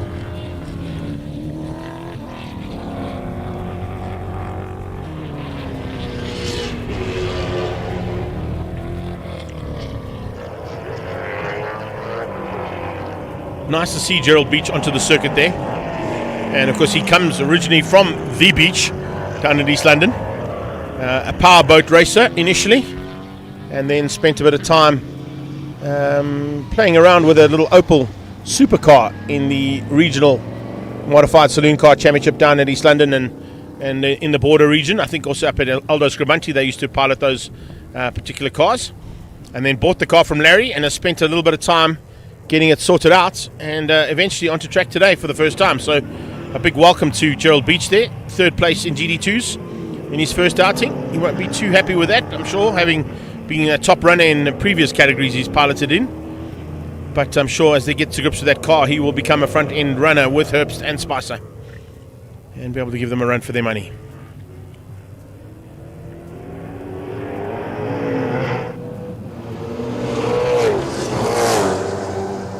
Out of the blue go the top two, Lombard and Reeb. Only less than a second now as Reeb's turned the wick up ever so slightly. Remember, this first race is only an 8-lapper for V8 supercars, so it's a slightly less amount of laps that they would do, and that is, I think, just under the halfway stage reached. So 4 done and 4 to go. And Thomas Reeb now deciding, no, it's time to just turn the wick up a little bit and see what I can do to put a bit more pressure onto my arch rival in this championship. And it has been an arch rivalry that raged all of last year for the championship, which was eventually given to Warren Lombard with the final couple of victories headed his way, and the advantage that he had at the end of the championship sealing the deal. Looks like Dahl has got through on Wolford as well, on Larry Wolford that is. So the Ford Falcon squeezing through there on that Holden Lumina.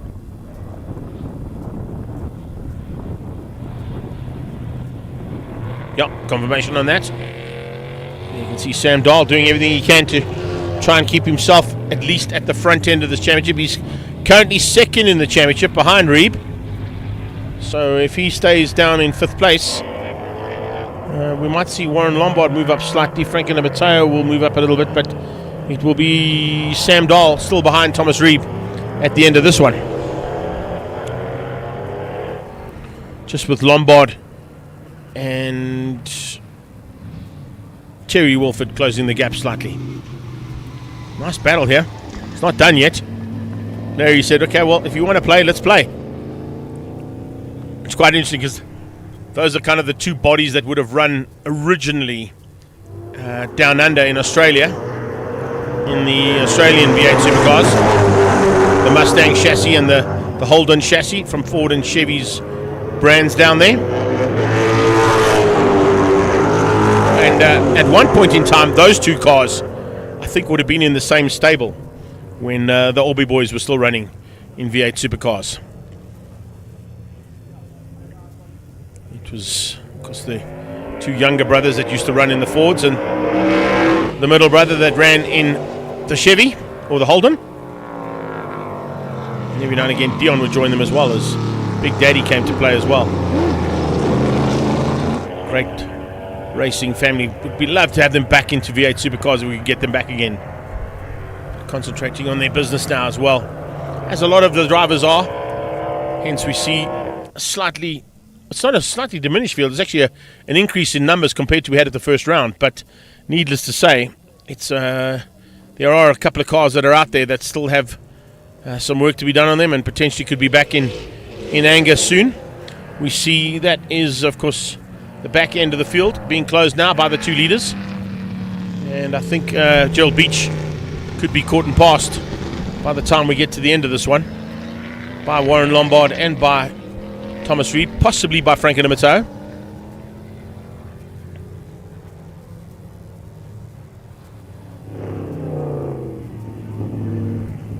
They're about to come and start their penultimate lap.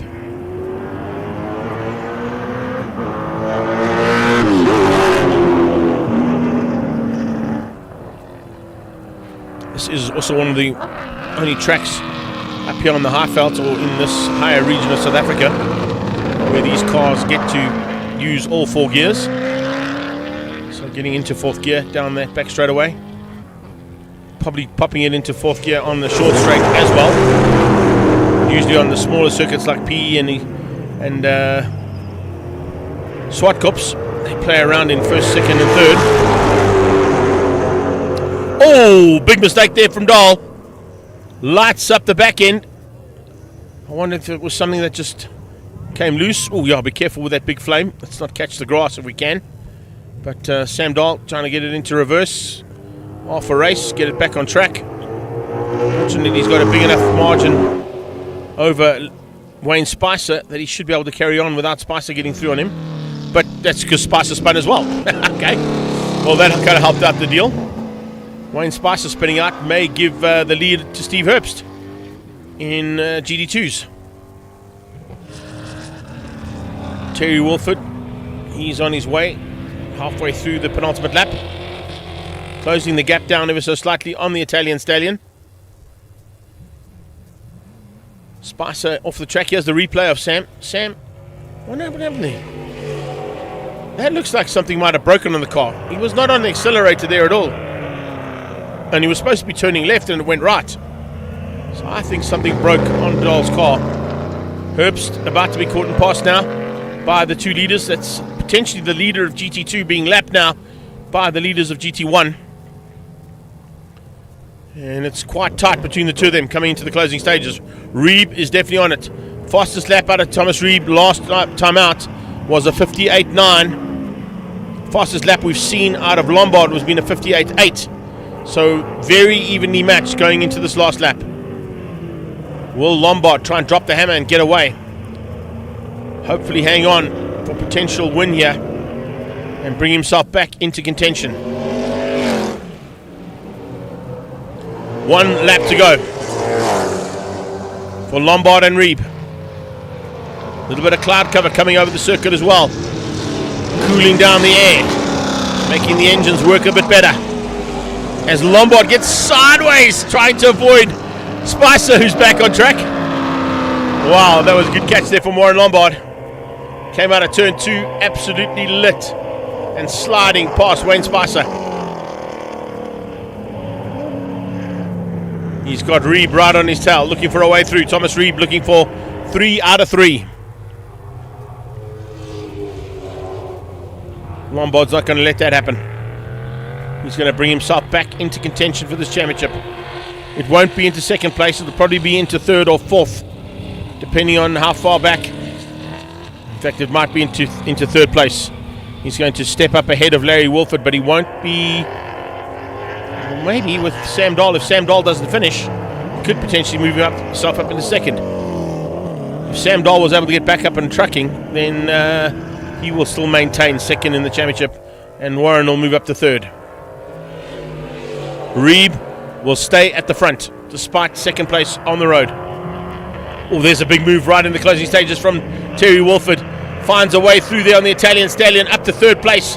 Dimito comes back at him though, side by side.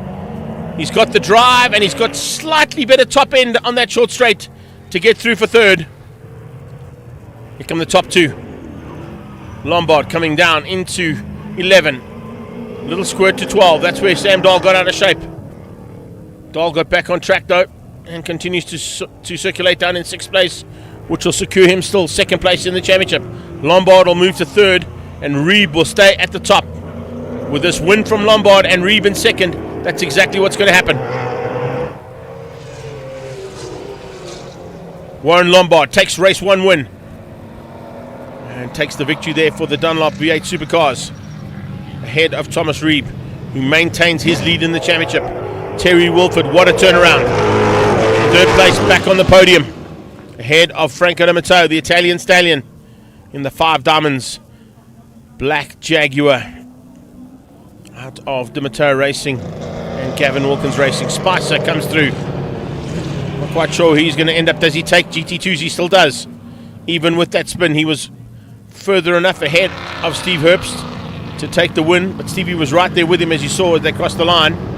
Larry Wilford will finish up 5th place in GD1s, and if Sam Dahl has been able to stay out there and finishes up in 6th, he will stay in 2nd place in the championship. This is Gerald Beach coming across the line, and he will finish up 3rd place in the GT2 class.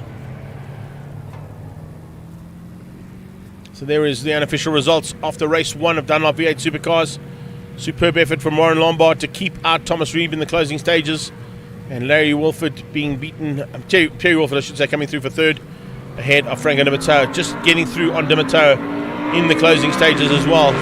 There is Dahl across the line as we see that, so he will be classified, and Larry Wolford just ahead of him in that overall standings. Spicer, Herbst and Beach, your top 3 in GD2s. Up next, it's BMW M Performance Racing Series, and it'll be the Naturally Aspirated Cup Race 2 on standby.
going out now. Marianne, how are you feeling about racing today? I'm pretty excited. Race 1 was a bit of a problem, but I'm hoping we can do all 10 laps, no issues today. And who's the biggest competition out there? Probably Henry Harbour and the Yellow Track Taxi with the Dunlop CEO. Yes, thank you. Thanks very much.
So, how are you feeling about the race today?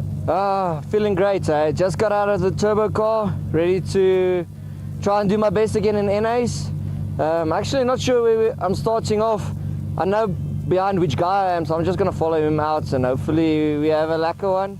And yeah, no incidents this time hopefully, and we're going to have a full great race. That's it. All the best to everyone.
So coming to the line now will be race 2 action from Naturally Aspirated Cup of the BMW M Performance Racing Series.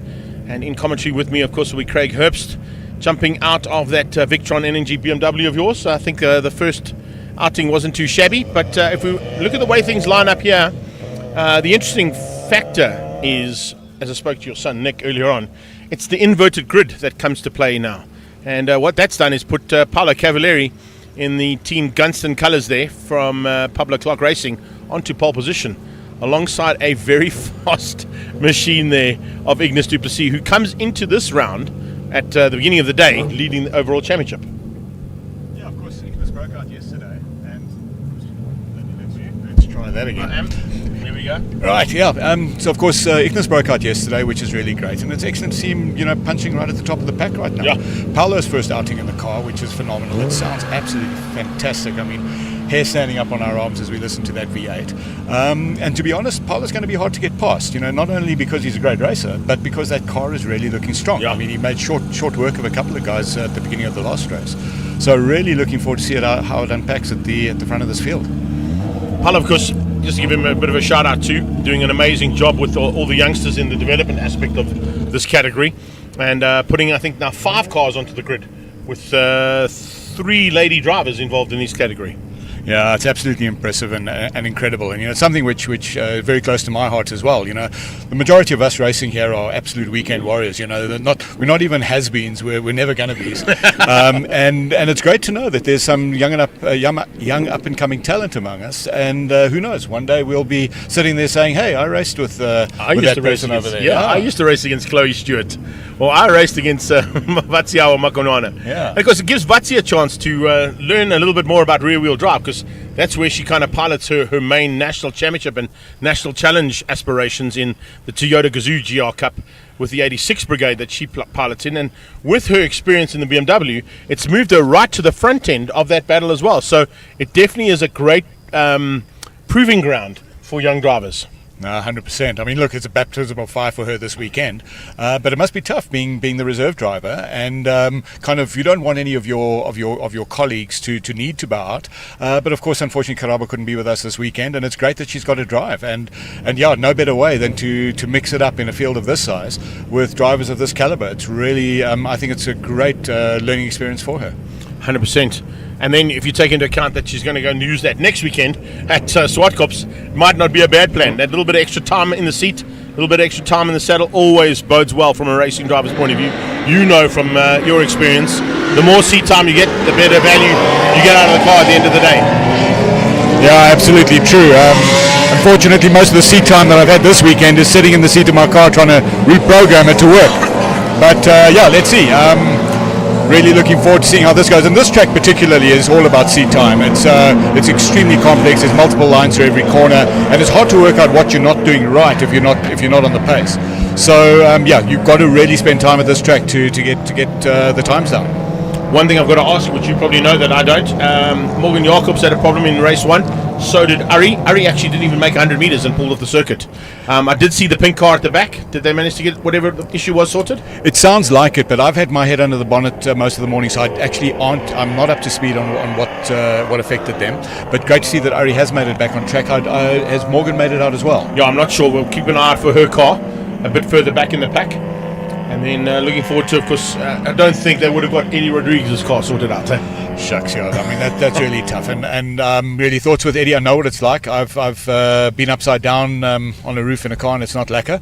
And Eddie takes such great pride in building his race cars, and he's not a shabby driver, and he's not a reckless driver. So I'm really sad that he got caught out there. And yeah, we're obviously all holding thumbs for him that he gets it back together, and that he's not going to be too sore tomorrow morning. Yeah, unfortunately, he's got a bit of time. It's about a month before we go back to Swartkops for your next round. So some work to be done there. It's the, I think, 16th or 18th of June that we're there, if I'm not mistaken. 13th of June, that we get back to Swartkops, the home of Extreme Festival. And you guys will be back with us with a big full field again. I was saying to Nick earlier on, it's incredible to see the growth of this class. And also, from your side of things, just your opinion on the change-up to NA and Turbo. I think it's worked. It's an absolute no-brainer. Look, it's something that I've been lobbying for quite some time. It's obviously extremely risky when you do make a change to a series which is already arguably extremely successful. But there's no question this was a great step forward. And there were two significant rule changes implemented this year. The first was the splitting of turbos from NAs as far as categories are concerned, and the second was allowing each specific class to set to have their own pole sitter and time setter, and that's also really done well. So yeah, I think you've got to be careful about making these changes, but there's no question that the split has been great. And NA racing is honest, huh? You can't buy seconds. No. You've got to learn how to drive the car. You have to learn how to drive, exactly. There we go. And he's learning how to drive. Leuven's having an absolute ball in the track taxi. He's doing a fine job, though. I mean, there's nothing wrong with the way he's piloting that thing. If you look at last time out, he finished up in 26th place, but he got down into the 221s around here. Absolutely. That's pretty decent stuff. I mean, yeah, but that taxi is not an easy car to drive. It's carrying some extra weight, and it's not big on power. So absolutely, hats off. Great job. Right, standing by now for Paolo Cavalieri to do what he's done on numerous occasions in the past. The last time I think he was on a rolling start with the big field behind him, potentially be in the Legends of the 9-hour production cars. He would have had Sorrel van der Merwe, Henny Groenewald and Willie Hepburn around him. Now he's got some very, very itchy drivers looking to get to the front end, particularly Ignis, who would love to get a victory and still maintain his overall lead in the championship and, of course, the lead in naturally aspirated Class C. So that's the plan there from the Moscow's Motorsport van. But Olerato in full flight is a tough man to beat. Ollie is driving so well, and he's up to third, and it's a good start there as well, coming out of Nick. He's got away slightly. Chloe Stewart getting a nice start as well as the rest of the pack come through there. Great to see the return of Mario and Eminis. We chatted to her just before we went into race number 2. But the full factor of Moscow's now with Mostert into the chicane, closing down onto the back end of Reinhard Miller, who's had dual duties. One of the only drivers in your class that's gone dual duties. Yeah, one indeed. naturally aspirated car, one Turbo Cup car. Absolutely. I mean, that's something that guys have been talking about, and it's obviously something that would be really cool in terms of maximizing a race weekend. But yeah, you've got to have your stuff together, because if you have a glitch on a car, and of course the Millers maintain all of their own equipment, they've done a great job prepping all their cars. Renault's new turbo car is fantastic and performing exceptionally well. Great outing in the first one. 100%. So I don't think he's going to be the last guy to be bringing two cars to a racetrack. Stand by for a second Victron car. We got that on camera, we got that on film. It is recorded. Next round, definitely a Turbo Cup car. No, I'm joking. But let me tell you something. Your car's had a spectacular outing so far. Ooh, and it's getting real at the front. There you go. Paolo getting sideways, yeah. Paolo getting sideways, but it was under pressure coming there from Ignis. He put massive pressure on, and unfortunately it's dropped them right to the back of that front end battle, and it's going to give Olerato a chance to steal the lead. I think he might have just squeezed into 7 there and taken the lead away. He certainly will have, because we've got a whole bunch of guys that have actually moved past. We see Bernie past, and in fact the Class C leader Tian is actually right on Paolo's tail. So absolutely, that cost him a lot of time. And I wonder what happened there, because look, Paolo's not the kind of guy who's going to succumb to any pressure. So it's going to be interesting to see what exactly happened going into that corner. But Ignis would have been putting him under great pressure. I'm going to say exactly that. Ignis's pressure was maybe a little bit too much, and a little tag between the two of them sent the two of them off track, unfortunately, behind Bernard de Gavert, as you said. But de Gavert seems to have lost a little bit of ground there, now to the top 3, as we see some manoeuvring there from Gernholz. Gernholz starting to close down now on the new leader. That's Olerato Sekudu, and on his tail, a nice start coming through there, and looking for a chance now to possibly change things up here in the way things ended up on race 1. Further back, looking in Class C, so we've got Kent lying second to Tian, doing a great job there, and he's actually got a little bit of air between himself and the follow-on, which, who have we got there? It's Claudio Jardim, and then behind that, looks like it's Ruan van der Walt. So coming through there, a little bit of chopping and changing as we go back to the front end, and it's a change up for the lead. That's why we went back to the front, as Ignis is starting to come back, but it looks like it's the Curvent car who's at the front again. Yeah. Yeah, he's got a bunch of power there, Andre. So it's going to be really tough for Ollie to keep a car like that behind him. But I'm so impressed with Olorato's driving. You know, he's a highly disciplined driver, incredibly talented, and just what he's getting out of this S50 M3 is really, really impressive. So if you just take into account that he set the fastest lap on the previous lap and then instantaneously was answered by Andre van Vuuren, which has allowed him to get to the front. So Van Vuuren now in that curve end car trying to get away from Olerato. Gernald's on the tail there, little boxy putting the pressure onto that Rampage Racing BMW. And behind that, not too far off the back of that actually, two cars rapidly closing things down there in Bernard de Gavea and Ignis du Plessis. Absolutely. Those front runners from Class B are going to be looking to punch it out between themselves, but also to find their way back past some of these other guys that they were a little bit quicker than earlier on. Cavalieri using that old saying, there's no replacement for displacement. Look at that V8. It's almost onto the back end now of the car that sent him off circuit. So some fighting happening here. Fighting happening at the back end as well.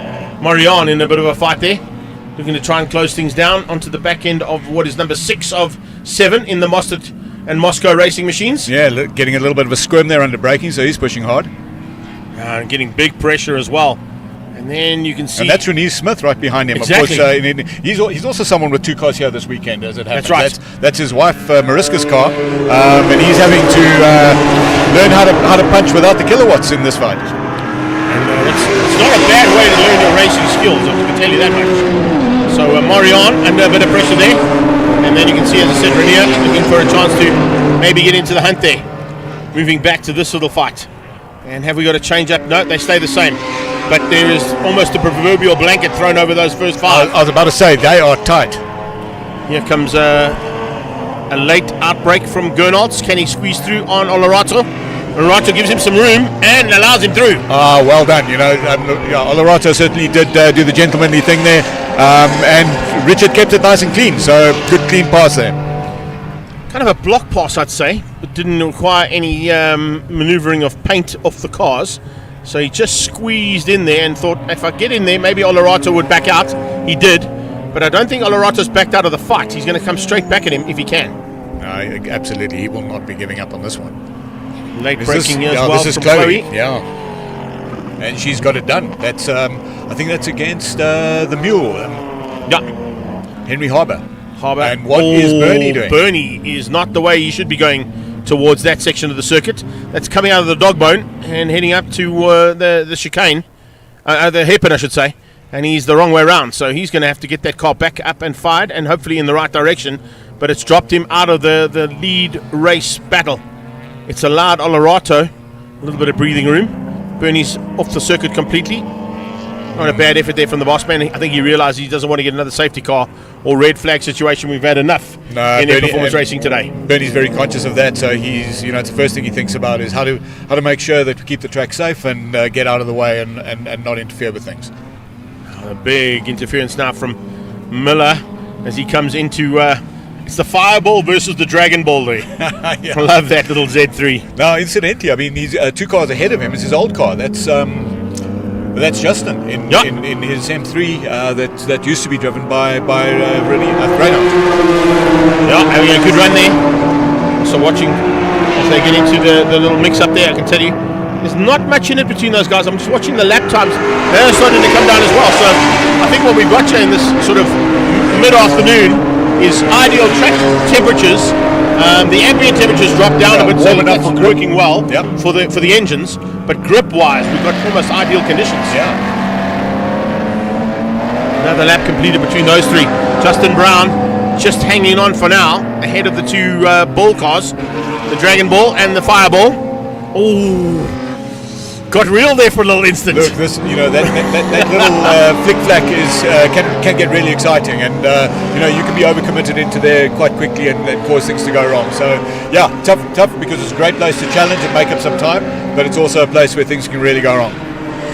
Justin Brown fortunately capitalised on that, where the 2 of them had to get a little squirrely through the chicane and allowed Brown a little bit of a chance to get away. But then of course the straight line speed of the 3 and that little box-shaped 3 Series certainly proves well and closed back right up onto the Dolphin, just ahead of them. There we go. I mean, and isn't this just an illustration of just how many different chassis we've got out there? Exactly. I mean, everything from little E30s.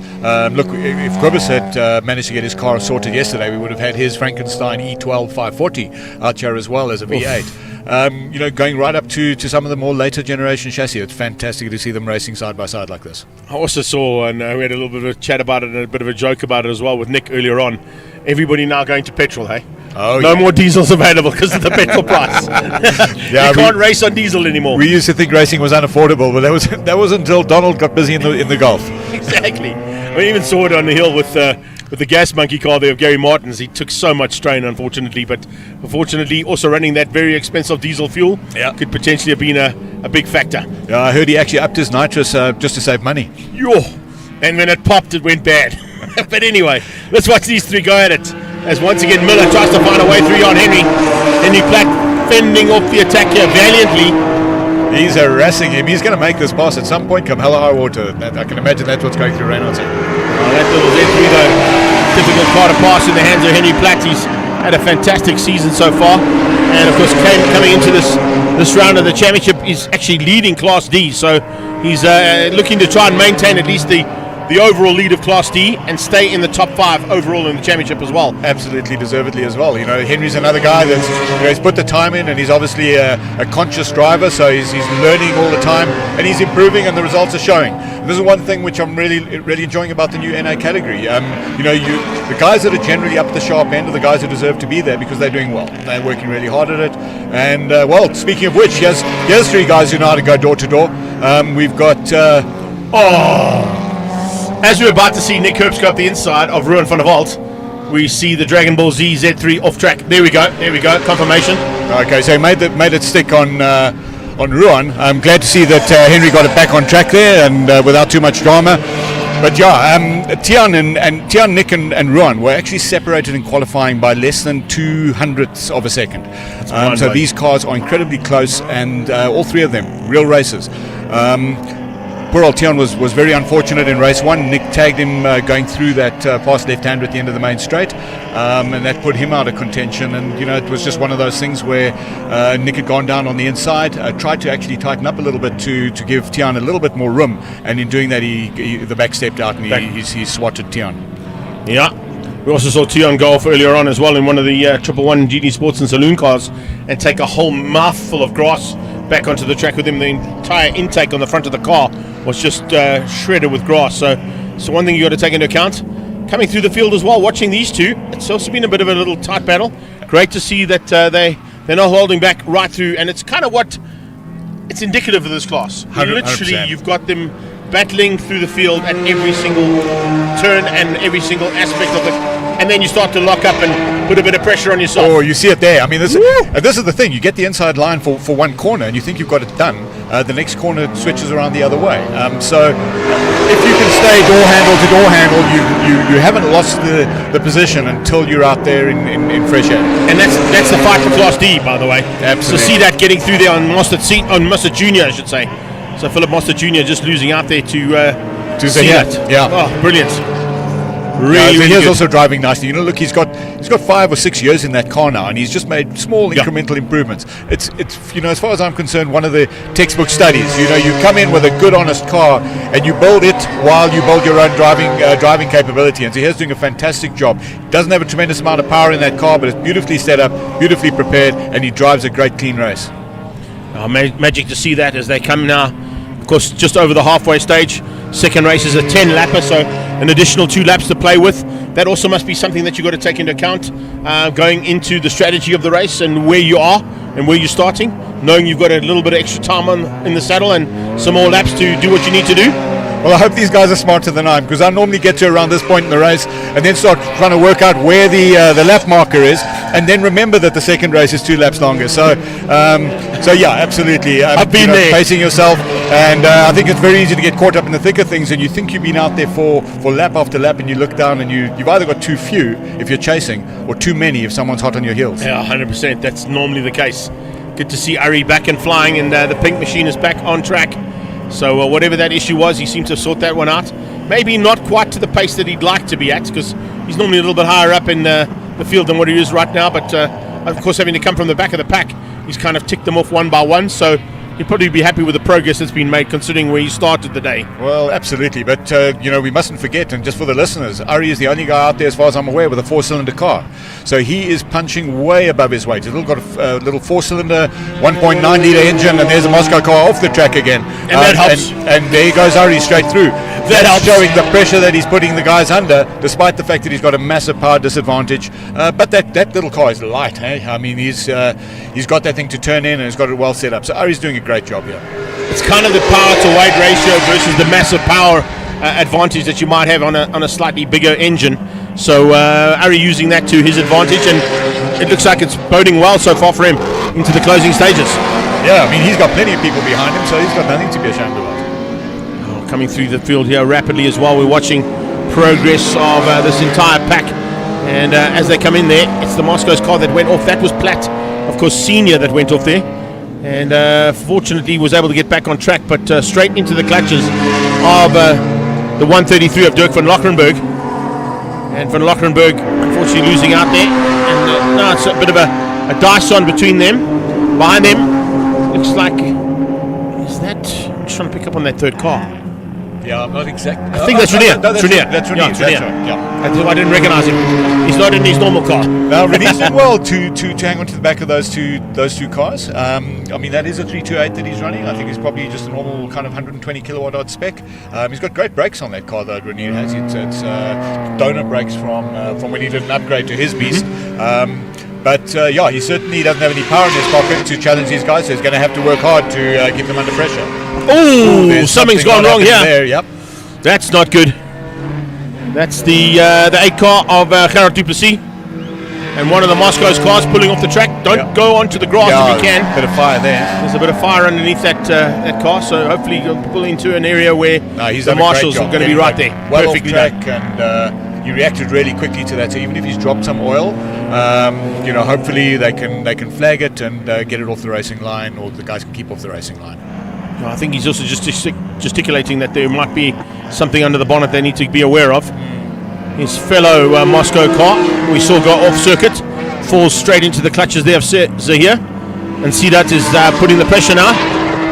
The saltwater beam coming and slowly but surely catching. And look at Reynard. Pulling away. Has got past it. He's pulling away, putting some air between himself and the guys he was scrambling against a couple of laps ago. So as soon as you get that opportunity to break away, find a gap, it's exactly what you want to try and do. Just see if you can just squeeze away from that. Bernie's got running again. So Bossman back on track. Where does he drop back into? If I pick up. It doesn't look like he's going terribly quickly, but maybe his attitude right now is just get through the race and lock in a couple of points. May still score some points. He's second last on track at the moment. Philip Mostert Jr. is of course the last car that went off, so he's just behind him. And other than that, everybody else on track. Morgan didn't make it back out again. He beat a Lombard, unfortunately. So that's how they stand now going into the closing stages here of race 2 of NA Cup. Claudio's car is looking really nice with its new red livery. I see he hasn't managed to get all of his stickering on, but he's been driving the car with the old livery for a couple of years now, and it's got a brand new, very shiny coat of red paint. He's been, looking really on the pace this weekend, but it looks like he's fallen back a little bit in terms of this heat. He also had a problem right in the closing stages of race 1. He pulled to the sideline right on the last lap after the safety car scenario. So there might be a little bit of niggles in that car that weren't quite worked out, and whatever he did, he's tinkered with it, but this time certainly seemed to be working a bit better than race 1. Yeah, Claudio does seem to have had some very long running issues with brakes, where as soon as he gets a bit of heat into them, he gets quite a lot of shimmy coming through the wheel, and obviously that doesn't only affect the performance of the car, but also affects the confidence. But here we got Nick lining up on Tian, and you can see he's hoping there's enough laps for him to get past Tian, and Tian is not going to make it easy. He knows how to put that car in the right place and really throw it around. Those two guys are going to go at this hammer and tongs. They've had a couple of really great battles in the past, the two of them. So we're expecting to see more of the same now in the closing stages. And if that's the case, I think we're in for a big one here between the two of them. There we go. Little leg dive. Getting tight. Tian's giving him some room. And he's got it done. There we go. And Granny Audrey back home, 80 years old, is going to be cheering like crazy for Nick. And it doesn't matter. If he doesn't move like that, he gets cheered. If I do a move like that, it's, not too bad. Yeah, well done. 100%. Who cares? You're not the grandson. Checkered flag is out though, and it is Andre van Vuuren who's taken it from Gernholz and Olarata Sekudu. Wow. Nice run there from Ignis, and then Troy Cochrane, Paolo Cavalieri coming through there for 6th place. Nick doing it just on time. Wow, I mean, that's leaving it to the last Not moment. giving it the commentator's curse, Craigie. Thank you for that, mate. He will as well. Otherwise, it would have been a tricky drive home. Can you imagine that drive home? Exactly. Yeah, imagine that was an 8-lap race, eh? Gee whiz. Then you would have been in a slightly different. Absolutely. It was. Oh, no, it was an 8-lap race. So it wasn't an 8-lap Hold on a second. It's supposed to be 10. Okay, well, that changed up. That's interesting, yeah. I didn't know about that because we didn't get any information on that, so apologies on that one. So the 10-lapper all of a sudden became an 8-lapper, and maybe that was a, I don't know. Here we go. Unofficial results. Van Vuuren, Gernholz, and Sekudu. Your top 3 in Class B ahead of Ignis du Plessis, Troy Cochrane, and Paolo Cavalieri. Nick Herbst winning out over Tiaan van Rooyen, Ruben van Walt, Claudio Jardim, and Ken Swartz. It's Reinhard Miller who hangs on to win out over Justin Brown and Henry Platt for the top 3 in Class D. Craigie, thank you so much for joining me, buddy. Much appreciated. Hope you enjoyed it. It was really good insight from your side. And yeah, wish you all the very best, and we'll see you at Zwartkops. Thank you so much. Look forward to being there. Thanks, you.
I don't know what to expect, to be honest. I've had a bit of a struggle weekend so far.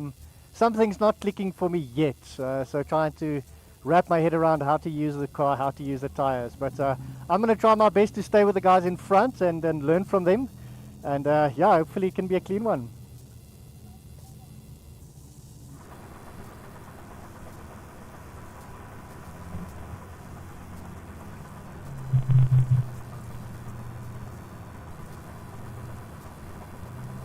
Moving from M Performance Series into Volkswagen Challenge Race 2.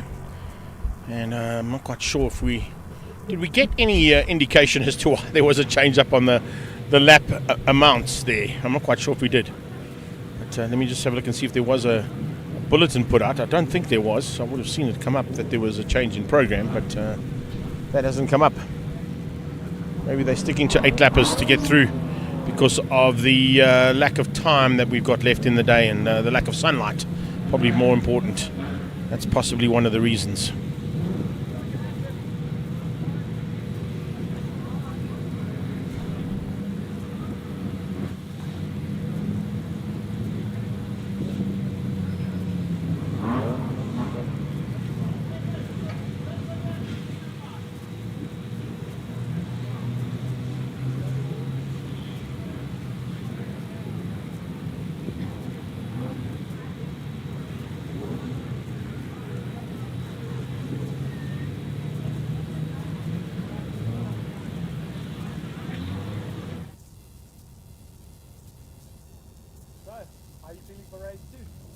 I'm feeling quite good. Try and pick up, we've got about half a second that we need to find. I think I've sat and figured out where we need to find the time. Very tight between me and Ian. I start second in this one, where Ian starts third. See if I can hold on to Chris and stay with him. We're a good one. Thank you. So that's the forward-facing camera from Anthony Lessing's point of view. We could have actually picked up on both cameras there for that interview. We turned that camera around. But looking forward to another great battle here for ATE Volkswagen Challenge. Also going to be trying to find out if we've got anybody in contention for the Dogfight Award. That's one of the ones that we've got to give out for this one as well. So looking forward to what happens out on track right now to see if there's anything better than what we saw earlier on. Have we got the return of Keegan Nathan and Max Corbett as well? Have their cars been prepped and fixed? Be interesting to take note of who rolls out as they do make their way onto the track now for race number 2.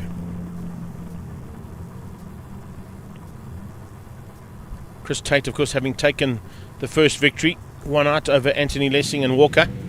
Those two had a pretty epic battle. They would be pretty much in contention right now for that Dogfight Award. And then was Aldrich and Moore, Trickus Duplessis, Alma Cruiser, all on own in Class T. Then it was Koenig versus Davison and Roberto Cassani. And Bryce Pillay coming through there for the win in Class C ahead of Koenig and Zafiro. Let's catch up with Josh Moore though and see what his plans are for race 2. Yeah, I'm really excited. Race 1 didn't really go our way. We were battling with the right front shock a bit. Car was hopping quite a lot, so we think we fixed the problem, so hopefully we'll be in it now. Good luck. Thank you. Remember, Josh Moore is our current championship leader coming into this round, and he maintained the lead despite that front shock problem he had, and only finishing down in what was 5th place in race 1. It was enough to sort of keep him at the front of the championship for now, but Lessing definitely closed him down, and so did Christopher Tate.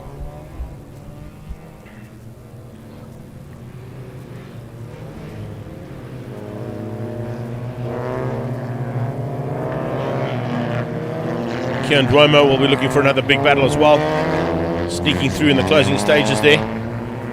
And so this one also reduced to 8 laps. I think what they've done is they've probably gone to 8 laps for everybody, except for the Digit FMS 111 GD Sports and Saloons, due to the time that we lost earlier on in the day. So what I'm hearing is that this is also an 8-lapper. I'm just going to assume that everything else will possibly be 8-lappers as well for the rest of the day, except for the GT and 111 Sports and Saloons.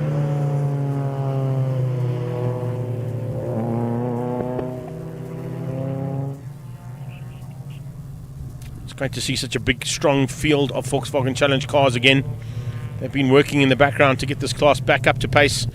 Trickus Duplessis has joined them. That's the man we see in shot right now. Yes, that is the man that you would have heard comes from a certain other sport that he excelled in. And he's now trying to do the same thing in some of the fights he's involved in a race car.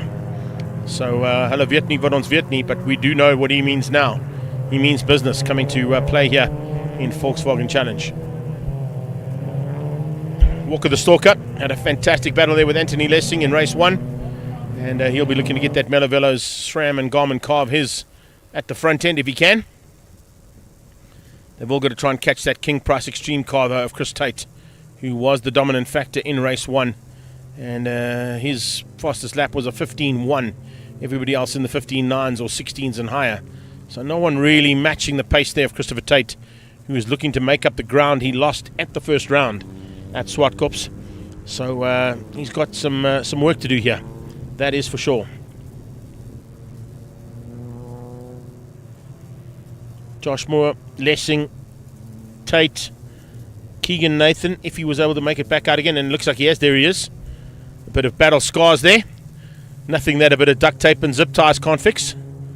Hopefully he will realize that he cannot go down into that turn 3 as hot as what he did in race 1. He did have a little bit of help though. Maxi Corbett was involved. We didn't see exactly what went wrong, but the two of them ended up on the sideline.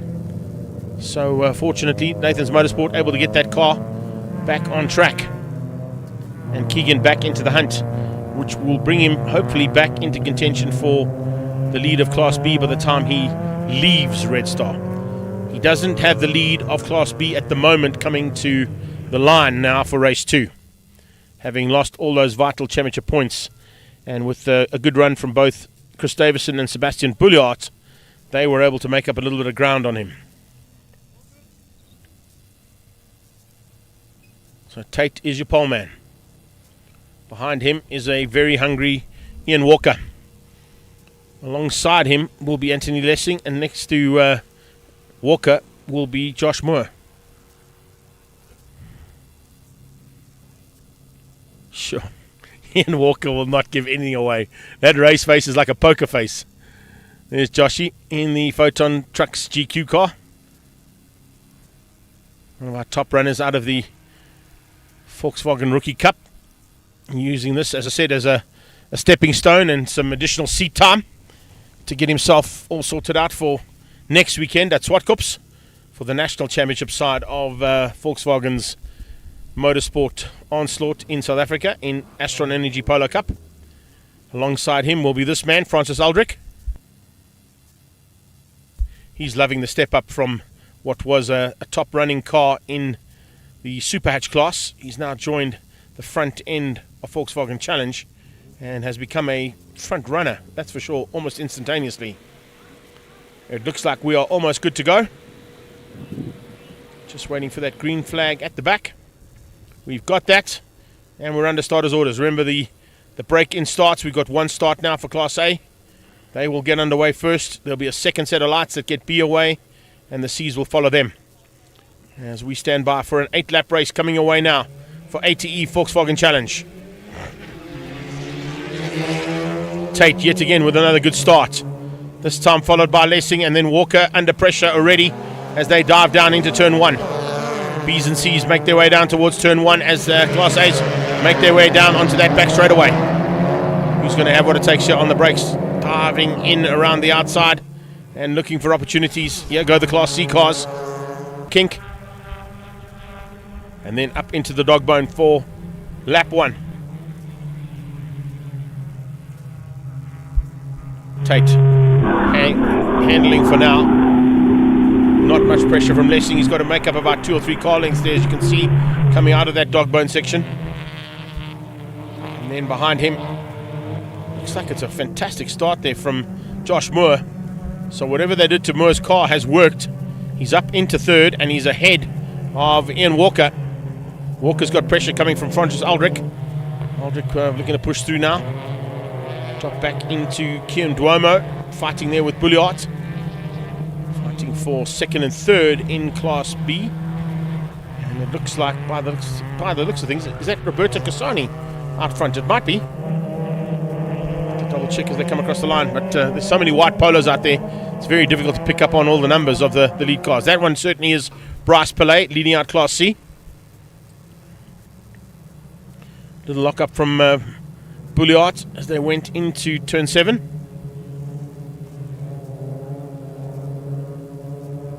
Now a little flick through. Left, right, out of 8 into 9, up to 10. This is a little manoeuvring happening here from Bulliart's point of view. He's definitely putting the pressure onto Duomo. We look at Chris Davison a little bit further back, and he's been outgunned now by Keegan Nathan, looking to make up some ground. He would have to start at the back of the pack from Class B, but already up into what is now about 5th place in Class B.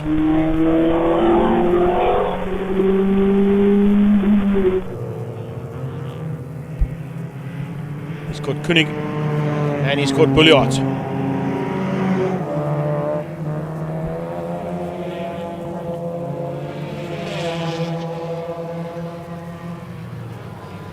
Could run here from the mid-pack as well as Chris Davison starts to just close the gap down slightly. He should have tried to go with Keegan Nathan if he could. Seems to be battling a little bit with handling as he comes out of that little chicane. Nathan now trying to use the slipstream. Can he find a way to get onto the back end and get past Sebastian Bulliart? Bulliart goes defensive, holds the inside line, not going to allow Keegan Nathan a chance to use that slipstream effect. Late braking. Ooh, off. Is that Cruiser? I think it might be, yeah. Cruiser off. Chris Tate continuing to lead at the front end in Class A and sets the fastest lap on the last pass as well. Pulling away slightly now from Lessing. Lessing falling into the clutches of 3 cars behind him, led out by Josh Moore. Walker's behind that. Aldrich just not too far off the distance. This is on board once again with Lessing. This is the short straight. Let's see where he climbs on the brakes. Oh, it's past 50. That's good. Runs long. It's a triple apex, so you've got enough time to come back, catch that final apex on the exit, get the drive down to the next left-hander. Aldrich trying to do the same thing to close onto the back end of that red SRAM boot of Walker the Stalker out front. On board with Davison. He's closed the gap down ever so slightly there. On to De Beer. Kasani out front as well there with him. Koenig, Bulliard and Nathan. Kian Duomo at the front though.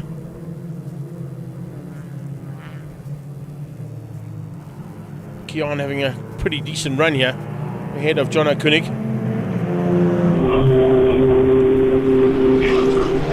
Davison closes onto De Beer. A couple of cars pulling some rubble onto the inside of the track there, you can see, using a bit more of the track than what they're allowed to. Be careful the COC doesn't see this onboard footage. Coming across the line to complete another lap.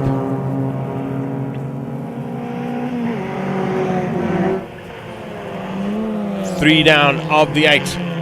5 still to go. Ian Walker closing under braking.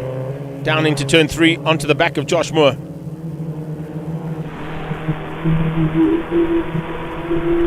Lessing maintaining second. But just for now. Doesn't really have an answer to Chris Tate's pace out front.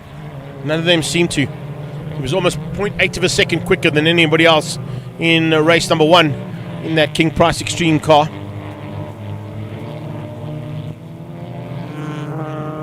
So it was a catch-up game that was going to be required by the other 4 cars that were in contention earlier on. The man who's made the most progress is certainly in 3rd place in that Photon Trucks GQ machine, Josh Moore. Go on board here with Lessing, possibly expecting to see maybe an out-braking maneuver here from Josh Moore, but not this time. He's not close enough. In fact, he's fallen back slightly into the clutches of Walker. Ian Walker now looking to try and pounce. Catch the youngster out. Coming from karting, stepped up into Rookie Cup. Did 2 seasons there. And now into Volkswagen Challenge and into Astron Energy Polo Cup. Oh, kicking Nathan off. Nathan maybe trying a little bit too hard or something broken. I think something's broken on the car. Nathan pulls to the sideline off the circuit. So Keegan Nathan, unfortunately, out of this one again. Has not been the day he wanted. Coming into this round, he led the championship for Class B. He's going to lose that championship, but maybe this is the one round that bad luck comes in. Another lap completed now. Still Chris Tate out front. Halfway stage reached. Tate from Lessing, Josh Moore, Ian Walker, Francis Aldrich, Drickus Duplessis. That's your Class A. Elna Cruiser a little bit further back. Let's have a look at on board here from Lessing's point of view, watching those mirrors. Just watching the mirrors just in case Josh Moore gets a little closer, but he's got enough breathing room there to keep Moore at bay. Moore would probably be doing a lot more mirror watching than Lessing was, because Ian Walker is certainly a lot closer than what he was.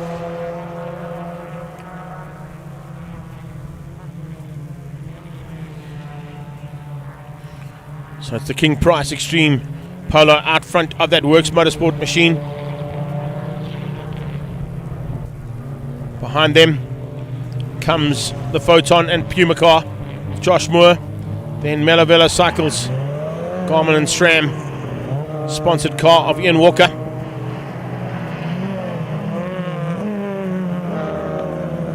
Aldrich also starting to just close that gap down ever so slightly. We see it here. There's Nathan on the sideline out of this race. Lessing cuts in, clips the apex, runs wide for the second part, comes back for the third. Josh Moore, slightly different line. He went early on, cut the second apex, and then went wide on the third. Slightly different line there. Has it worked out to close the gap? No, it hasn't. Gap stays the same. So Josh Moore just watching those mirrors, putting the car into a defensive position every single time he has to get on the brakes to keep Ian Walker behind him.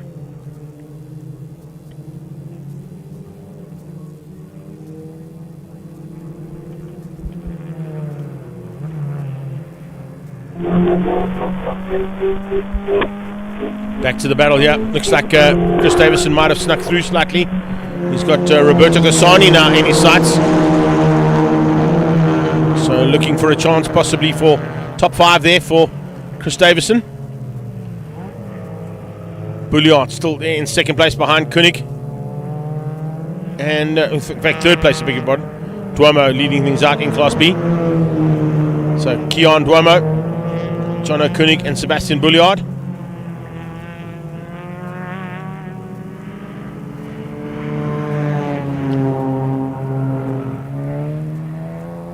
Another lap completed. 5 of 8, 3 to go.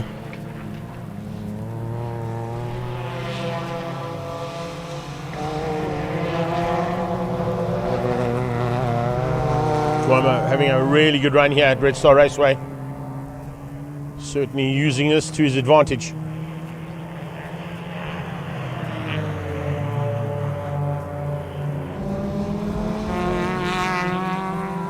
Bryce Pillay all on his lonesome. No one even close to him there for Class C. Picking up a massive advantage and maintaining it.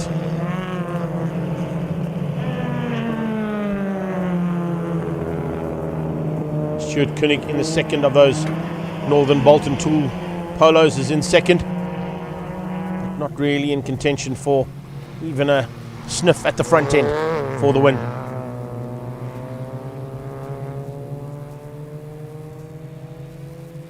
Go back to Lessing, who has been reeled in slightly there. Gap is certainly a lot closer there between him and Josh Moore for second and third. And coming along for the ride is Ian Walker. He could end up in a three-way fight here for second. Lessing, you can hear and see, is fighting the car a little bit there in the cockpit, battling with a little bit of understeer. You can hear those tyres squealing slightly through some of the tighter corners.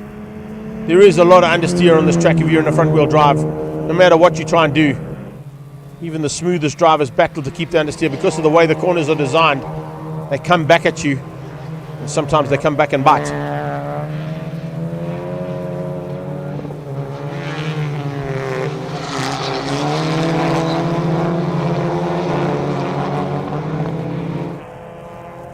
Possibly 2 laps to go now for these guys as they head down the back straight. Stalker looking for a late braking. Close up on Josh Moore. 2 of them very evenly matched through that corner in terms of pace. There are certain parts on the track where they are equally matched. There are certain parts where Josh has got the advantage and where Ian has got the advantage.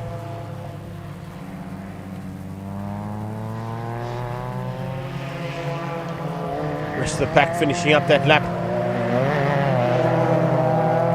Kasani still fighting out here with Davison.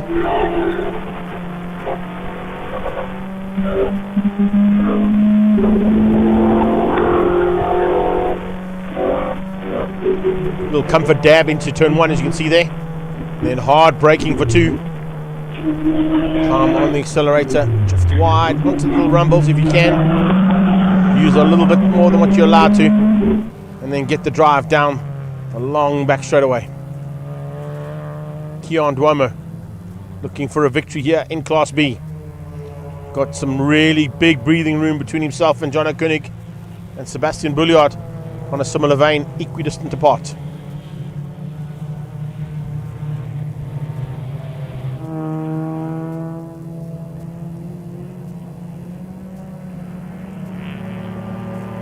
Keon Duomo, of course, also using this as extra seat time for next weekend as he climbs back into his Rookie Cup car.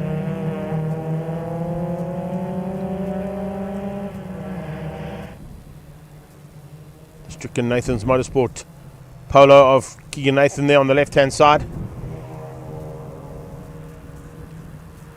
Koenig can't find an answer to close that gap down for the win.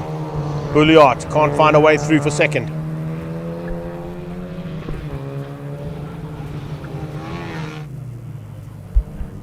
And they're now running out of laps. So it's now or never time. You've got to try and find that overtaking maneuver there, make it stick and keep it there for a lap and a half.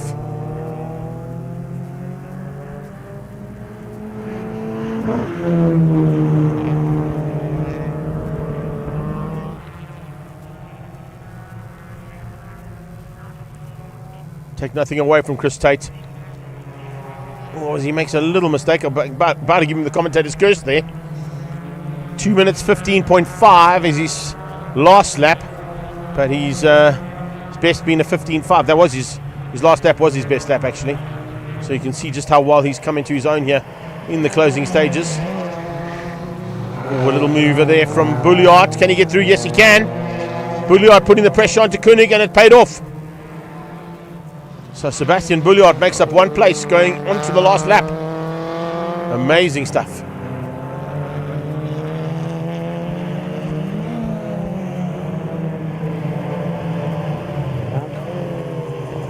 So Seb up into second. Koenig down to third.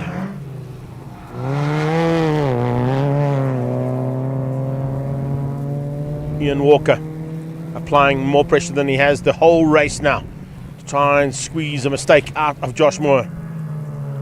Lessing's going to have to settle for second. Tate has disappeared out front. They're not going to catch him. Lessing just wants to keep these other two cars at bay. There is your leader. Coming up to the line now. And looking for 2 wins out of 2 starts today, which will bring him right back into contention for Class A for ATE Volkswagen Challenge. With 1 lap to go, he's got to try and keep it all together.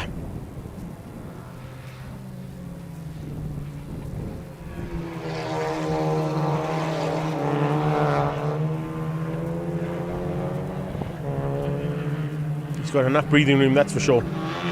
Coming across on that last pass, he's 8 seconds up the road from Anthony Lessing. Lessing's about 2 seconds ahead of Moore and Walker. So definitely some work to be done here for second place, but first place in the bag for the King Price Extreme car of Chris Tate.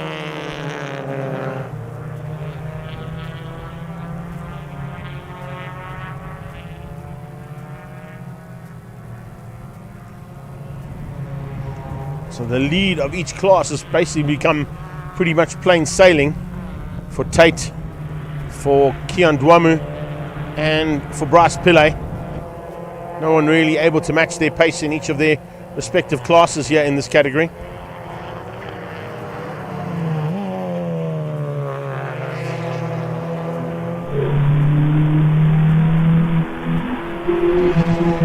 On board once again with second place here in Class A, Anthony Lessing. The final time he comes through there in anger. He's lost almost the entire length of the short straight to Christopher Tate.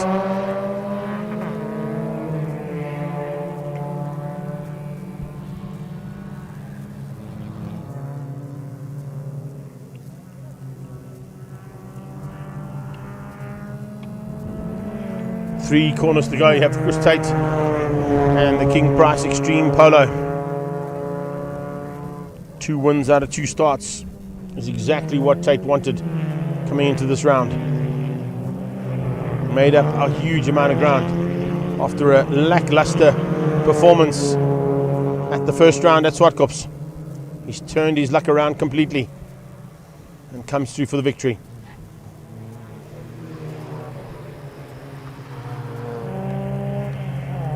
Kian Dwamu looking to do the same thing as that car on the top left of the shot is just done and wrap up a very credible win in Class B for ATE Volkswagen Challenge. Bouliard behind him, Koenig behind that. Sebastian Bullard pulling off an overtaking manoeuvre of note to get through there on Stewie. And Stewie's had to hang on Jono, I beg your pardon. The two brothers. Jonathan Koenig in Class B. Martin De Beer behind that, Kasani and Davison.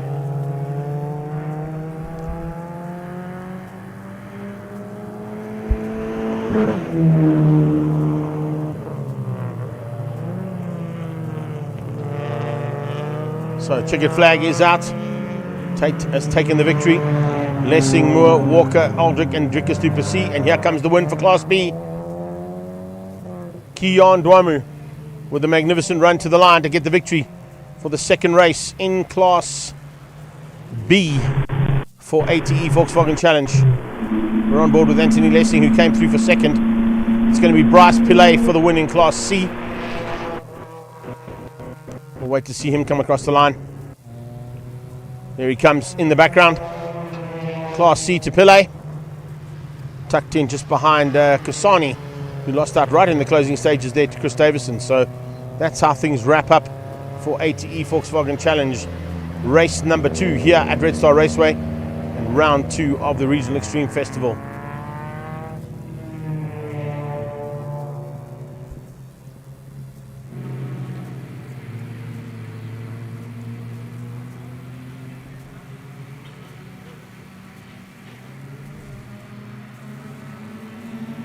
Rest of the pack coming through to wrap up their day's racing and finish up a phenomenal outing for ATE Volkswagen Challenge. Up next we go to DOE Formula V's, partnered by CIM Lubricants. They'll be up next. We can stand by, probably catch up with a couple of drivers down in pit lane as well. But until then, we will be bringing all the race action here as we have done all day long. Hope you've enjoyed it. Hope all of the action has been right up there where you wanted it to be, because it has turned into a really exceptional race day. Ideal conditions to go racing in today, that is for sure. The wind has died down completely. We've got nice cool-ish ambient temperature, nice track conditions to play on, and we've still got 4 more races to come your way.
So it's Formula V's back on circuit, courtesy of DOE and CIM Lubricants.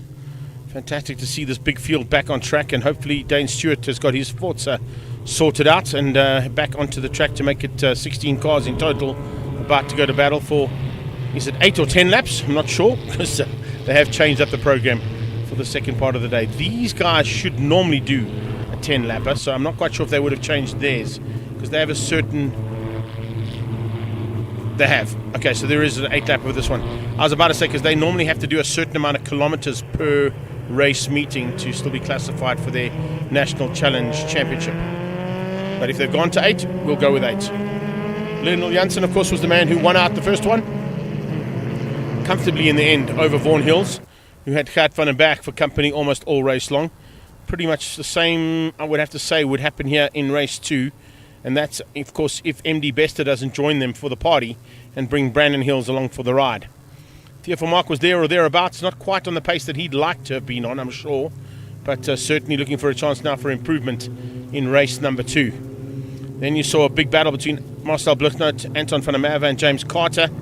Jacco Schrick's a bit further back and a little bit off the pace here this weekend, so a little concerning there from Schrick's point of view. And then we saw Reynard van der Linde go at it with Helder Gavea, Barry Stewart coming through, and then it was Carl Watt who unfortunately broke down on the last lap.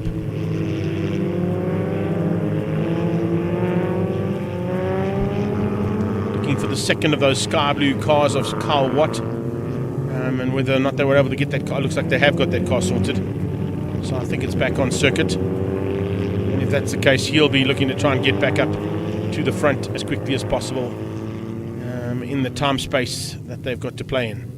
8 laps, it's 32 kilometers of racing, and going anti-clockwise, of course, here this weekend, as opposed to the last time we were here, where we saw some clockwise race action.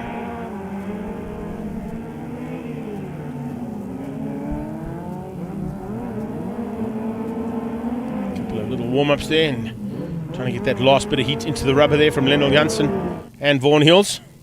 2 of them lighting up those Dunlops to get them up to a bit more race temperature. Gert van den Berg behind him. As I said, if you don't make it onto the front row and you want to try and close this man down, you would need to be right behind him to do that. And that is exactly what Gert van den Berg is going to look to try and do. An adjustment of the mirror there to keep Vaughan Hills in his sights, possibly to keep MD Bester in his sights as well, as they go for the race start. Gert van den Berg also looking like he's got eyes on the prize. That's quite a cool shot. The rear view, objects in the rear view mirror appear different and appear closer than they are, is what I heard. And it's probably that thumbs up was a little bit closer than what he'd like it to be. Looking to get closer to the action will be this man, Brandon Hills.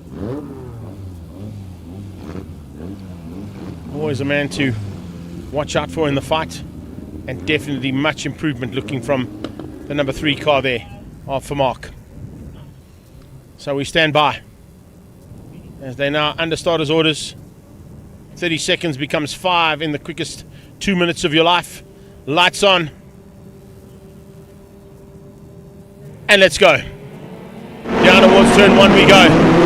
Good start coming out of Brandon Hills. Saw him move up a couple of positions, trying to go around the outside of Gert van den Berg in towards turn number 1. Peter Hill's got a good start as well. He just stays just ahead and then breaks the nose cone off and the front fender as well. How was that for a bit of driving? That's some spectacular handling right there coming out of Marcel Bluchnout. Loses the nose cone, grabs the front fender, pulls it off and throws it to the sideline, all within going through the chicane. And they all said that chicane is difficult to drive through. Well, tell Marcel Bluchnout something different, because what he just pulled off there was pretty spectacular. I don't know if we can get a replay of that, but it was pretty awesome. I've got to tell you, then I'll make a great reel later on. But Bluchnout drops back because of the lack of aerodynamics now, of course, on his car. But what a start. Here we go. Brandon Hill's coming around the outside, finding a way through to get up right behind Gert van den Berg. Van den Berg now pushing hard to try and get up to Vaughan, his brother, just ahead of him. And at the front end, Lionel Janssen fending off the intentions coming from, I think, MD Bester. Beg your pardon, from Vaughan Hills. MD Bester just behind that. So MD Bester, I thought it just squeezed in there. I kind of missed him in the fracas that happened down into turn number 1. but MD is now back up right under the gearbox. There are Brandon Hills coming out of the hairpin onto the short straight. There is the nose cone and the front fender. Check this out. Slams into the back of Peter Hills. There goes the nose cone. He sees the front fender, rips it off, flicks it over Theo from Mark's head, and carries on driving. That is arguably one of the best moves I've ever seen in motorsport in 29 years of commentating. And it's through one of the trickiest corners on the circuit. And it did not faze Marcel Bluchnote, not one inkling.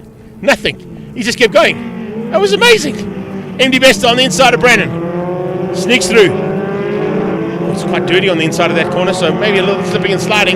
That's kept Brandon at the front end. Yeah, he did. And a nose cone gone as well there. Looks like on the 33 car. No, is it the 77 car? 77, no, it's Helder's. It's Helder's car. Helder Gabea's car there, losing the nose cone as well. So a couple of cars noseless out there at the moment, which will affect them big time in terms of aerodynamics. And all of a sudden you go from a hot cockpit to a very cold cockpit very quickly. So now down into turn one they go. Andy Besta closing onto the back end of Brandon Hills. Still hasn't found a way through. It's Theo for Mark who's tucked in behind that. And then a little bit way back on that one, it's the surviving Marcel Bluchnote. I'm not quite sure what's happened to Peter. Peter Hills might have too much damage on the rear end of his car after that little tag from the back from Marcel. But I don't see him in the mix there at all. Let's see if we can catch him as they come through. Here goes Carl Watt. He's watching to the foreground. Then Anton. No, I think Peter has gone to the back of the pack. There might be some kind of an issue there for Peter Hills. We'll get confirmation of that as I just refresh my timing. Out front though, no worries about the refreshing of the lead because the lead has stayed the same. There's no need to refresh it because Lennel Janssen is keeping them all at bay. There's Peter. Peter Hills tucked in right behind. I couldn't see him behind that CIM Lubrifuels car of Marcel Bluchnote. Well, if you want to get yourself some great coverage, make sure you sponsor the series, make sure your car is sponsored by the same sponsor, and then pull a maneuver off like you just did. Marcel Bluchnote, move of the day. And probably move of my career in terms of staying in the hunt at the front of a race. Not going to give up even if I lose my nose cone and my front fender. Brilliant, brilliant, brilliant. Here we go. And no, it's actually Carl Watt, I think, who's on his tail there. Yeah, it's Watt who's on the tailpiece there. Trying to find a way through there on Marcel Bluchnote. I think Peter has gone. Yeah, Peter's gone missing. He's dropped right to the back. So he must have sustained quite a bit of damage after that tag between himself and Marcel Bluchnote. Bluchnote, though, staying in the hunt. Staying with Carl Watt. Trying to close down on Theo for Mark.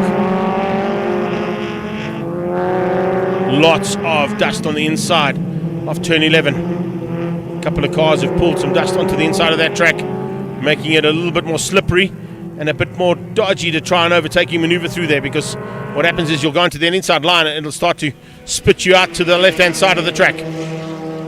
Lennel Janssen continues to lead out over Hills and Van der Berg. Brandon Hills in fourth place. There's Helder Gabea, noseless at the back of the pack in the number 77 car. He would have now dropped behind Barry Stewart and Reynard van der Linde. So Helder also losing that front nose cone. Somewhere out on track. Possibly down here, I think is where we saw the marshal walking away with it. So maybe just tagging the back of one of the cars and with that breaking the nose cone off. Top three opening up a little bit of a margin now over fourth place Brandon Hills, who doesn't seem to have an answer. If things stay the same as what they are, we're going to see Lennel Janssen moving up and taking the lead of this championship overall. Gert van der Berg will still stay in second in the championship if the points stay as they are right now. And we'll see the likes of Brandon Hills probably dropping down into 3 and 4. And Theo for Mark moving up along with Vaughan Hills. So those are the drivers that will be on the move up. Drivers on the move down will be Gert van der Berg, unless he can make a maneuver in the last couple of laps to try and find a way through to the lead of this race. To get the lead of the race, to get the win, will maintain his lead of the championship overall. That's his plan. To do that, though, pretty difficult task. Got to find a way through on Vaughan Hills, and then got to find a way through on the very quick Lennel Janssen out front. Lennel Janssen wasn't quickest on the last pass. Vaughan was actually quicker than him and got down to about 0.2 of a second between the two of them in terms of lap time difference. Van der Berg behind them.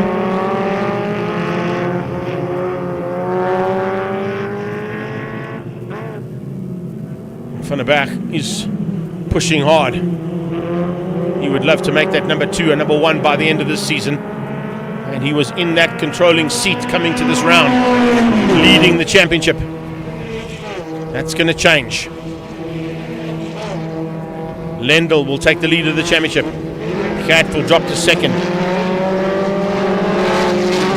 Brennan possibly the third, and maybe tied with Theo Vermaak.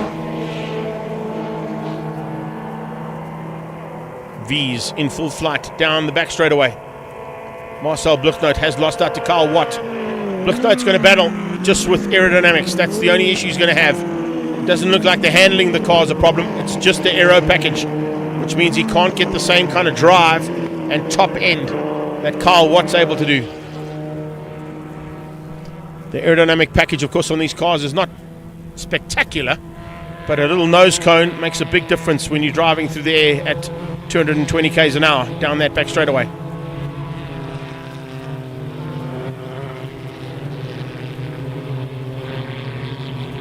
Up through the dog bone they come again. Good potential. Final bit of action coming here from MD Best as he closes in on the back end and tries to get back at Brandon Hills. Little manoeuvring from Lendl Janssen. That's just possibly some gamesmanship there, not allowing Vaughan to even think about getting any of that slipstream that could potentially come into play. Further back, nice drive once again here from James Carter. Really getting to grips with Formula V as this young man, and in the running there for a top finish in the association class further back. He's got to try and find a way to close down on Shrixie, and then still Anton van der Merwe up the road from him. But oh no, as I say that, van der Merwe's on the sideline.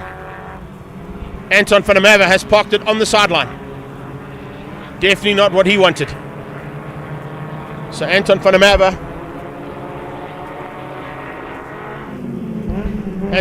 now, of course, into the mix and then out of it almost instantaneously. So that'll change things up pretty dramatically. Jaka Shrix, he's involved, of course, at the front end battle, although he's not on pace this weekend down in 9th place.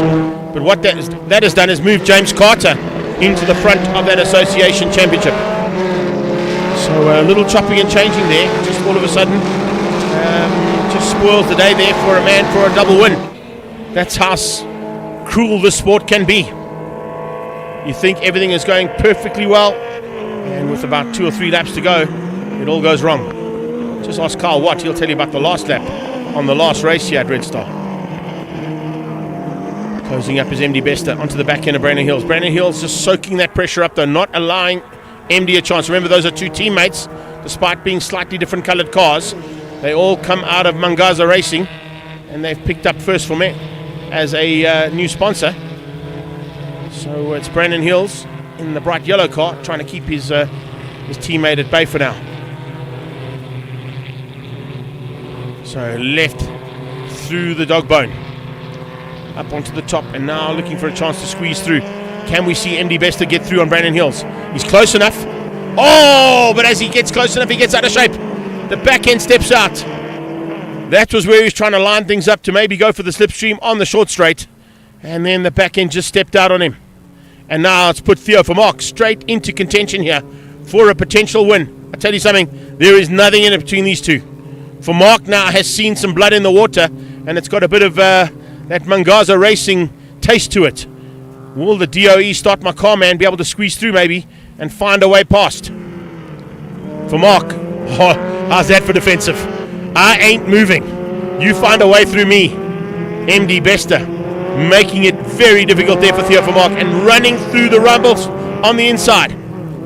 Lots of dirt on the inside. Yellow flag waving. Why is that? Oh, is that Gat? Gat van der Berg has run off. Van der Berg has run off all on his own sim. That's why the yellow flag was out. So Van der Berg has dropped from 3rd place down to about 7th with only a couple of laps to go. Unbelievable turnaround here. As I said, things can go wrong rapidly in Formula V, and they usually do. It's so quick how things can change. Lendl Janssen now comfortably ahead of Vaughan Hills. Brandon Hills up into third place. Going to bring himself back into contention to try and maintain at least the top 3 in the championship overall. He came to Red Star, second in the championship, behind Gert van der Berg. Van der Berg has just run off. That is going to be costly for him. Now, MD Bester. He's thinking, hang on a second. Let me get onto the back end of Brandon Hills. I might still have enough time to do that and still get myself up onto the overall podium for race 2. Hoping that Brandon makes a couple of more small mistakes that allow him to bring himself. And if he comes along for the ride, Theo's going to join him. Theo van Mark is right with him there. Lost a little bit of ground through the dog bone, but now tries to come back. And just behind that, Helder Gavert is having a tough day. That's about the 4th spin he's had. But he's kept it right, fortunately. So he stays at the front of his little battle, with himself, that is. No one else fighting with Helder today, other than his race car. Here comes Theo, in the slipstream. MD knows he's in the slipstream, so just pulls to the inside line, makes the block, doesn't open the door. No chance for Theo to squeeze through there. Theo seems to have a slightly quicker car though, so we'll have to keep an eye on that. He might be able to find a way through here with about a lap or so to go, I would say, after this one. 2 to go at the end of this one. There we go. Confirmation as I just flick my phone around to get the timing to give us the exact laps that have been done. Here they come to start the penultimate lap. Theo van Mark is close enough and could potentially spoil the day here for the podium for MD Bester. We'd have a Bull Securities car, 2 Mangaza racing cars, and possibly a DOE Start My Car Formula V in the top 4. Right now we've got 4 of those incredible Mangaza racing cars at the front end. The 2 blue ones and the 2 yellow ones. Fighting with Theo in 4th, and the leader, which they're not going to catch. Lionel Janssen disappearing at the front end. Showing that number 1 plate is on that car for a reason. He knows what to do in a Formula V. So if he stays where he is right now, he will maintain and overtake the lead. In fact, he will overtake the lead, not maintain, I beg your pardon. He will overtake the lead that Gert van der Berg had coming into this round. And as they head back to Swartkops in June, he'll be looking to try and sort things out in terms of this championship. Maybe just get closer and closer and maintain the lead from there on out. Last year when he hit the front of the championship, he was not bettered. So maybe that's his plan. Didn't quite go according to plan at the first round, where he only came through to be 3rd in the championship and 6 points adrift. Swartkops has been good to him in the past. Red Star has been phenomenal to him today. The Hills boys, 2 and 3. MD, just with a bit of meat in the sandwich there from Mangaza's point of view. They'd like to throw that Start My Car and DOE sponsored machine of Theo van Mark out of the equation, slightly if they could. Because they're spoiling that Mangaza racing sandwich right now. They have literally capitalized on the front end of the field other than the top spot. They sit 2, 3, 4 and 6th place.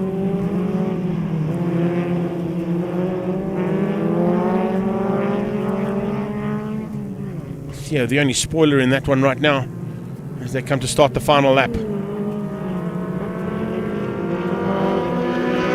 Marcel Bluchnote still maintaining 8th place on track despite all of the damage on the front end of that car and that incredible maneuver at the beginning of the race.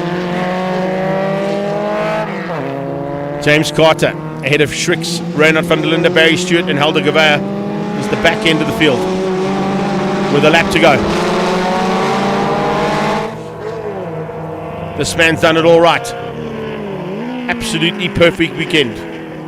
Pole position, fastest lap in race 1 and the win. He's got the fastest lap in race 2 and potentially the win. So the perfect weekend about to be sorted out here from Bull Securities, Lionel Janssen.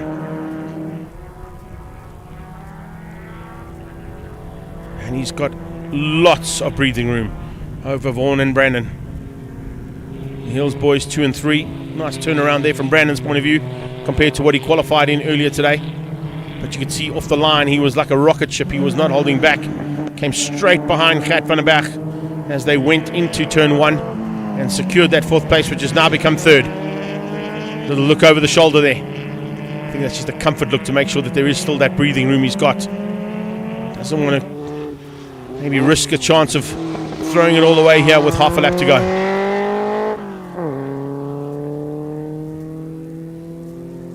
I don't think he's going to do that. He's done this on numerous occasions. Knows exactly what to do in these kind of conditions with this type of pressure for the race win. Not that he's got any pressure, because he's pulled a good margin over the rest of the pack. Coming across the line on the last pass, he was 6 seconds up the road. It's probably about the same, maybe a little less, because he would have rolled out ever so slightly. You start to hear things in race cars on a last lap like this, and that's what makes you just take it a little bit more gingerly when you've got the breathing room available to you. But with that breathing room, and take nothing away from any other driver out there, no one can match this man this weekend. Lionel Janssen, not a car in sight as he crosses the line. Second car is going to be Vaughan Hills, eventually coming through there for the 2 spot, ahead of his brother Brandon. MD Bester, Theo Vermaak, and a great drive and a great recovery from 0 to hero there from Carl Watt. Behind that, Van der Berg has recovered. He will come through for 7th and beat out the battle-scarred Marcel Blichnout in the CIM Lubrifuels car. Amazing bit of driving there from him. And it looks like Shrix has just kept Carter out. Yes, he has. Shrixie just keeping James Carter behind him. But Carter will come through there and wrap up the Association Championship. No, he won't. Beg your pardon. That one will go to Reynard van der Linde. So there you have it. Formula V's in the house for the 2nd time today. Unofficial results there. Janssen from Hills and Hills. Bester and Vermaak, your top 5. And a great run from Reynard van der Linde, Barry Stewart and Helder Gavea, fighting his own car in the end, but coming through for lucky number 13 in race 2 of DOE Formula V's, partnered by CIM Lubrifuel. We'll be back shortly with action from the 3rd and final heat of the Digit FMS 111 GD Sports and Saloons.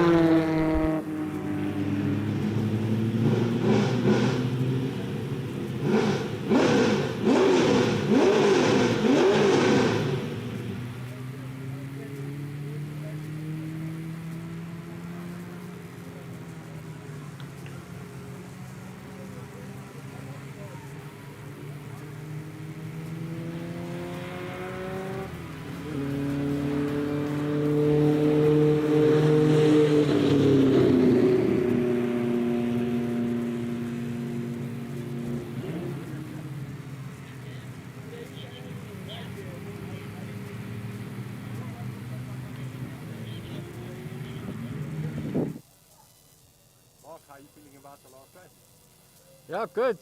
Starting on pole. So I think it's the first time in a long time we've got a BMW front row. So really excited for that. And yeah, we'll see how we go against the Turbo Polos and the Volkswagens. Good luck. Cool, thanks. Always great to catch up there with Mark du Toit before he goes out into a race.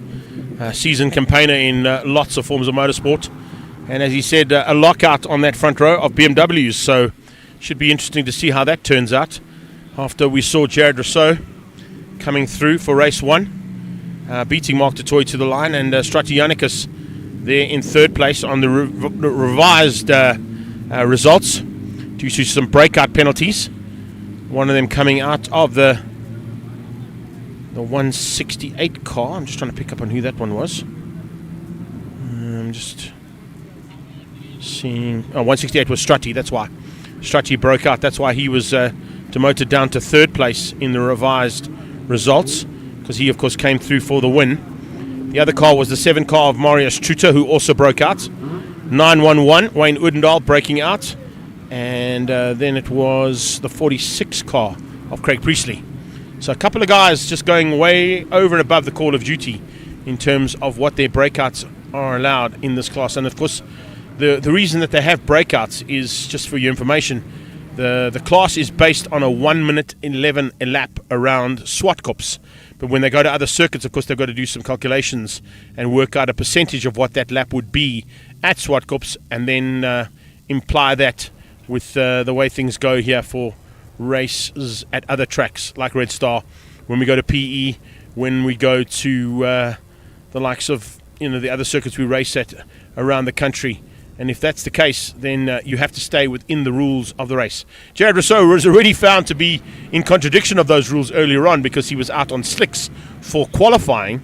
And that was one of the reasons why he was battling a little bit in race number 1, because he sent me a message saying semi-slicks not the same on this car, feels completely different. So had to learn how to drive on the Dunlop semi-slicks compared to what he's used to driving on those full slicks in that Super Cup Polo that he races. But needless to say, I think we're in for a battle. And we're going to have a quick chat here as well with Lee. Lee Bester, just grab the mic there and just flick it on for us, buddy. I've got to say, first of all, I mentioned earlier on that your team have done such an amazing job in terms of the marketing and the leveraging of your sponsorship with Digit FMS, and bringing 947 along to the party is certainly a good way of bringing some additional coverage for the whole series, not only yourself. Absolutely. And may I just say, first of all, I am a fan of motorsport, first of all. And for the love of racing, today at Red Star has been one of the most incredible days out. I haven't seen Red Star this full. The pits are full. The spectators are out and about. Just such a lack of feeling and level of energy here today. And thank you, Greg, for bringing some of the spirit over the airwaves for us. Well, we do try, but you've got 947 who also brought some spirit too, and they were broadcasting live from the track. The one cool thing that you've done, which I absolutely love, your team brought me a pack of the trump cards that you've launched, and it's very similar to sort of what we used to play as youngsters. You bring out a set of trump cards. You had sort of air fighter jets and supercars, and then you had the Marvel superheroes and the DC superheroes, but you've got your own superheroes in 111 GD Sports and Saloons. Indeed, we thought it was quite fitting to create a trump card for every single one of the drivers participating in the 111 GT Sports and Saloon series, so that you can compare them, get to know their cars, understand what power output they have, what the weights of the cars are, how some interesting facts about the drivers, some frequently asked questions, and all of this can be found directly on our website www.digitfms.co.za. Click on the 111 GTs tab, scroll down, and you can physically go and vote for your most favorite drivers and cars. I do love that, but I also love the fact that you're going to get a whole bunch of drivers that have now bought those cards and bought the packs of cards from your merchandising team, and they're going to be sitting probably afterwards in the prize giving, playing against each other to try and trump each other on the trump cards game. Exactly right, exactly right. I love it. Fantastic, and a completely unique initiative I think that's ever been done in motorsport. I don't think anybody's ever attempted to do something like that as a marketing campaign. But in terms of marketing, what you're getting out of the series and what you're getting out of the live stream coverage, I think must be pretty healthy from what you expected as a new sponsor coming into motorsport. Absolutely, and it's still very early days, only the second event of the year, with our third event, I believe the 13th of June coming up, so it's still quite a series during the rest of the year. And yes, absolutely our target market out here. First of all, Digit FMS was born out of the love for motor vehicles, to protect them and manage them properly for businesses, so absolutely no-brainer for us to be involved in this space, and absolutely our target market out here. Lots of business owners participating in racing, and I've got to commend them for that, for helping keeping motorsport alive in South Africa. And indeed, isn't it alive, Greg? It certainly is when you come to a race day like this, where you've got big fields, great racing, and of course worldwide coverage courtesy of Two Wheels and Planet Margate, and of course some countrywide and national Gauteng based wide coverage on the radio side of things. You must be pretty happy with this man's performance so far in the Digit FMS Ford Focus. The man, the legend, there's the thumbs up. The man, the legend, Wayne Robb, in car number 225, the Digit FMS Ford Focus. Just let him jump in there quickly. Over you.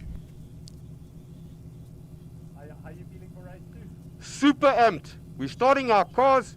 We're about to go on track. Sun setting. Excellent conditions for good racing. Super competitive. We're going to give it gas. Bunch of mates really giving it some gas here. It'll be awesome. Thank you. Thank you very much. Yeah, that's certainly what they are off track. But I think on track, the friendship dies. It's every man and lady for themselves out there. Indeed, 100%. And best of luck out there to our fellow competitor, Wayne Robb from Digit Midrand. He's been with us for many, many years. And what a fantastic competitor he is out there on the track. he's certainly a hard fighter, that's for sure. And he had a great battle with Voter in the first one. Lost out a little bit in the end.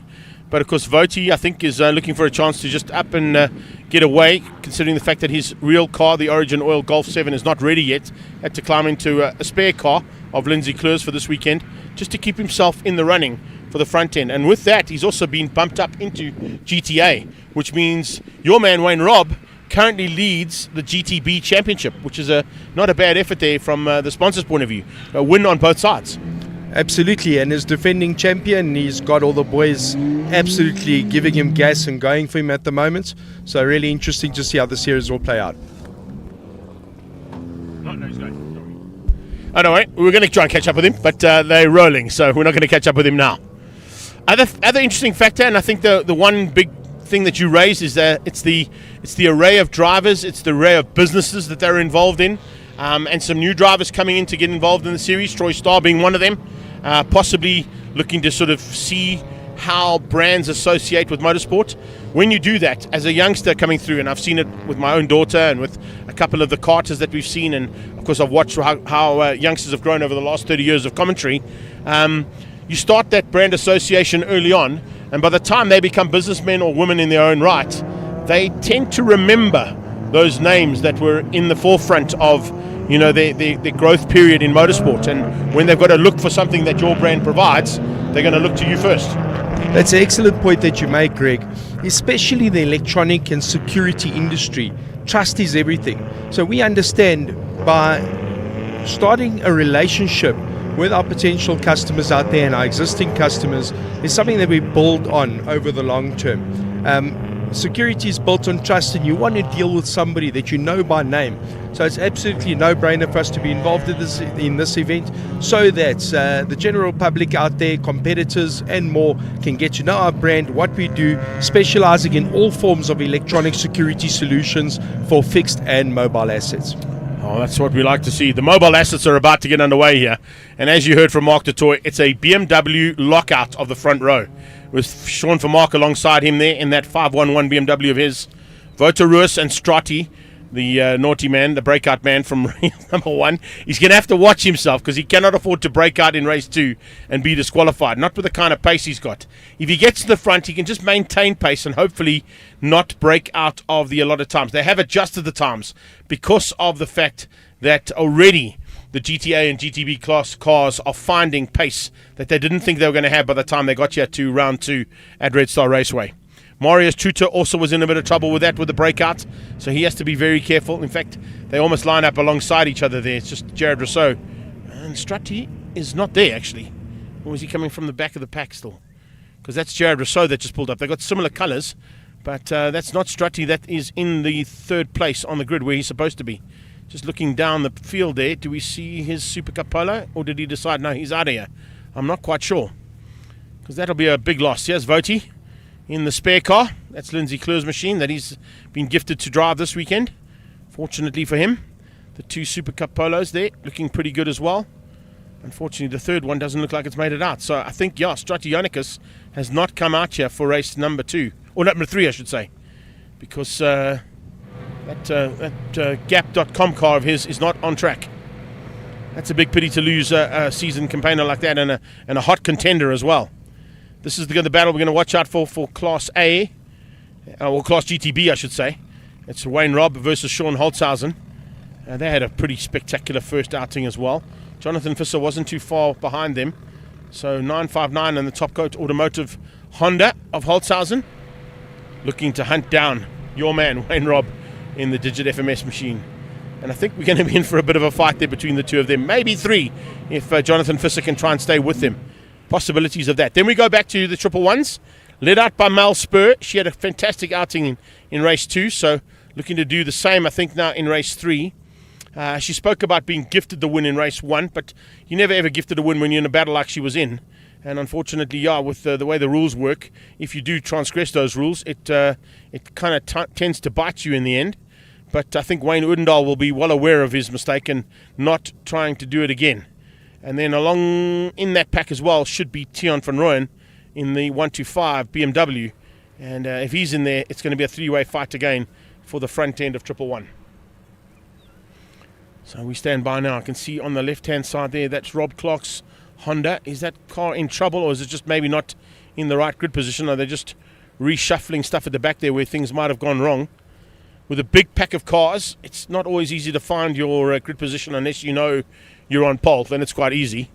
But because this track runs both directions, sometimes the lines that are painted on the tarmac catch you out ever so slightly, and you might not be in the right grid position. So we're still standing by for a clearance to start this one. And I can tell you it's going to be a bit of a bun fight between GTA, GTB and Class A. Take nothing away from the rest of the pack, though. If we run through the rest of the pack of cars that are involved here and what we saw in the first one, I mean, we saw a win from Mel in Class A.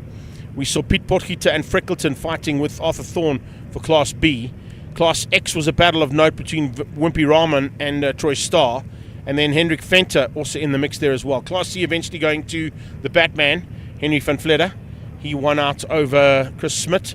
And then it was his fellow Bat Lady who came through for third place. So sharing the honours there in that first one for the Class C battle. And then Dean Parker took Class D, and in E was Mimi LaRue. So lots of fights still to happen here for race number 2 as our Volvo makes its way down towards turn 1, the official safety car and pace car today here at Red Star Raceway.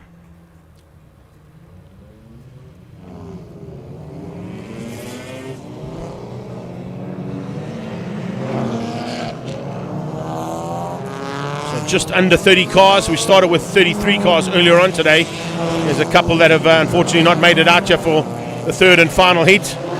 Nice format that you've chosen as well, I think, Lee, from a change-up point of view, is the fact that you've got the likes of the normal format of racing where it's 2 heats of race action, and for this one you decided to change it up a little bit, taking away from possibly what Polo Cup does on a few occasions, what the touring cars do on a few occasions, and just change the format. Remember, you've also got, of course, the one that's a big one for you guys is the Swartkops 200, but a 3-race format at Red Star, not a bad plan. I agree, the plan works very well, changes it up a little bit, and helps keep the guys on their toes. I think it's just a strategy side of things, you know. Normally you'd be sort of looking to sort of hang on for, would it be 2 8-lappers or 2 10-lappers? Now you've got 3 6-lappers, just makes the day a bit longer, but also kind of niggles can come in the car. Can you fix those niggles in time? Have you got enough time in between the heats to get those niggles sorted out? So your strategy has to change up, and your race planning must go into the forefront before you even think about coming to a 3-race format. Absolutely. All of these changes, I think really anybody can win. Anything can change in a class. So with these kind of changes, it's not your usual predictions that you'd expect that would finish in the top pole positions. I think that's exactly the point, is that your race strategy has to play around that you may be fighting with somebody that you don't usually fight with because of what's happened in the previous race. And it wasn't the first race where now all of a sudden it's all to go for and all to kill for in race 2. You're still thinking in race 2 going, hold on, I still got another 6 laps coming later. So let's just preserve the tyres, preserve the engine, maybe keep it for that last race to give it everything you've got. And I think that's exactly what Vota might have done. He's kind of preserved his tyres, preserved the power of the car. Maybe he wants to give it a good run because he's got an advantage of being ahead now of the 2 fast Super Cup Polos. Can he try and keep them out? Might be a possibility. We did see Mark Dutoy in race 1 fend off the attack initially from Jared Rousseau. He could not find a way past him.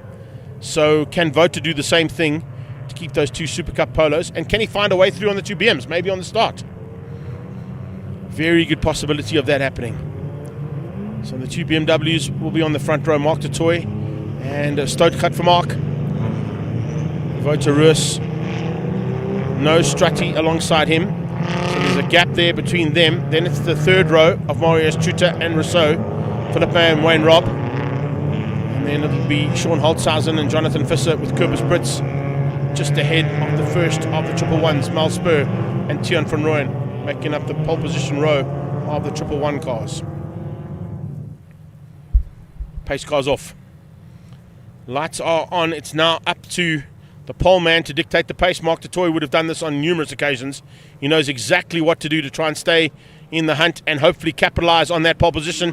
as he drops the hammer, tries to get away from Sean from Mark. Vota goes with him. Vota trying to go with Mark Totoy, realizing that Mark might get a slightly better start than Sean from Mark would be able to do. And as they come out of the blur there, heading into turn 1, do we see a change-up? It's Malsberg who's got the drop on the triple ones. He stays just ahead there of Tian van Rooyen. He's running wide just in that front pack. I think that may possibly have been Jonathan Visser or Holtzhausen. It's Visser. Visser's off track. There he goes through the grass. That's not where you want to race this track, Jono. Try and stay on the black stuff, buddy. That's definitely going to be a costly exercise there from his point of view. I think he lost it, went straight across the track, caught it on the grass, and then had to come on safely right at the back of the pack. That is a massive mountain to climb. Went from race car to a lawnmower. Yeah, pretty much. I think Eugene Close should have a chat to, man. He's the master mowers man. So here we go. Exactly what I thought might happen. Vota is going to have to fight like he's never fought before to keep our 2 Super Cup polos on his tail of that Golf 7. That Golf 7 is very fast. It's not his Golf 7. So it's not maybe the same kind of setup, couple of little different changes, a few little things that are not quite the same as your car, although the way the preparation goes at Nathan's Motorsport, they'd be pretty evenly matched. However, does he have the pace? And with those push-to-pass mechanisms in the Super Cup polos, they get a little bit extra pace that they can play with as well. But here we go. Into turn number 7 they go, out of 8. And it's sliding from Rousseau again. He had a big moment in race 1, if you caught that on the live stream earlier on there, Lee, where he went off at turn 1 and also did the same thing as what we just saw now from Jonathan Visser. Dropped right to the back of the pack. What a magnificent driver is Jared Rousseau. And not to mention his class win from Simola a couple of weekends ago. Yeah, exactly. Doing an amazing job up on the hill as well, as they come now to complete the first lap in anger. Vota's doing an amazing job to keep these 2 polos at bay. Mark Totoy and Sean van Mark trying to get away from them. And in fact, it's van Mark who leads as they cross the line. So he's found a way through there in the closing stages of lap 1 to get ahead and lead the race. That's the first time we've seen Sean van Mark leading a 111 GD Sports and Saloon car race. And that just bodes well for the future. Coming out of Superbikes originally, and now switching it up into saloon cars. Van Mark is on a flyer right now and pulling away from that Z4 of Mark Totoy.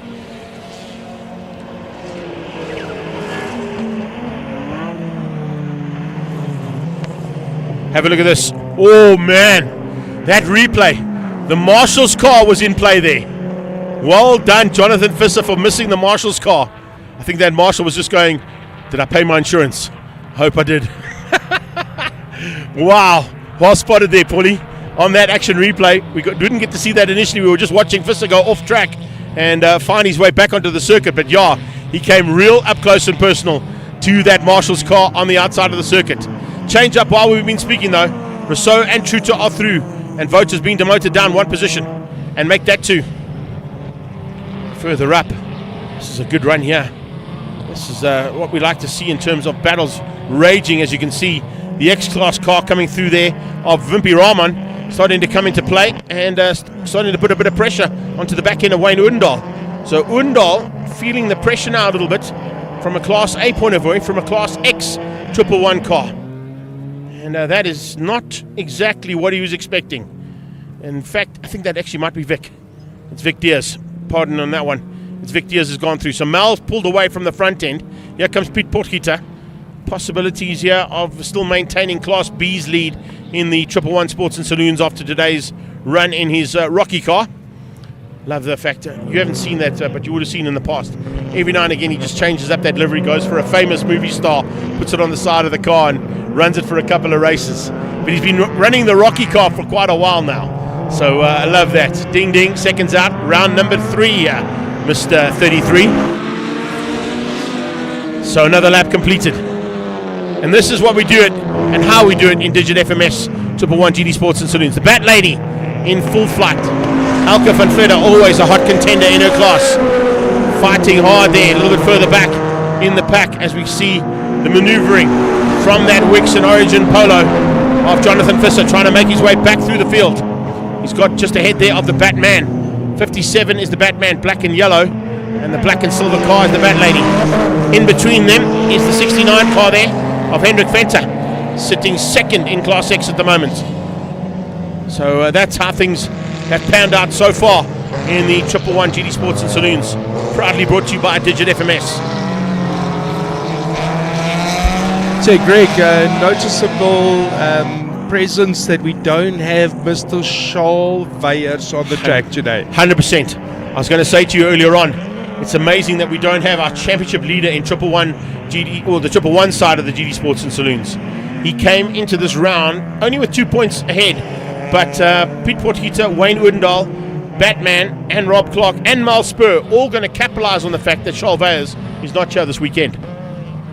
Yeah, absolutely missing his presence today in that blisteringly fast, naturally aspirated blue Corsa. I absolutely love seeing it on the track, and what a driver and what an entertainer. Yeah, he certainly does put on a good show, and the first race we saw when he was fighting so hard with Mal and giving it everything he can to try and stay at the front end just shows you that all of the drivers that come to play here in your class, they're not willing to give anything up. They will go hammer and tongs right until that checkered flag comes out. You can see the Bat Lady trying to close down on Batman as well, bringing Troy Starr along for the ride, who will be, well, it'll be third in Class X now. So Troy Starr moving up into the third spot in Class X. Charles Fowles also starting to make some moves. He's moved up onto the back end by the looks of things there, Vic Diaz. So Diaz, Fowles, and coming into play there, as I said, was Pete Potgieter, just off the back of this little pack of cars. Also just a nice initiative from your side to include Super Hatch. They're going through a little bit of a tough time at the moment in terms of numbers, but still some interest from the Super Hatch category. And of course with these two classes originally being birthed at, of course, Swartkops, the home of Extreme Festival. Nice to see the combination and collab between the two categories. Yes, 100%. Motorsport needs an immense amount of help. It's alive, and I think better than it has been in many years. But motorsport needs the support, and I really want to encourage other businesses out there, come get involved. I had a chat with Theo and the boys from the Formula V sections. They're also looking for some further sponsorships. There's tons of opportunity. It's worth to get it out here. Get your company out, get your staff out, get your name out. Forget about the ROI for now. Come out and enjoy it. People will connect with your brand on the ground here.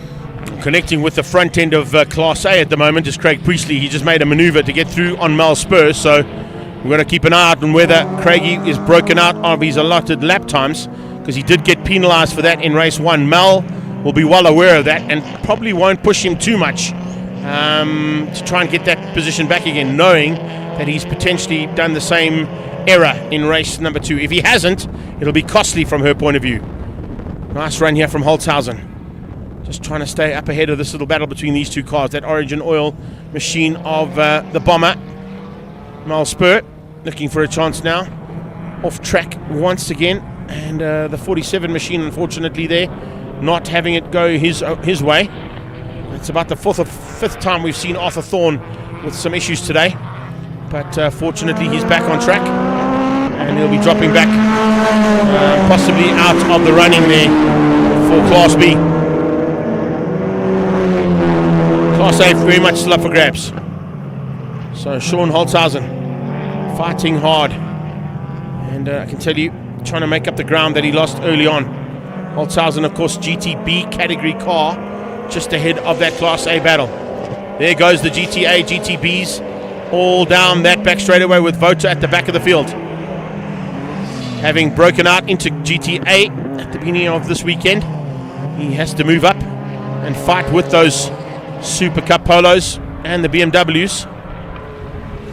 Wayne Robb not breaking out and stays in GTB, still continues to lead things out in the GTB class ahead of Holtzhausen. I still have Mal Spur, but if I just do a quick refresh on the internet connection here, we'll get to see the change up on positions for race number 3, and we're coming into the closing stages as well.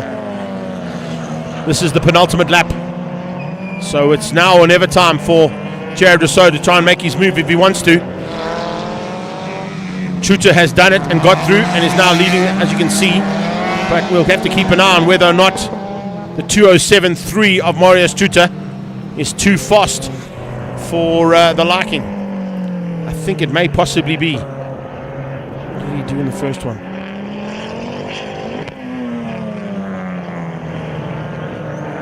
Yo. So he's on 0.89 of breaking out is Marius Tuta. So if he finds just 1/100th of a second, he's in big trouble. But that's how it goes. And remember with these cars as well, most of them I don't think run timing monitors in them as such, so they are allowed to. Oh, they're not allowed to. Of course, they're not allowed to. That's right. They're not allowed to run timing monitors to see. So they have to go on the feel of what their race laps would be. So if you think you can do a 2:08 and that's what it feels like, but it actually is a 2:07 dead, you're in trouble. And that's what Truta has to worry about. Last lap and he's broken out. At 2:06.986, Truta will not be classified. So that means Sean Vermaak could potentially be on for his first victory in a 111 GD Sports and Saloons car race and a GTA win ahead of Mark Dutoy and Jared Rousseau. That is some serious contenders, considering he came from the world of two wheels initially. Marius Traiter and them were changing out their gearbox 7 o'clock last night. Yeah, exactly. That's how hard these guys work, bud. They don't mess around. They make sure they're good to go. I think they've given him a gearbox that might be just too quick, though, because with that breakout, that's a costly maneuver. On the last lap, or the penultimate lap, in fact, he breaks out of the allotted time. So made it too fast, boys. You made it too fast. Listen, he'll be happy with the performance of the car. Take nothing away, and I'm sure they're going to tweak something on that car to make it ready for the 13th of June for the next round of Digit FMS 111 GD Sports and Saloons at Swartkops. That's where we head to next on the regional side of the Extreme Festival. We go to Swartkops next weekend, of course, for the National Championships round number 3. Can't wait for that. But we're going to wrap things up here with Truta taking the flag, but the victory and his first win in 111s and GD Sports and Saloons, and particularly in GTA now that he's joined the party for the Superbike rider Sean Stoutgat Vermaak. So here they come, 2 corners to go. Truta won't be aware of his breakout until he's got to the Park from A area and they tell him. So he's just going for the flag right now, hoping that he's done everything right. Sean Vermaak has done everything right. He stayed well within the times. He's on a 2:08. He's a second 0.031 over breakout. Mark Dutoy also well within the times, and Jared Rousseau staying well out of harm's way. But here they come to the line, and taking the flag is Truta for the win, but that'll be gifted straight away to the man in second place. There's your race winner in 511, and your first time that we've seen Stouty on the top step of the podium in a GT 111 Sports and Saloon car race. So stepping out of 2 wheels into 4 certainly paid dividend, and a great effort there nonetheless from him. But we've still got a couple of cars still to come to the line there, including that number 95 car, Vimpy Rahman, for Class X win. Here comes the GTB win. Your man's taking it. He must be pretty happy with that. Woo! Thought so. Lekker, Robbie, my boy. Wayne Robb takes it. Craig Priestley comes through for second. And a good effort as well from Mel Spur to come through for second in her class. So that's possibly, if Craig Priestley hasn't broken out. Let's just have a look at his lap times as well, quickly, if I can get them. Priestley, I can't get them. Paulie, can you get them by any chance?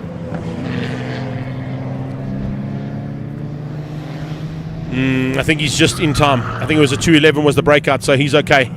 So it will be, unofficially of course, Craig Priestley for the win in Class A ahead of Mal Spur, and then Tian van Rooyen coming through there to wrap up Class A in 111s. We'll get unofficial as we've still got cars coming to the line there. The 69 car pushing through there for second place in Class X of Hendrik Venter, just ahead of Troy Starr for third. That'll be the 3 Class X cars coming to wrap up the day. Batman and Bat Lady, almost formation flying. Pun intended there, by the way, between the two of them, as they come through and wrap up a fantastic day's racing and 3 heats of Digit FMS 111 GD Sports and Saloons and Super Hatch. It's Truta for Mark and Dutoy, but it'll actually be for Mark, Dutoy and Rousseau, your top 3 in GTA. GTB will be won out by Wayne Robb ahead of Sean Holtzhausen, and then Jonathan Visser eventually recovering to 15th after his off-track excursion and near collision with the Marshall's car. Class X goes to Vic Diaz. Class A goes to Craig Priestley ahead of Mal Spur and Tian van Rooyen. And Class B goes to Pete Potgieter beating Wayne Labotsky. Class C, it's the Bat family, the Van Vletters. Batman beating out Bat Lady for 1 and 2. Lee, once again, thank you so much for joining me for commentary here for Digit FMS, and we wish you all the very best. Hopefully we can get you onto our show soon as well, but from your side, a final word. Again, thank you for this amazing opportunity to be able to participate today.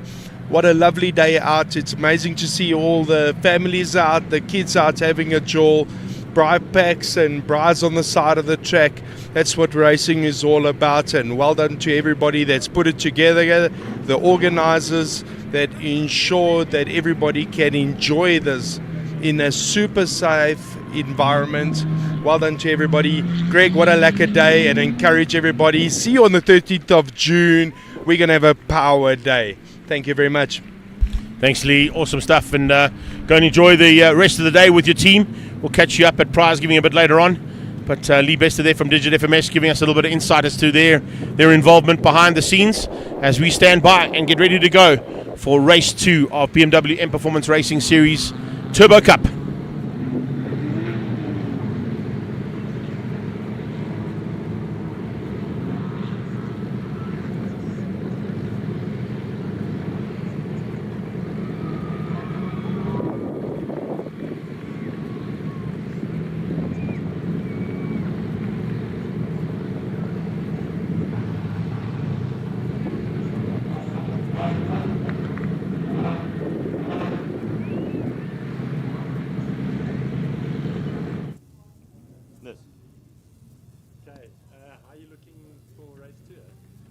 Yeah, look, race 1, we didn't quite have the pace that we were aiming for. We had a brake issue. We've attended to that. So race 2 with the reverse grid, it always makes for very, very interesting racing. And, you know, you've got the guys that were first, second, third behind you. So, and you want to, in fact, get hold of the guys that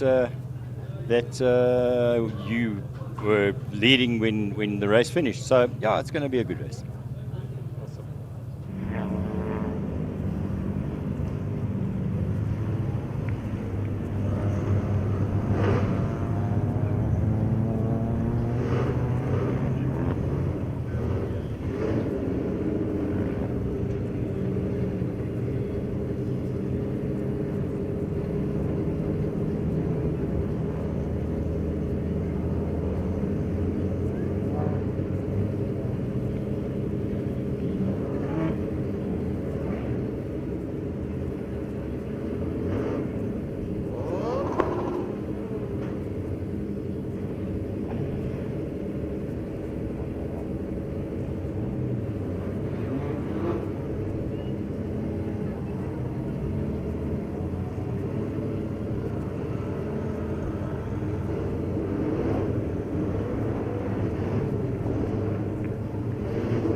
BMW M Performance Parts Race Series Turbo Cup Race 2. and cars on track, making their way around now for race 2 as the Red Star starts to set.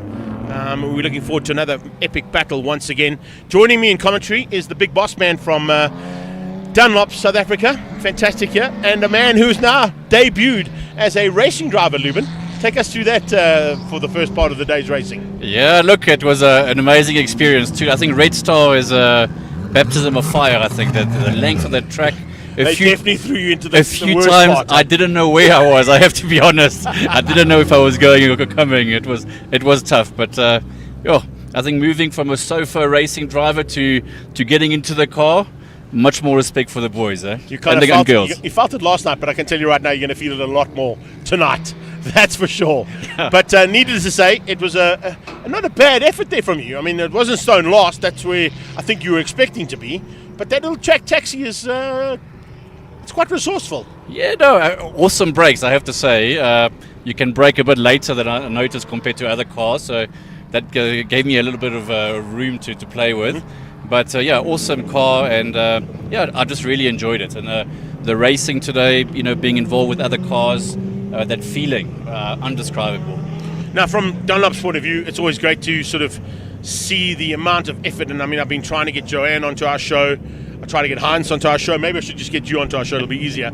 But from Dunlop's point of view, I mean, you've literally taken on the entire motorsport fraternity in the Extreme Festival. And there are a couple of other categories that run on your brand as well. But I love the fact that you've taken what was a small role and turned it into a completely dominant role as the tyre supplier for South African motorsport. Yeah, look, I think, we've got to understand we are a local brand. We've been in South Africa for over 100 years. And, racing is a heart, right? And, we couldn't let it go. We had to get involved. Yeah. And we really we made the decision quite a few years ago to really go after it, support it.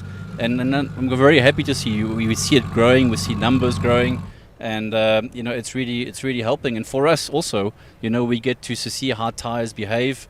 We get to test, to innovate. So it's really a great fit. And we have great partners, I have to say also. The different races we support are really amazing. Yeah, and I think the team from ATS are a big partnership that you are loving as well, with the supplier of the tyre fitment company, etc., etc. But I asked Joanne this a while ago when we were at the Nationals in Cape Town. I want to get your point of view on it as well. What races and wins on Saturday, does that go through and sort of turn into sales on Monday when guys see the brand? I do think so. I think, we've built a lot of trust. And if you look at our sort of brand surveys we do in the market over the last years, trust is something that has really gone up for the Dunlop brand. So definitely motorsport is a big part of that. When people come out, and I think the crowds have really started to come out a lot more now, and they see it and they see, the racing drivers trusting them. Then they also get behind them. So definitely, I think, an impact. Yeah, the big factor, of course, is you've got the live crowds, but you've also got the live stream, which, of course, is providing you a massive international audience as well. So you might not be selling only here in South Africa, but people that are watching us from all around the world might be thinking, hang on a second, that Dunlop brand doesn't look too bad. Maybe I should give it a whack on my own vehicle. Absolutely. And I think the great thing with the coverage you guys provide is, the series we have in South Africa, the range of cars is absolutely, I think it's very unique from what I understand compared to any other country. So I think that gives us a very different view and a different experience for whoever's watching. So I think the coverage is absolutely amazing. Well, thank you for that, and I'm sure that the boys in the studio will appreciate that comment as well. This particular series that you're involved with has become one of arguably the most competitive, but it is the biggest growing series in the country right now. And the likes of this man, Reinhard Miller, not only bringing one car, but bringing two cars, because now he can race in Turbo Cup and in Naturally Aspirated Cup at the same time. That's commitment to the BMW, and I believe they won the best BMW club globally last year. So unbelievable. I think they are growing, and I can see why. With having experienced them and being invited with them this weekend, the support, the whole structure around it is amazing. So the guys are doing a great job. How's that camaraderie when you climb out the car as well? There's high fives of note like you've Yeah, never had before. I think that, and I think tonight also, at the prize giving will be interesting. I'm looking forward to that. But yeah, I think just going back to one more time before they start to roll out, because they've got a bit of time there before we get into the race action. Your experience in the car, what was it like? Having never probably raced a car ever in your life before, to climb into a full-blown race car, it's a pretty daunting experience, isn't it? Yeah, look, the 20, or let's say 48 hours since yesterday morning till now.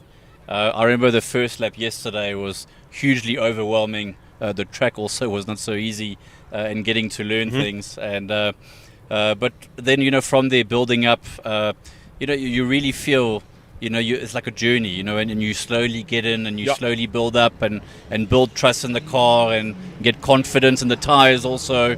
And you better have confidence in the tires. I have to have confidence in the tires, but so you don't have a choice. Today, coming in, you actually felt like a little bit of a real racing driver. Amazing experience, and I think also I have to acknowledge also all the backup crew and then the people that get the car ready. I think people don't see that in the coverage, but hats off to them. Yeah. Well, there's a lot of guys fighting for those very wanted first place Dunlop caps right now, and that prize giving they're going to be handed out, but they've still got 32 Ks of race action to come their way for the second heat. Turbo Cup, I was chatting earlier on to Nick, who joined me for the first commentary, saying how well the Turbo Cup and Naturally Cup have made a change-up work for the series, even better than what it was. They had such a great format and formula, and to go and make a change like that sometimes can kill the race action and the camaraderie and of course everything we've spoken about. But it's actually just grown the sport even more and more in terms of in-performance racing series. No, absolutely, and when you see also, the crowds coming for this race, the stands are getting quite full, and a lot of excitement. And I had the chance to go see a few of these cars earlier. Wow, real. The front end ones are pretty tasty. Hey? Amazing, yeah. Particularly this one, Lee Thompson, the winner of race number 1. Bob Neal just ahead of him. They've now got an inverted grid, of course, for race 2. So Lee Thompson will drop down to 5th place and have to come through the field. Shouldn't be too difficult for him.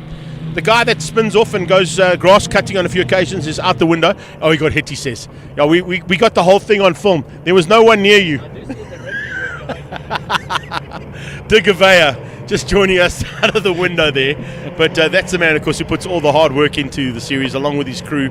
And that team, as I said, they've done such an amazing job. But as I said, in terms of how they're going to line up, Thompson and Neal will be at the back. It will be actually Leon Lopesha will be on the pole. Renier Smith looking to try and get through there, but of course he's the only Class B competitor. It's the one cruel factor about the rules of this class, is that if you've only got 1 or up to 3 cars in the class, you only score half points. So it just detracts from what Renier Smith could potentially do for going into what would be back-to-back championships. He's going to lose a whole bunch of points here because he doesn't have enough Class B competitors with him. I didn't know that. Well, let's bring some more competitors in for going forward. Yeah. They're there. I think it's just a sign of the times, unfortunately. A couple of guys might just be tight on budget right now, but maybe back in time for Swartkops. But needless to say, he's still going to fight hard, and maybe he goes fast enough to bump himself up into the next class and then doesn't have to worry because he carries his championship points through into Class A if he does move up. But let's stand by as Leon Lopesha will be the man to set the pace. The old man who's been around in a BMW for a long, long time. I think he's 75 years old, right? Yeah, and my first commentary on him was at a time attack event, which he absolutely annihilated the entire field in a very similar BM to what he's in there right now. Very seasoned campaigner, certainly knows what to do at the front end of a rolling start. He's been in this position on a few occasions, but he has got Nishal Singh alongside him, looking for a chance now to possibly just outgun the old man into turn 1. But they'll now come into formation as they come out of that final turn. Bob Neal and Lee Thompson behind that. Then it will be, who is that? Bilal Ahmed coming through there as they light the tyres and head down towards turn 1. A little bit of a gap now to the second pack as they come through and make their way towards turn 1. So a nice little track with 27 cars going at it, and all of them fighting hard and fighting maybe a little bit too hard, some of them coming out there. Watch out as well for the return, possibly, of Anton Pommersheim. He had a bit of a nightmare. You can see him just in the background there coming through, but already Lee Thompson, how's that for late braking? Wow. That's how you can brake, eh? Well, you were talking about late braking in that taxi. That's where you got to brake next time. That was some serious courage. I do like the fact that you get somebody in like yourself, and you can chat about, we've got the BMWs that can drive, and we've got guys that can drive BMWs well, like Lee Thompson can. I mean, he spends most of his life prepping cars. That car's prepped normally for Cash and Nika, his client, but this time out, of course, cashing on international duty. So Lee Thompson decided, well, let me jump in and still give it a bit of a run. What a job is he doing, yeah? Spectacular one. Bob Neal coming along for another continued fight with his arch rival there in Leon Lopesha. Further back in the pack, though, they're starting to sort things out here as that Moscow's car, our Vessel Mostert, starts to make its way to the front end, at least of Class B, having started from 5th place on the reverse grid. And further back than that, we've got, here they come, Anton and Hein van der Merwe, and then, of course, coming through the field there rapidly as well. We'll have to keep an eye out on this pack as they start to reel things in right from the word go. The interesting factor, of course, with this one too, from your point of view, is had you been in the original format of BMW M Performance Racing, you may have had to be in a pack of 45 to 50 cars. How would that have felt? I think that would have been something else. Having these cars overtake you at the speed they're going, I think that would have raised the heart rate a bit. I don't think you were lapped though this time, eh? Were you? I don't think you were caught. I was on the last race because I had somebody spin in front of me. Okay. So I lost a lot of time. Yeah. Okay. It is quite daunting when those blue flags come out. You look in the rearview mirror and you think, oh no, he's miles behind. Especially there was a little fight for the first place, so I had to be careful. I don't want to interfere. Got to stay out of the harm's way there. Pommersheim moves up one position. Anton looking to try and close things up there in the Eagle Granite car and maybe give himself a chance of at least second place. He's got to catch Bob Neal. He's got to catch Leon Lopesha. Bilal hasn't got an answer. Lights on, and incredible to think that is a Class B car that slapped a bit of slicks on and decided to go and fight it out at the front end. So Ethan Kutsia decided, you know what, I need to take the gamble that Anton did at the first round, put some slick tyres on, and let me go and fight it with Class A rather than trying to fend off and not have any fun with no other Class B contenders other than Rainier. And I think Rainier possibly should think about the same if we're not going to have a full field of Class B competitors. Further back, there's a grass-cutting friend of yours, Mr. Master Mose himself, Eugene Kos, fighting for a chance there to stay ahead of Robler by the looks of it. He's going to pest him big time. The Sav Speed car there of Hein van der Merwe. So nice to see the teams that are involved here. If you walk through that pit lane and you see the sort of arch rivalry, but there's the 7 or 8 car pack of Moscow's Motorsport.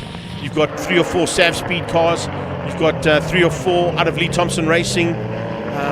Fast Developments, of course, have got a whole bunch of cars. And then, of course, there's all the privateers that come from all around the country. Yeah, and I think some people have really made a family event when you see the different setups. Amazing.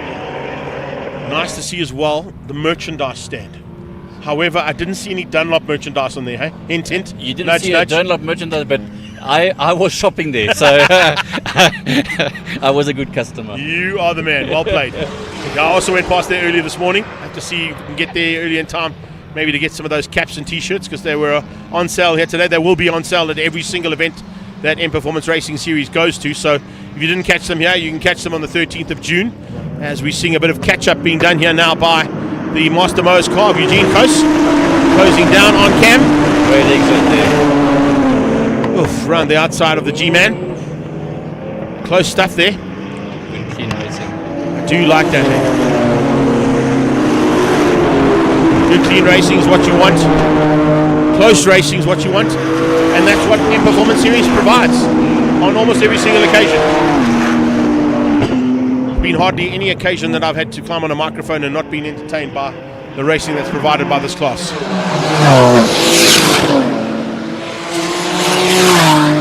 From a marketing point of view, I know that this is probably one of the high echelon tyres that you provide, but you are providing tyres to single-seaters, you're providing tyres to other saloon car classes, to the top national category classes as well.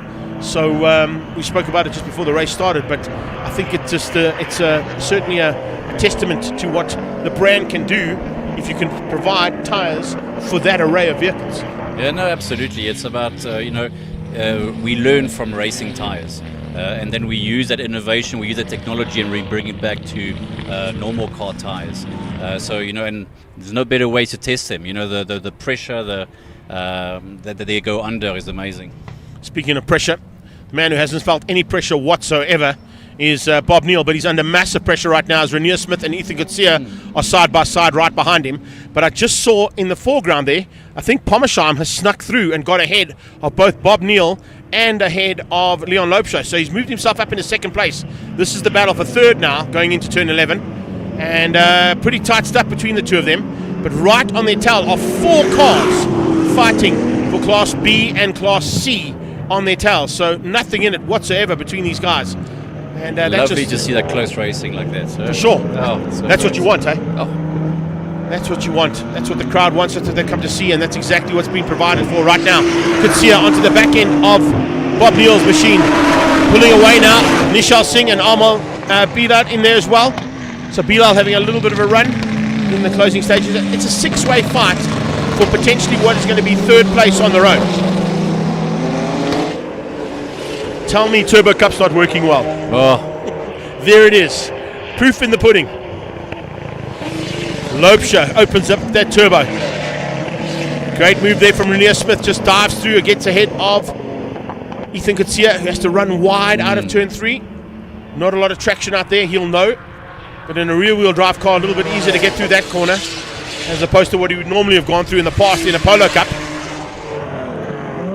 Further back. Nice little race action as well starting to unfold here as we see the Krobler car of Gunpath closing things down there on the 89 car. And of course Sheldon Chetty's had a spectacular day so far. He's managed to keep Varish out on the last attempt, but it was pretty tight between them. Then we go back into the SA Autotech machines of the Naidu boys. Arnold and Nick have had a pretty spectacular day so far as well. Let's see what's going to happen here. Here comes Renier Smith on Bob Neal. Bob Neal goes on the defensive, shuts the door, and there's no chance for him to squeeze through. Renier is hounding the back end of Bob Neal's car though. That is a much more powerful BMW that Bob Neal is in, so I'm wondering if there's maybe a little bit of an issue there because it's not firing like it should. If Renier can catch him, Ethan can catch him, and then you've got the likes of Nishal and Bilal right on their tail too. Just shows you that maybe it's not quite up to pace. There, of course, is the brand new car for Reinhard Miller. Dual duties, you mentioned it earlier on. Leading Class C as well. So not a bad effort there. I think he took the win in Class C and Class C. So 2 wins in both classes. Well, nothing wrong.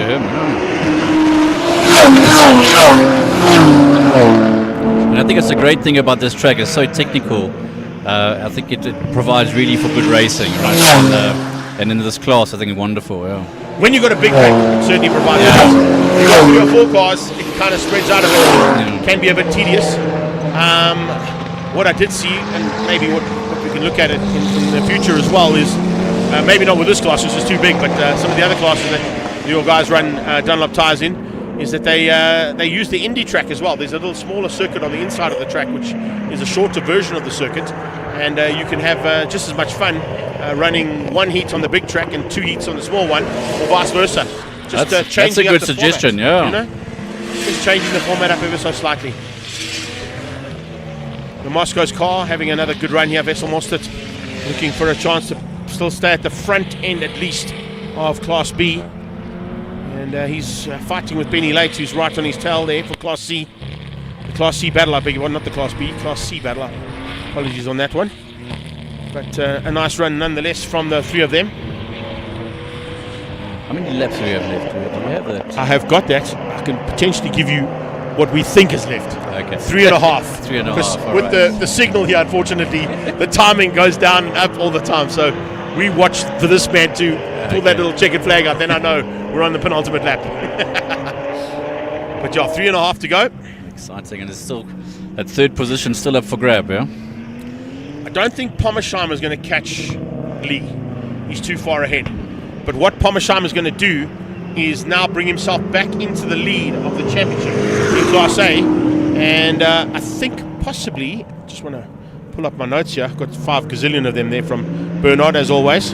They send us a whole array of notes. But in Turbo Cup overall, it is Anton Pommersheimer as well. So he's looking to get back to at least the lead of the championship in Class A, but potentially hold on to the overall championship lead as well.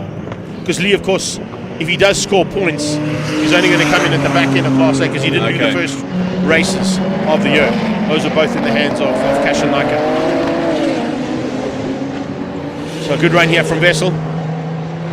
Closing things down now on Cam in the Palace car. No one's going to catch Reinhardt. Reinhardt's flying at the moment, doing an amazing job there in his new electric purple, I'd have to say is the colour there. It's something quite unique. Electric. I haven't seen a purple colour like that before in a race car, but he does come up with some serious designs. I mean, look at his other car. It's a fireball. It's got fire all over it, and just amazing to see it. And he runs out in a you can't miss it. Oh, great dive from Vess. Saw the opening. Just running wide there ever so slightly was Cam Christian. And opened up the door. Renier's through on Bob. So Renier through on Bob, and then Nishal through on Ethan Kutsia as well. So a little change up there for that battle for the third place at the front end. Here comes a fight for Class C. Vessel now ahead of Cam, ahead of Penny Lates. And trying to catch that man. Don't think they're going to get him though. Reinhardt doing an amazing job there. 9th overall, by the way, in that car as well. Just showing you that he's done some great development. I heard from Nick earlier on, apparently there's some really cool social media videos of the build of this car and how they were trying to do the plumbing and all the electronics and stuff to get it to work properly. And they did like a whole sort of follow me on the build of the car, and had quite a few followers following the build of that machine to get it ready for today. Oh, it's performing, so it's working. Yeah, definitely. Absolutely. Definitely. Well, Lee Thompson on his penultimate lap. In fact, on his last lap. He's on the last lap there, Lee Thompson. Megastar Group. Is it penultimate? Sorry, there we go. It is penultimate. Beg your pardon. Just refreshing the timing on it to there. So penultimate lap here for him. I believe when Lee tested that car initially at Swartkops, got a 58 out of it at Swartkops. So that's the potential of what that car can do. Oh, Bob Neal out of shape in a big way. Bob Neal, it's a... Oh. Yeah, came off. That's a broken wheel. Yeah, it looks like Yeah, that's a broken wheel by the looks of things. So Bob Neal looks like he lost the back end of that car because the wheel broke. It's taken Bilal out as well. He had to take evasive action to try and miss him, and he went off track as well. So that's now going to turn things around big time at the front end. Lopesha will hang on to third, but what you're seeing now is potentially Renier Smith going for third overall if he can find a way through on Leon Lopesha. And in the closing stages like this, you know Renier, if he gets close enough, will have a go.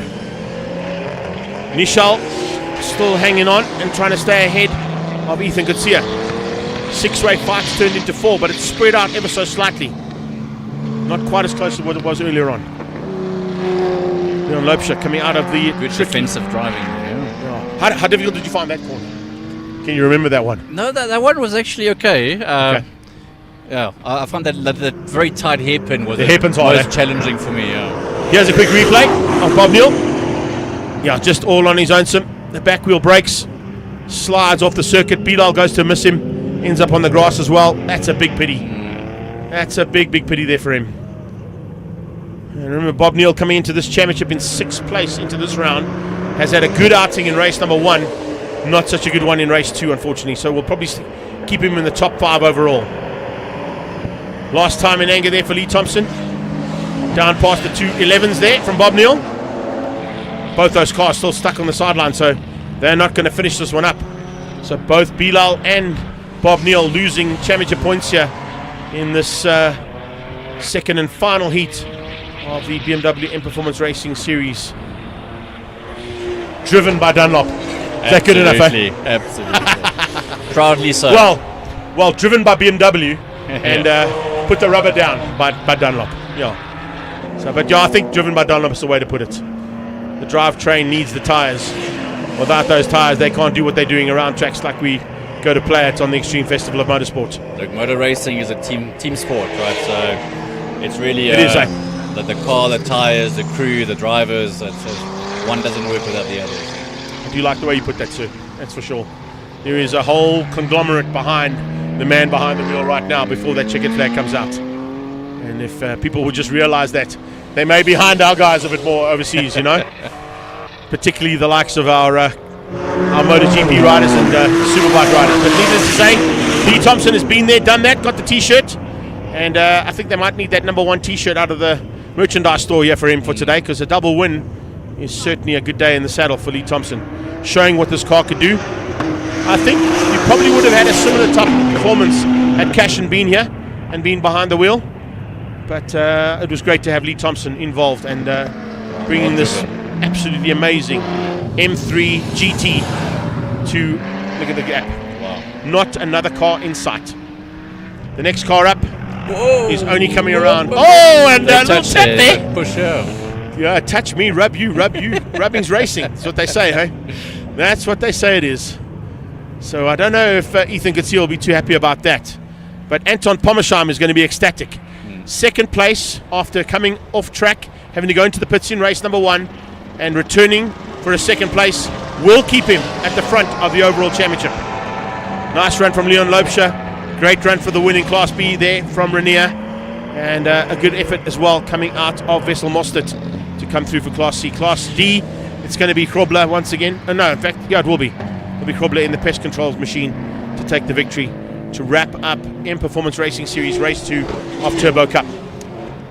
Lou, it's been amazing. Thank you so much for joining me. Thank you so I much, really appreciate it, and keep on doing the great job. I think also Motorsport hasn't worked with us, you guys, so really appreciate the great broadcast that you guys do. Thanks, buddy. And yeah, we'll catch you at prize giving. I'm sure you're going to go and enjoy the spoils of the day now with all the teams in BMW, and I will see you there later on. Definitely. Thank you so much for joining us, buddy. And up next, we stand by for the final race of the day, Dunlop V8 Supercars.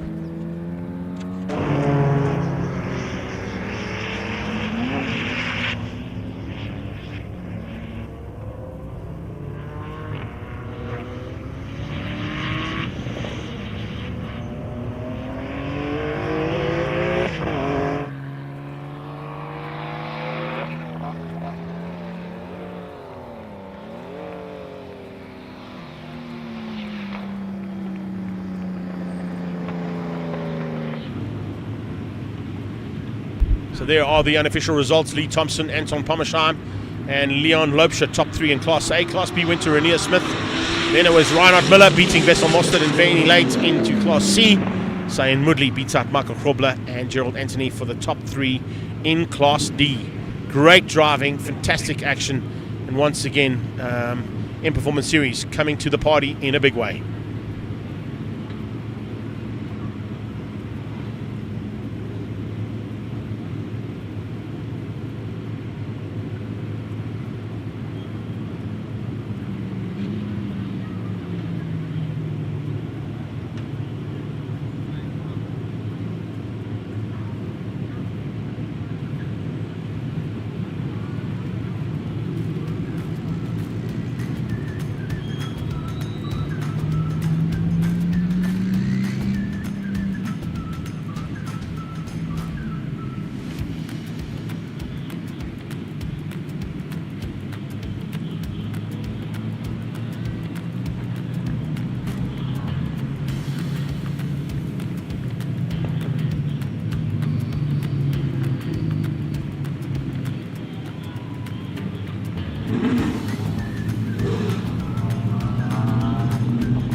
Terry, I believe your car's a bit sorted out, eh?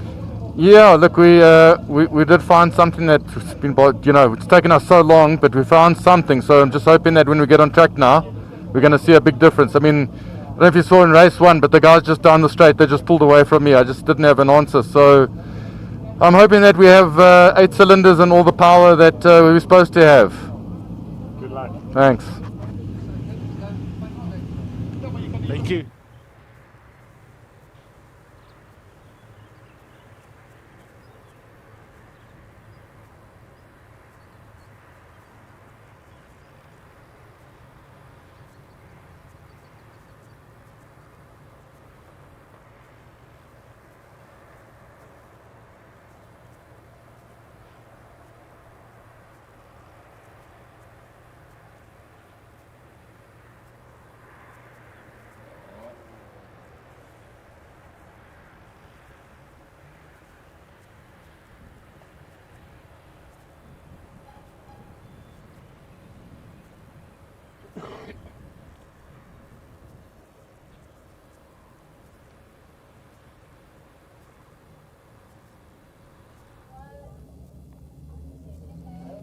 Thomas leading the championship. How are you feeling last race of the day?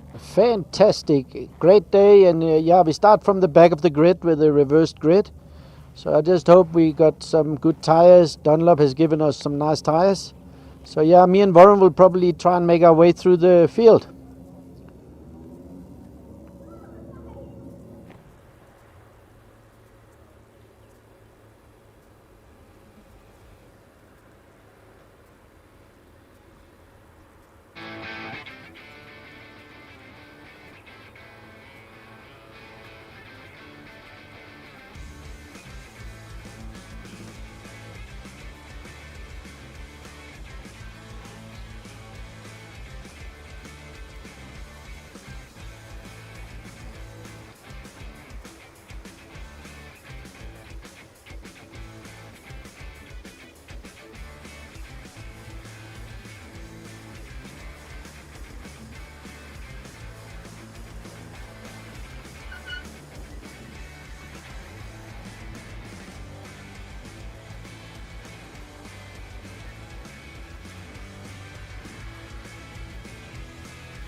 Wayne, a little bit different from two wheels, eh? Tell me about this last race.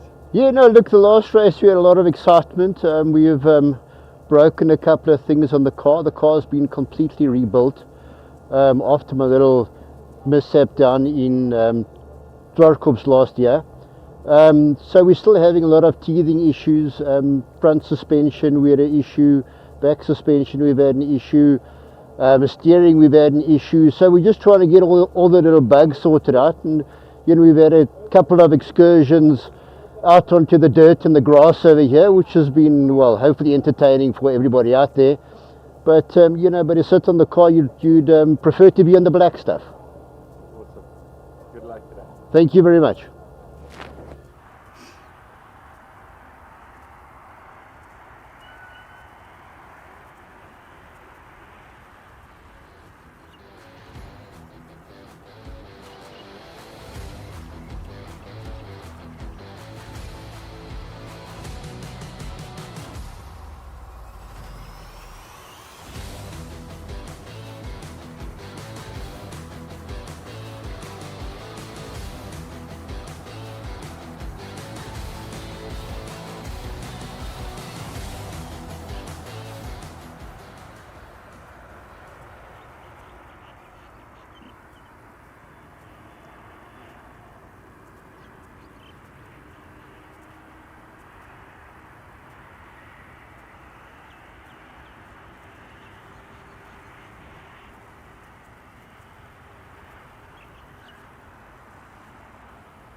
Sam, last race of the day. How are you feeling? Exhausted, but it has been a great weekend, and we are looking forward to the last race. We have done some changes. Obviously, the inverse grid make it very exciting, so I'm looking forward to it.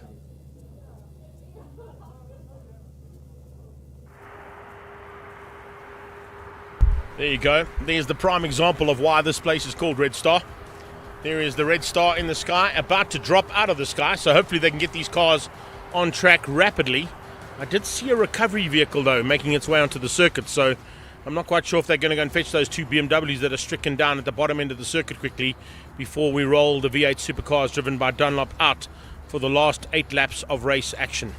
They will be the last race of the day here.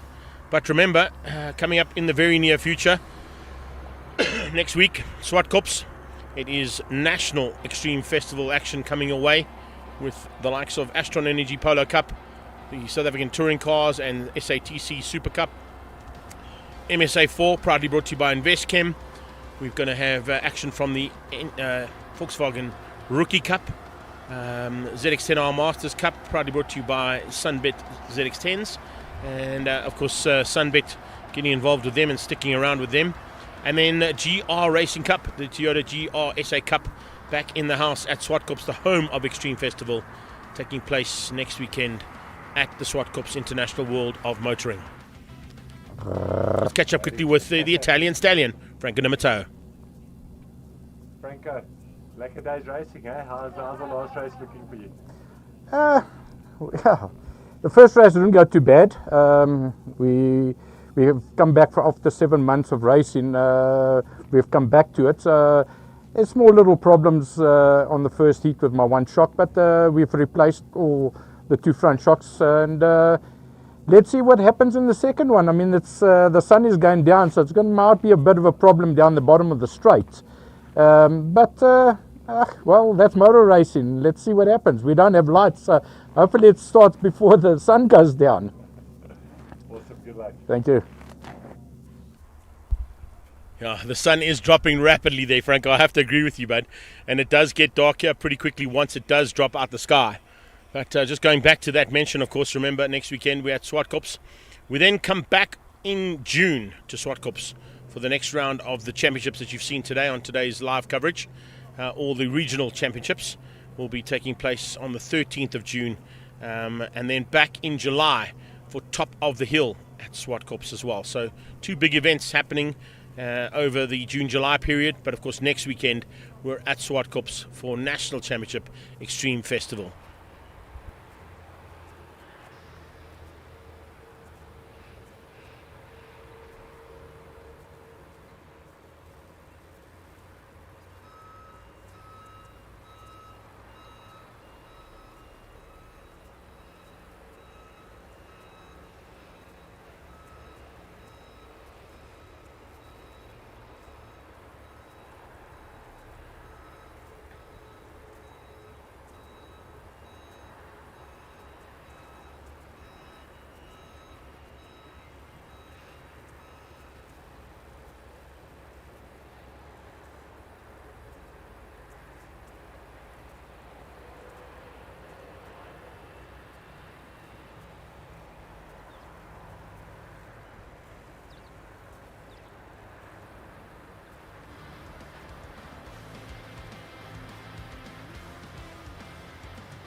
Dunlop V8 supercars back onto the circuit and looking forward to the final race of the day and the final race here of round 2 of the Regional Extreme Festival here at Red Star Raceway.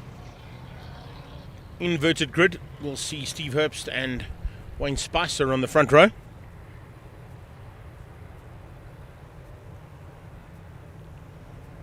And they're going to be fighting hard to try and stay at the front end of this field.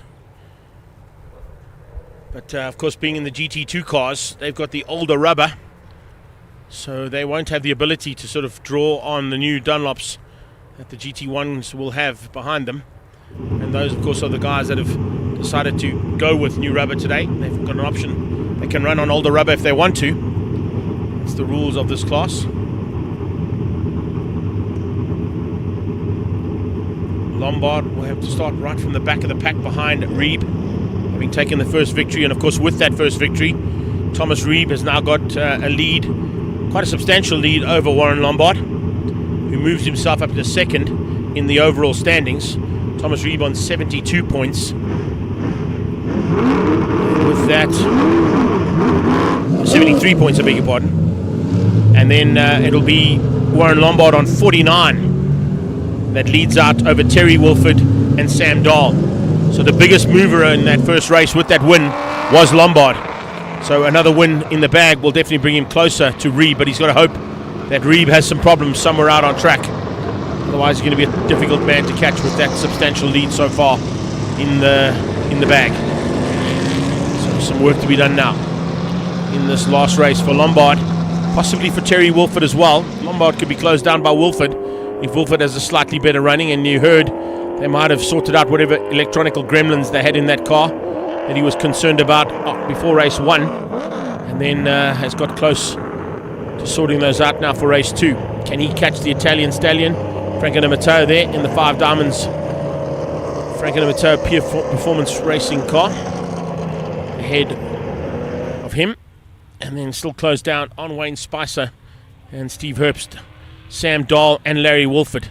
Those are the first 4 cars on the grid, so it's the inverted grid now for race 2, which makes it just a bit more difficult for the lead cars from race 1, and usually they would have an additional 2 laps to do it in. Today it's an 8-lap race, so that additional 2 laps that would normally be given to this class, everybody got 8 laps of racing for their second heats.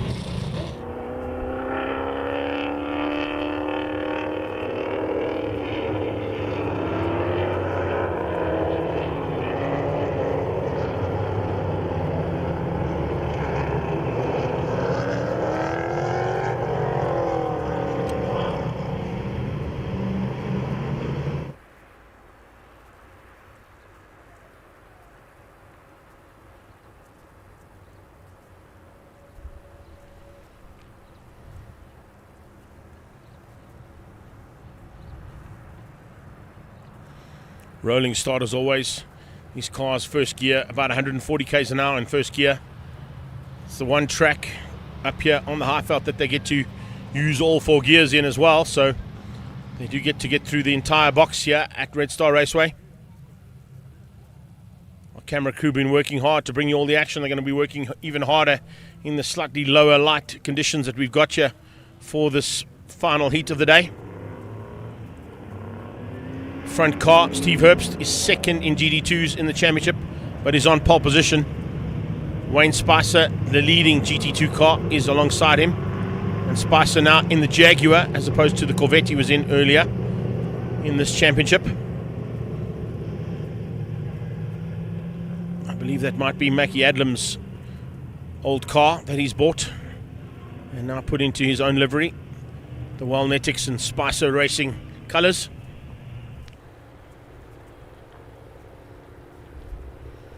Lights on, and Steve Herbst will dictate the pace to those lights going off. I'll head down towards turn 1 and light those Dunlops up in the process. Spicer looking to try and get on the inside. Herbst hangs on though. Sam Dahl tucks in behind that. Larry Wolford in behind him. They come through turn 1 and 2. Little flick back, Terry Wolford following Dad through, and inside line on Franco Di Matteo. Has to run a little bit wide coming out of turn 2 onto the back straightaway. So now onto that back straight. It's Herbst. Sam Dahl outgunning. And Terry Wolford might get him as well. Yes, he does. Spicer losing 2 positions under brakes. Oh, Herbst runs wide. Opens up the door. That's going to allow Spicer through. Wolford has already got through along with Sam Dahl leading things out. Dahl and Wolford getting through on Stevie Herbst as he went to dive on the brakes down into the bottom. Cold brakes. Wolford hits the front. Wolford comes out of the first left-hander in the dog bone section in the lead of this race and hangs on potentially here for at least the lead over the race. First lap. And this is going to be tight stuff here. Really, really awesome as well to see Lombard and Thomas Reeb getting through that pack rapidly as well. They're up to 3 and 4. Spicer down to 5. Now Dimatoa behind him. The 2 Jaguars locked at each other. Oh, a little tag between Wolford. He gets up close and personal and real close. And possibly too close as he tags the back end of Stevie Herbst coming out of the hairpin. So Lombard looking to close the gap down on Reeb. Reeb's already done that to get onto the back end of Sam Dahl. Will he find a way past now on Sam Dahl as they come into turn 11? He goes on the brakes, dives on the inside. Dahl's late on the brakes, but Reeb has found the maneuver to get through. Will Lombard go with him, try round outside? Lombard's going to go the long way around, cut back, try and cut through and get on the inside line. It's Falcon versus Mustang up towards the final turn. But it's a Mustang that leads out. Wolford ahead of the Corvette of Thomas Reeb. Here comes Lombard for third. Is he good enough on the brakes to get on the inside and squeeze through? No, he backs out. Let Sam Dahl go through. Still a bit of time in this race. Doesn't want to rush that overtaking maneuver. He'll probably get him now under slipstream. He's going to have a little bit extra slipstream that come out of Sam Dahl's Ford Falcon to allow the Mustang to get him on the brakes. He'll pull out last minute and dive on the anchors and get him down into turn 3. So moves up into 3 and looks to try and close down on Terry Wolford and on Thomas Reeb, who are pulling away ever so slightly there just in the front end of this race. Probably get a shot of him through the foreground here. There they go, just the roofs going through that shot and the side on of Thomas Reeb now that the Nitro car has moved through. So moving up rapidly. Gavin Wilkins Racing prepping this car, getting everything sorted out for the number 1 to win the championship last year, looking to try and go back to back if he can. A lot of champions in the class have done that. It's kind of indicative of what happens in V8 supercars in the past. Mackie Adlam doing 6 in a row. Johan Fourie in the past did 3 in a row. A couple of other drivers like Gary Formato also doing back-to-back championships on numerous occasions. Dimatoa finds a way through eventually there on Sam Dahl. Moves the big black cat up ahead of that Ford Falcon.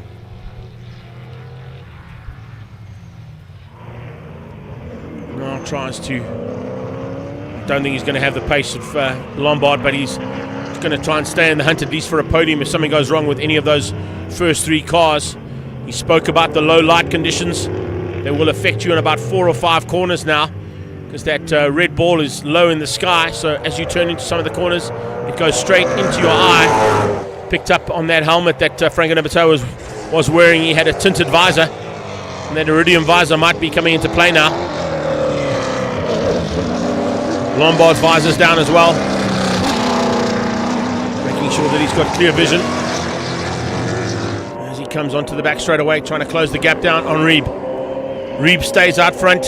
He will maintain the lead of the championship heading to Swartkops on the 13th of June.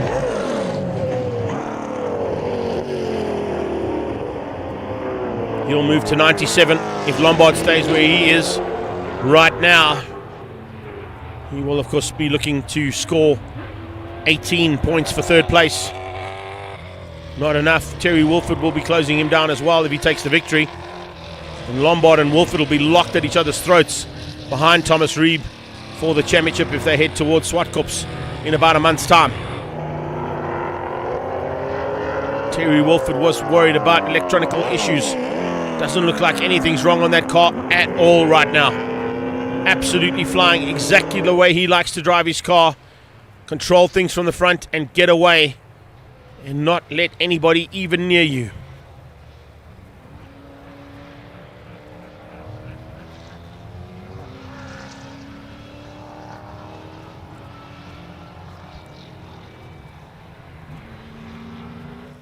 It's going to be pretty close. Nice shot here from the side of the circuit. Completely different angle to what we've had in the past. Coming from our roving cameraman there, Ivan the Terrible. Doing an incredible job. Not a terrible job here at all. It's a really nice shot with the sun setting in the background and these big B8 supercars coming head on towards him. Another lap completed for Wilford.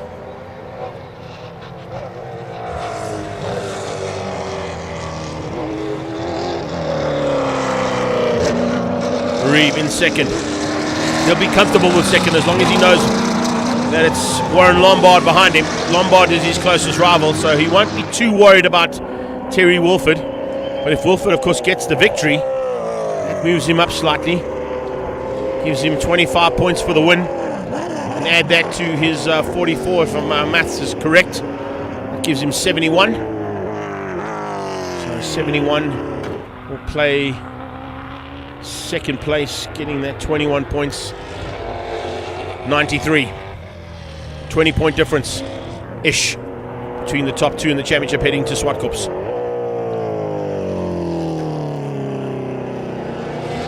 Larry Wilford is currently third in the championship and still circulating, so with Wilford still in the hunt, maybe a change up on the overall standings there as well from his point of view. He might just keep himself at least in the top 5 in the championship as well, if he finishes where he is right now. Having done some hard work and had a bit of luck go his way at the first round at Swartkops in March.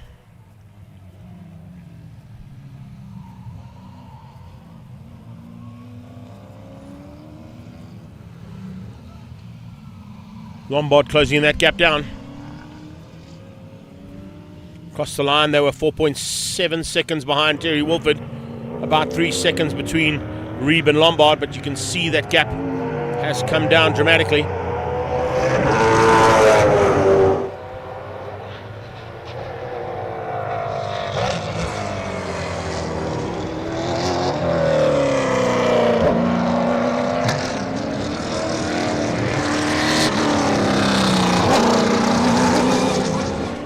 Leaders come down by 2 seconds as well. So Reeb has also turned the wick up to try and close down on Terry Wilford, although Wilford's just put in the fastest lap of the race. So he realizes that Reeb is coming, and so is Lombard. Lombard's closed the gap down to within 2 seconds between himself and Thomas Reeb. So fight on for sure at the halfway stage. 4 laps still to go, 4 completed.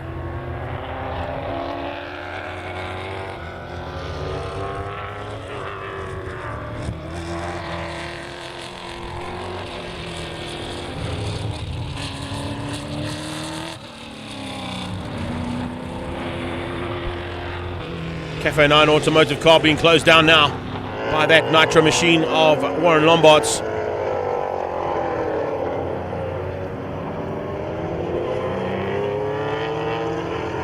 Can Lombard do anything about Reeb? Can the two of them do anything about Terry Wilford, who seems to be just lighting this track up in the low light conditions with that very bright John Speed and Schick sponsored Ford Mustang of his? This is a really nice shot out of turn 10 into 11. Get like a literal silhouette in the background of cars flying by on the N12 highway. And these cars not even worried about what's happening out there, concentrating all their efforts on staying on track and getting as many valuable championship points as they can in the bag. Sam Dahl still coming to shot as well. He'll keep himself in the top 5 in the championship with this 4th place.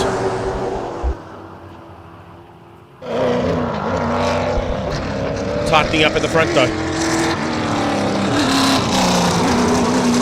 Wilford. Oh, the big mistake there from Reeb. Runs wide. Lombard pounces on that. I'll have that any day of the week, says Warren Lombard. Thomas Reeb drops down to 3rd. It's Lombard up in the 2nd. Goes late on the brakes down into turn 3. capitalizing on a small mistake made by Thomas Reeb there.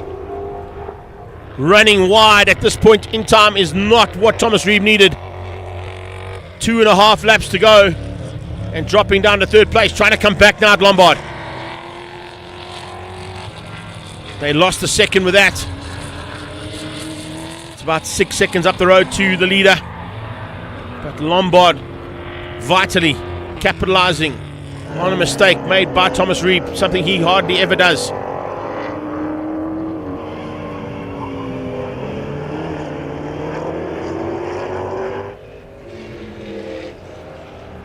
Lombard now watching those mirrors.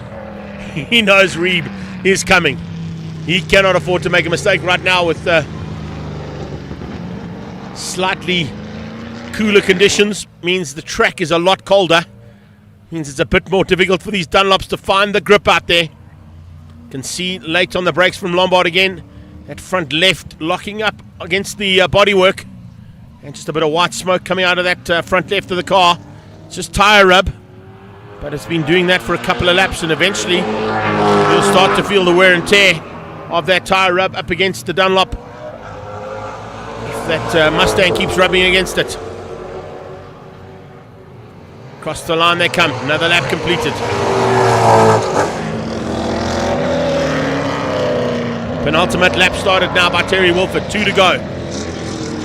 Lombard, Cafe 9 Automotives, Thomas Reeb all over the back of him, trying to catch the Nitro Man.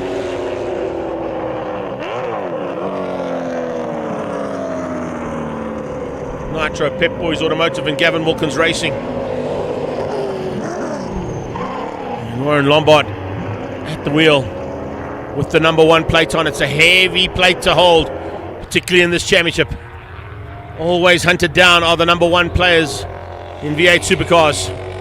Coming through and lapping Stevie Herbst, he gives them a lot of room. That's great driving there from the second place car in GD2s. Spicer, of course, a long way up the road. I'm not quite sure if they'll catch him. But Wayne Spicer will get the win in the GT2 class ahead of Steve Herbst. Gerald Beach not making it out for the third and final heat. Or the second heat, I should say, of these guys. Only had 2 today. Lombard, Reeb and De Matteo. But De Matteo is not even in the picture, you can see in the background. Dropping by the wayside, but Wilford just flashing through our shots. Picking up on him as he comes onto the forward-facing shot now. He had a 6.4 second lead with the penultimate lap started. It has come down. It has come down to probably about 5-ish seconds or so to Lombard. But he's probably just controlling things. Have a look at that. That's a magnificent shot in the background. Oh, and Reeb makes another big mistake. As I go for the magnificent shot in the background, Reeb uses it to his advantage to get the cameraman to get a shot of him spinning out in the sunset. Cutting across the grass onto the kart track and trying to get back onto the circuit as safely as possible. Reeb looking for an option. Does he come on? Yes, he does. Back onto the main circuit. But now way behind Warren Lombard. It's going to be Mustangs 1 and 2. Lombard is not going to catch Terry Wilford. But more importantly, he's found a bit of a chink in the armor there for the man who took 2 wins at the opening round.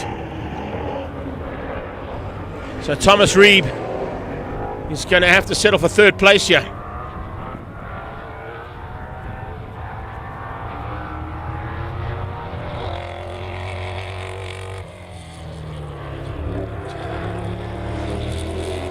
Terry Wilford will get the victory.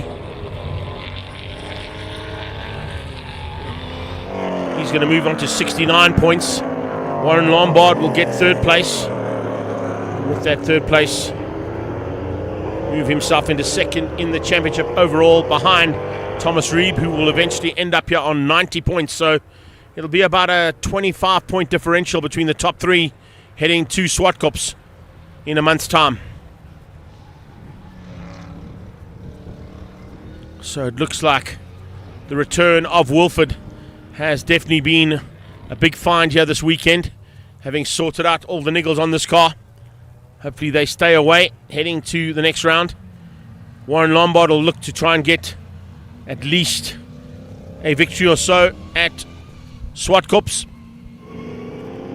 to bring himself back into a little bit closer contention with his arch rival Thomas Reeb.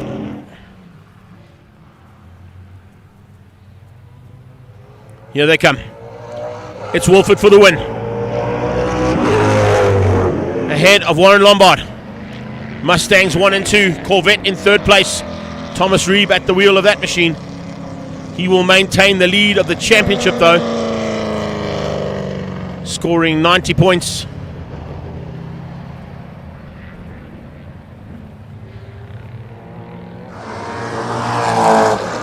Terry Wolford will actually move into second place.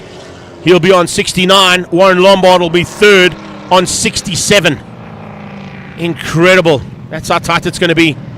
90 plays 69, plays 67, heading to Swartkops. That's if my maths is right, of course. But I think it might be. So, that's how we're going to wrap things up. That is Stevie Herbst coming through for second place. And wrapping up the GT2 class behind Spicer. Spicer will, of course, win the GT2 class. And they'll wrap up a good day's racing for him, moving himself into the lead of the GT2 category, which he's been at since the first round, of course, ahead of Aki Kampan and Steve Herbst. Hopefully we'll have the return of Beach and Fuller by the time we get to Swartkops as well. But there's the unofficial results. Wolford from Lombard and Reeb, your top three. In the background of our shot, you can see coming through to wrap up the day's racing will be the winner of Class GT2, Wayne Spicer. He's got 2 corners to go, and he will win out over Steve Herbst in Dunlop V8 Supercars. Well, we certainly hope you've enjoyed all the race action that we've provided here, courtesy of Two Wheels and Planet Margate. A big thanks to our camera crew out there. There is the magnificent Red Star here at Red Star Raceway. That's one great shot to finish up a race day, isn't it, eh? Not many places in the world that you get that kind of shot to wrap up a day's racing. We will be back, of course, next weekend as we head to Swartkops, the home of the Extreme Festival, for round 3 of the National Championships of Extreme Festival. And we'll bring you all the action from Swartkops, starting at approximately about 10 o'clock there as well next weekend. And I hope you're going to join us. A big thanks to all our marshals and medics out there for the amazing job you've done. The Orange Army and, of course, the incredible medical team. They only called upon twice today, but that's a good day's racing because none of the calls that they had to come to were for injuries, fortunately. That's always a great day's racing. Big shout out to Red Star Raceway and their team, and to Race Control for keeping us under control and bringing us to the end of the day's racing almost on time, making up a bit of the lost ground early on during the day. It has been fantastic to be here. Thank you, of course, for all of our fellow commentators and other people who joined us during the day for their insight.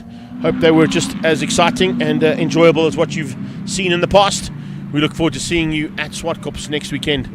I'm Greg Maloney, the voice of choice. Take care then. Bye-bye now.